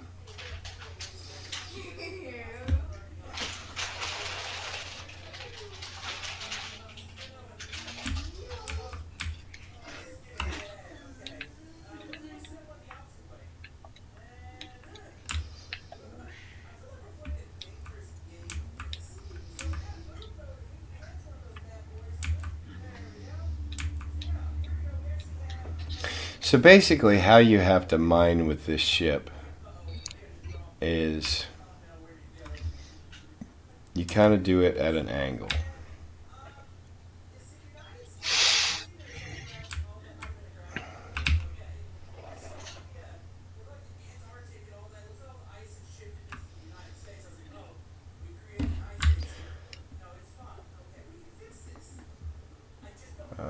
What do I have? Okay, I have silicone and magnesium under me.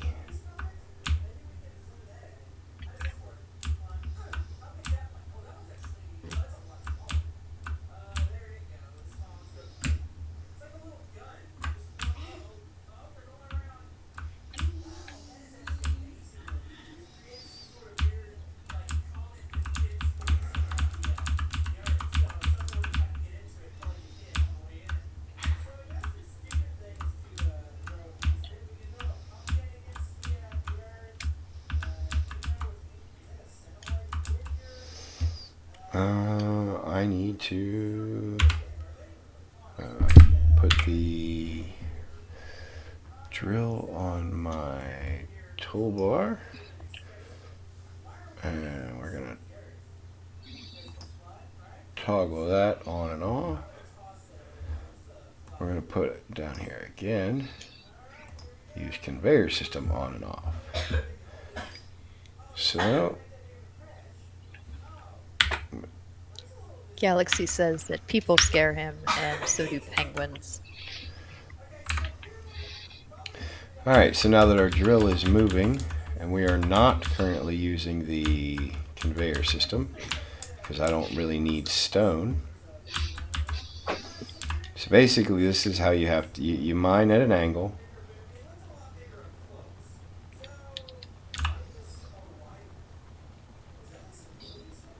All right, so that was very distracting. I'm playing Apex now.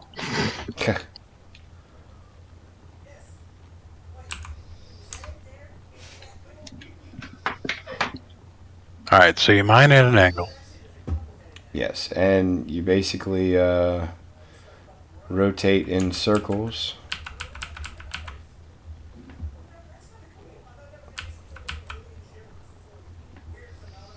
So you clear a space big enough for your ship to go down.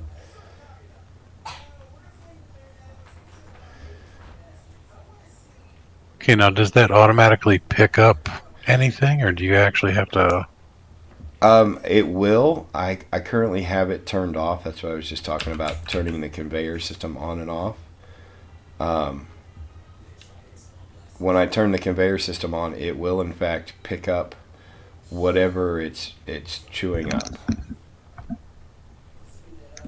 need to move the camera a little bit here. Right myself.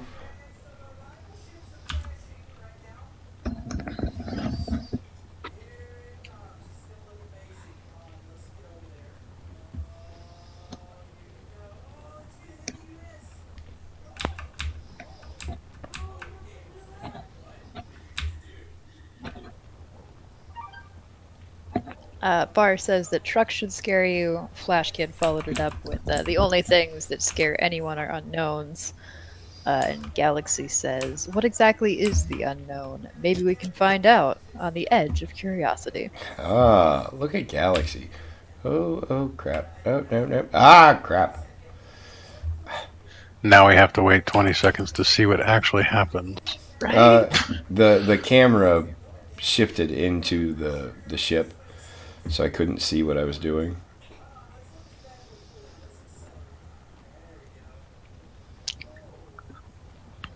Did it again. Did it again.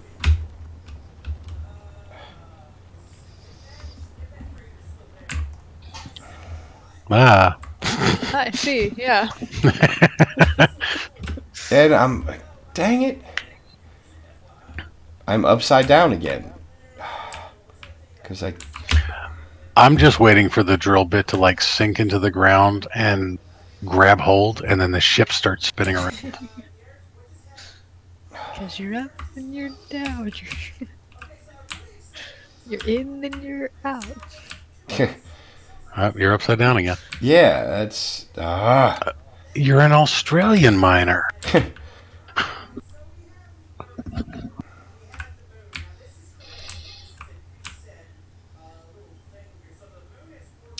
trying to get it. 10 out of 10 operator known as Reaper. Yes. When the Reaper is your drill operator. So we can take bets on how long it's going to take him to flip it back over. Oh, I almost had it. All right. Turtle mode engaged. What is? All right, now can I make an observation? Although you're getting it, you're getting it. You're sort of getting it. Now the drill's going to engage into the ground and start spinning the ship. Oh, now you're back inside. Oh, now you're floating back to where you were. Nope, incorrect. Yeah, but Timo, you're like 20 seconds behind. But I know, so it's going to be frustrating the hell out of him. Because I already did that. Yeah. You're already watching it. It's going to be like, what are you narrating?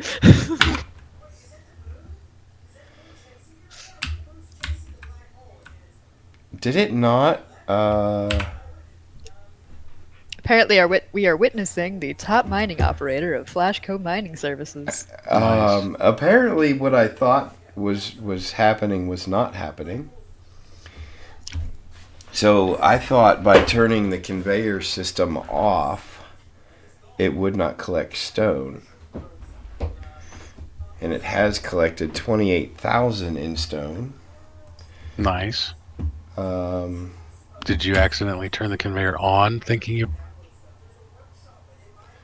no, according to my toolbar, it still says off.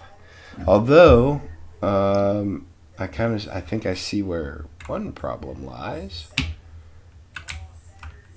Well, so I'm going to make a suggestion, and this is just a suggestion. Since you know two things about the ship. One is that it's very front heavy. Yes. And two, that you can't fly it for shit.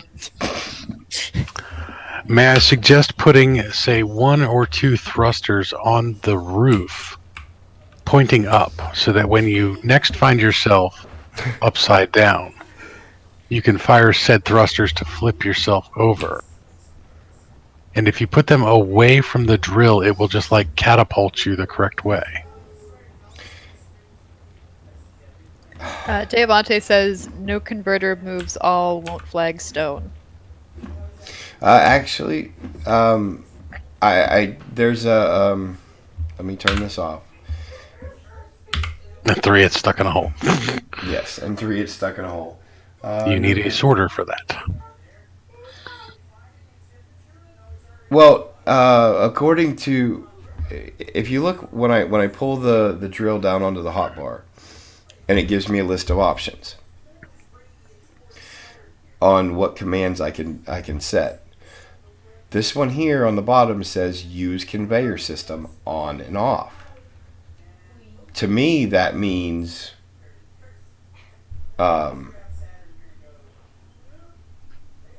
if I turn it either off, pick up all the stuff or don't pick up the stuff. yes. And apparently that is not the case. Deavante said you also need a stopped so you can drop send stone.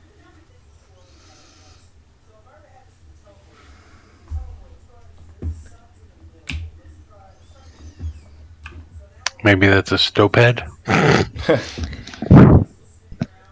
All right. Also, apparently, Flashco mining services only hire the top operators. Because they Minimal only budgets. operate on their top.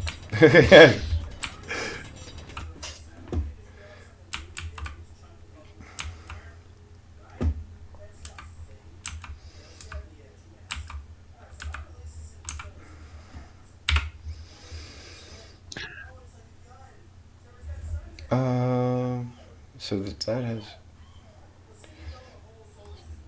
Also need a sorter so you can drop sandstone. We need a sorter in the system for the conveyor to work right. Yes, if I to do it that way, yes, I need a sorter. I assumed I could just turn it off. And that's why it's so heavy, because it's not going into the... It's storing everything in the drill, so it's making it more front heavy. Yes.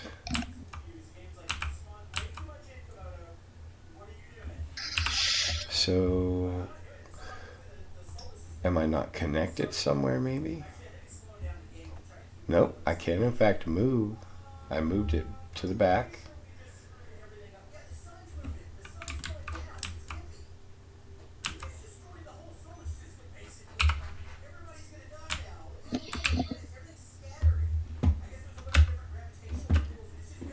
This is, in fact, rather humorous.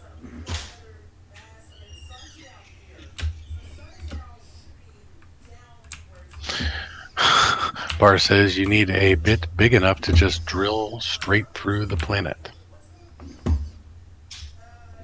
And Flash says at least we know it can mine downward. What is going on here? It looks to me like the drill is still active. I think it has to be active so that he can successfully wiggle his way out of the hole. The drill is not active, but I have a thruster that is. Oh, that's a thruster that's actually trying to blow you out of the hole? It's trying to right. Oh, so close. So close. Now, if only that thruster would fire now and push you further away from the hole. But it's trying to tip me again. Well, it's trying to right you. I see that. But I think you should name the ship Teapot. It is short and stout. I almost had it righted. Almost. But it wants it see I just did it again.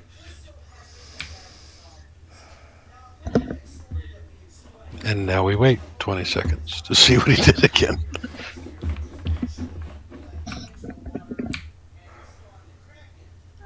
Devante says you need more gyros.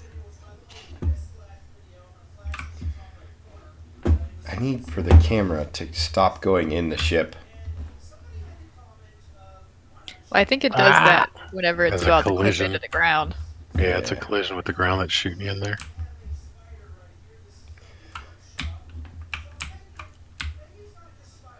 Could your gyro be off center? It works as long as it's connected to the ship. It doesn't matter where.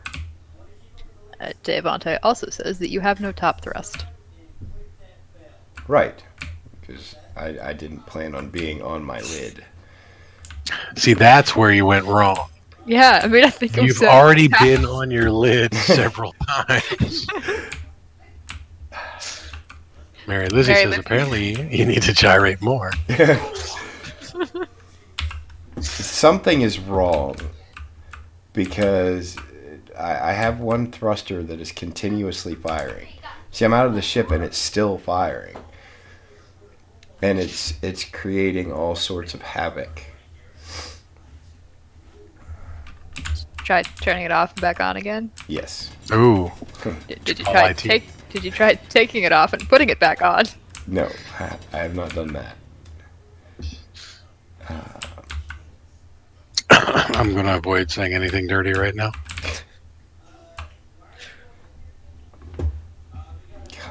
Well, there's your thruster.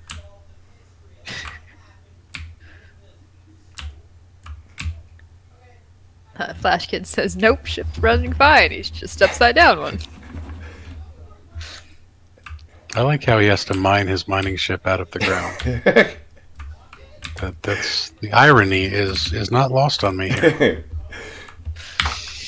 No, I've changed my mind. I thought I wanted to play this game, but now not so much because I don't like spending that much time Fixing. upside down, not mining. Well, the truth is, done correctly, then you shouldn't be upside down.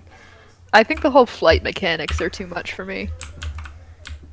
Like the having to figure out which thrusters need to be on and which ones need to be off. Well, Now you're just gonna dig yourself a hole. Diamante says, Reaper, it has a setting for always on at the bottom of the list. It's a slide bar.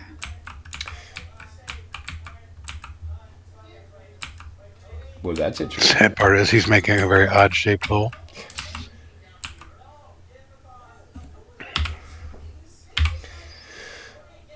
I think you should take that thruster off. That's the one that's causing you problems. Yeah, thruster override. Thruster override. Diamante says if you invite him to chat, he could explain it. No, I see what in I real see time. what I see what he's saying, but it's disabled.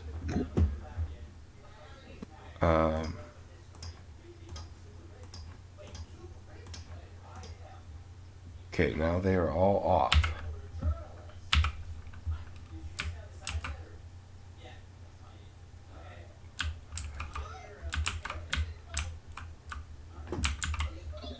And they're not firing. Okay. The way it works is you turn them on, and then they only activate when you tell them to. So if you push D, then the left thruster would activate, pushing you to the right.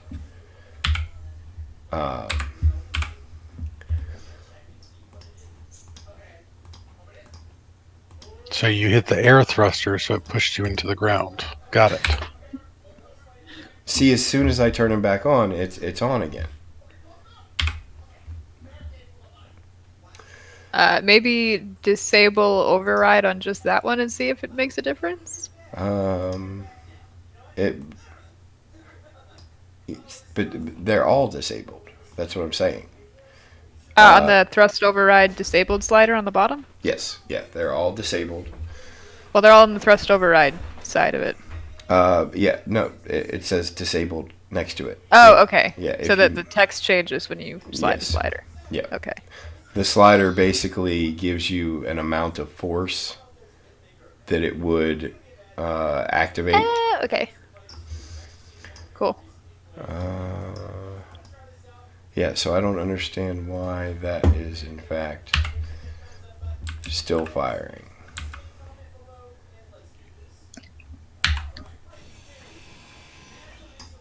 It's not anymore.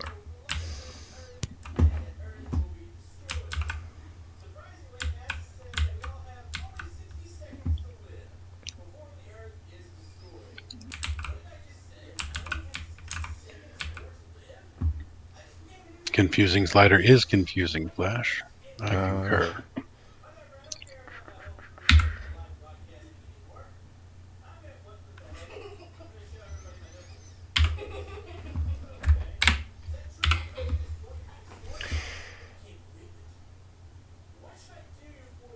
So now we're trying the unplug it, plug it back in strategy. We're going to put upward thrusters on.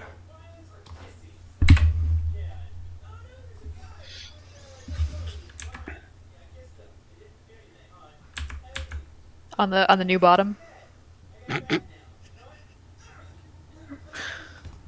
Also known as the old top.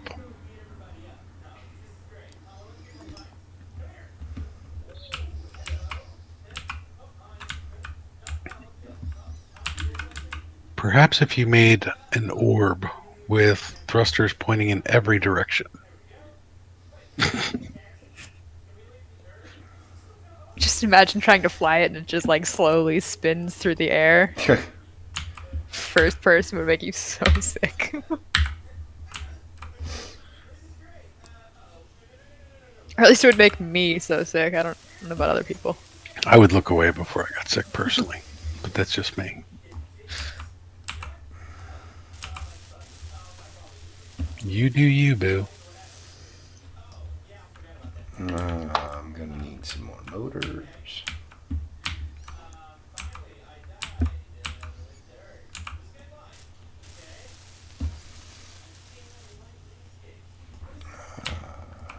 More motors. And more motors.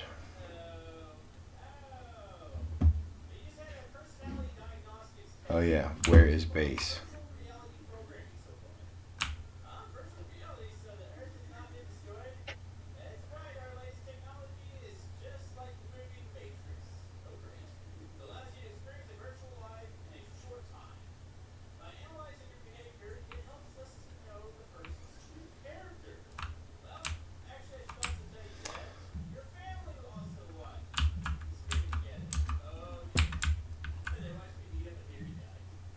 The two signals. So base is up there.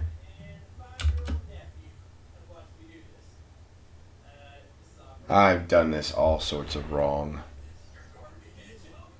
Are you freaking serious?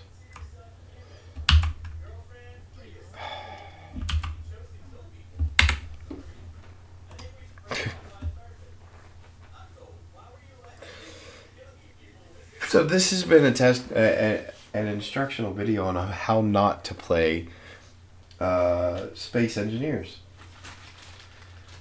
Because I've pretty much done everything wrong. I mean, or you've just played everything in the way that it doesn't work. One of the first things I should have done was set a marker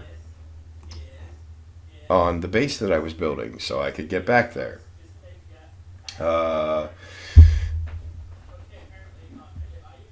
Ship, I don't know what.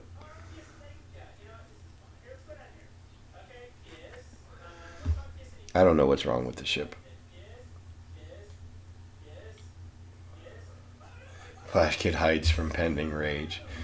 No pending rage. Oh, I guess it's been a long time since I saved.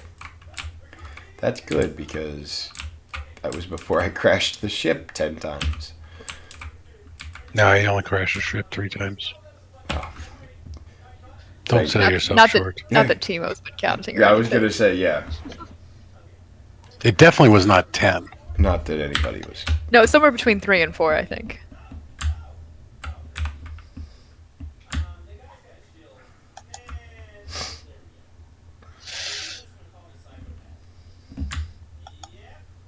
Oh, is this before your first liftoff? Not before the first one. No, actually, I take that back. I have already crashed the ship once because this is where I have to replace the connector so I can dock it.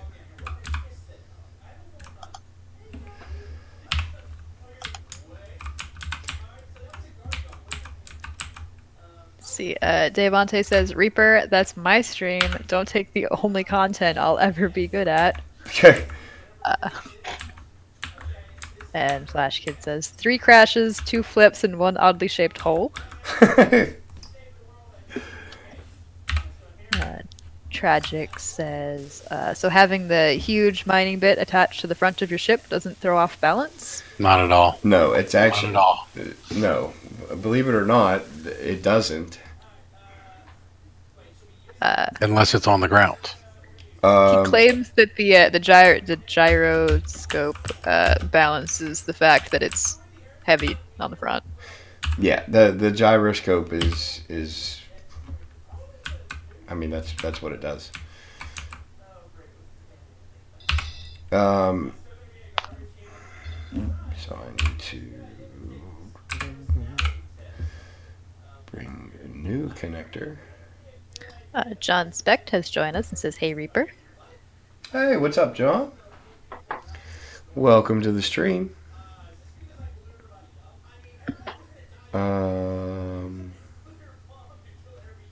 Switch lock. Yes, that's what I'm looking for.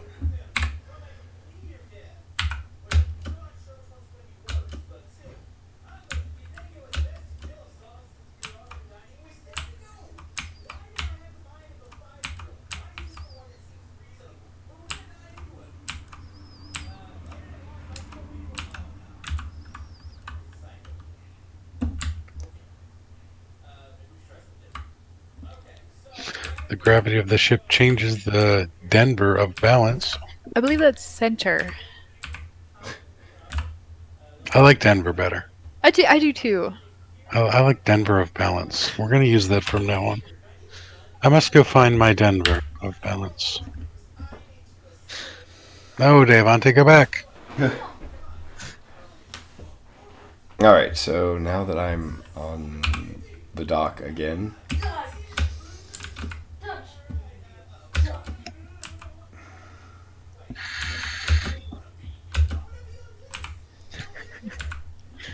John said that nothing much is up with him.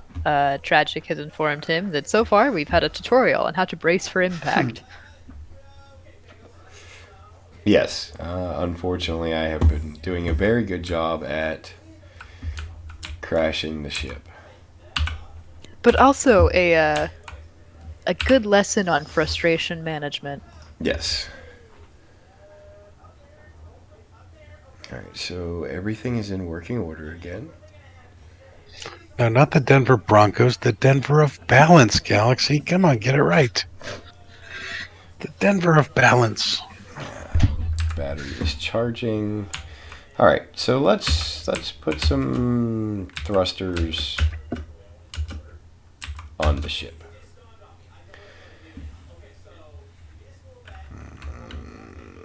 This is what I need. All right, well, as much as I hate to do this, I got to point out that it's 3:25. You got 5 minutes to make this thing work. Because I do have to bug out very soon. So we're just going to call it there then? Because this ain't working. Oh, come on. I want to see you struggle for 5 minutes. All right, yeah. You guys think he can get it done in 5 minutes? All right, so let's...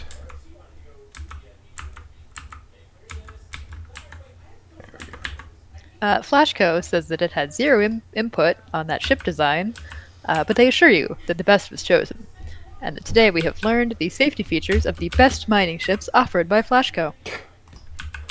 It didn't blow up when it hit the ground multiple times. I'll give it that. But it did catch fire.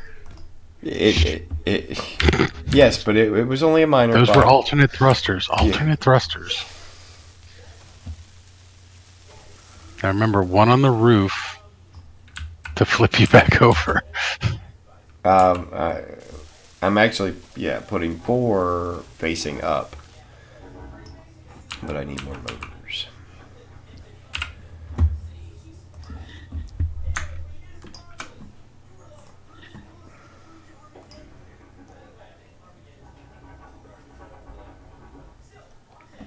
Be careful of your hydrogen level. I would hate for you to fall out of the sky without the protection of your ship. Yeah. Actually, while I'm making motors, I will go refill said hydrogen. Fire is the new warming feature for cold areas.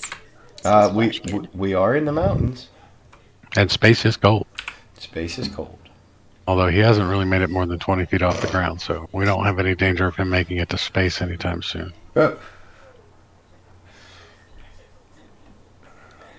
Thanks for the confidence, guys. Appreciate it. I would say I have no fear of you crashing into another planet in space, but... But Devante is trying to figure out if the bets we were taken were if it's the 5 minutes to crash or to fly.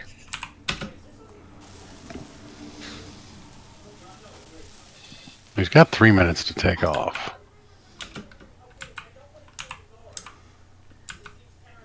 So then if he just flies around for 2 minutes after he takes off, then it'll just look like successful flight to you. As long as he takes off, I consider it a successful flight.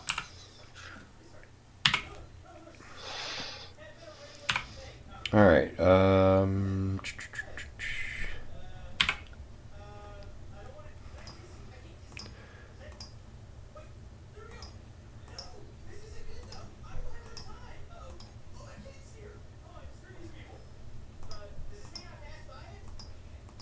Double checking all of my thrusters. Make sure everything is activated.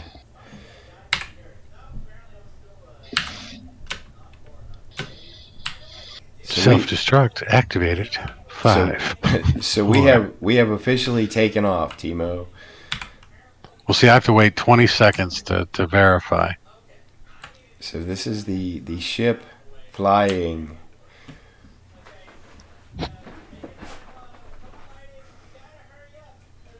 Yeah, I don't care if it mines from atmosphere, as long as it gets it off the ground safely. Hey, look, it's flying. Congratulations. Yay. All right, now crashing into something. I'm actually going to go try and re-land because I, again, forgot to put a GPS marker on my base. Oh, yeah. Almost. T-minus 10, 9, 8. So remember those thrusters that I put for flipping myself over? They help you land very quickly, too, don't they? Yes, they do.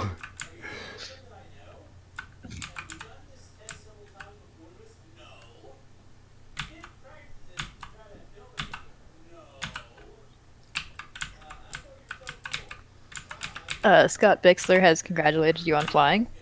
Thank you, sir. For now. Good job not dying yet. Devante says that, but rolling down the hill is how all first flights start. Right?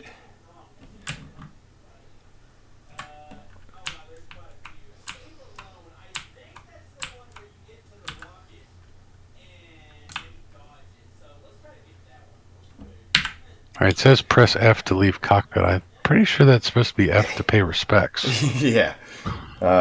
So I have successfully re-landed my ship. Relanded or landed? Landed again. It doesn't look very. Oh, I guess we're still 20 minutes behind. 20 seconds behind. I was like, wait, you're still looking not quite landed. That's a kind of a weird docking protocol, though. You just gotta line up the yellow with the yellow. So it gives like the whole front of your ship hanging off. With the hole in the hole? That's normally not how it works. Normally no, but fortunately for this game, that's how it works. Congratulations, you didn't die. I didn't die. So we have successfully landed. This is one small step for potato, one large leap for starchy kind. All hail Sputicus. So on that note, ladies and gentlemen, I'm going to save my game before I break something else. Did you mark remember where your to- base is? Yeah, I do that. did. I did put a GPS marker on the base. So, thoughts? Devante says, no, it's let me get the F out of this ship. Nice. So, any thoughts in closing from either one of you? Miss It's Icky been Duck fun. Twiggy. Thanks for inviting me. Absolutely. It was a very, very pleasant surprise. And it wasn't your mother. No, it was not my mother, thank goodness. When Timo saw that we were having a super secret special guest, his first reaction was, "I hope it's not my mother."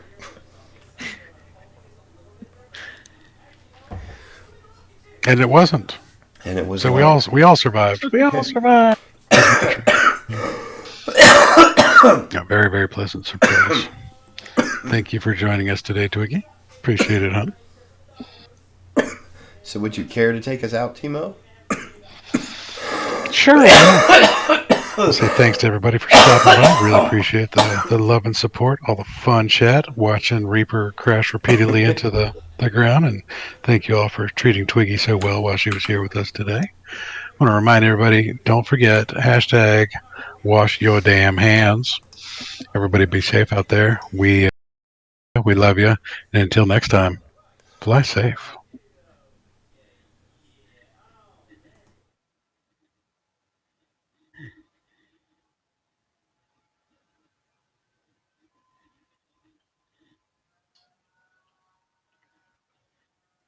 Now we wait to see if Reaper got us out of the stream. Not yet. Shh.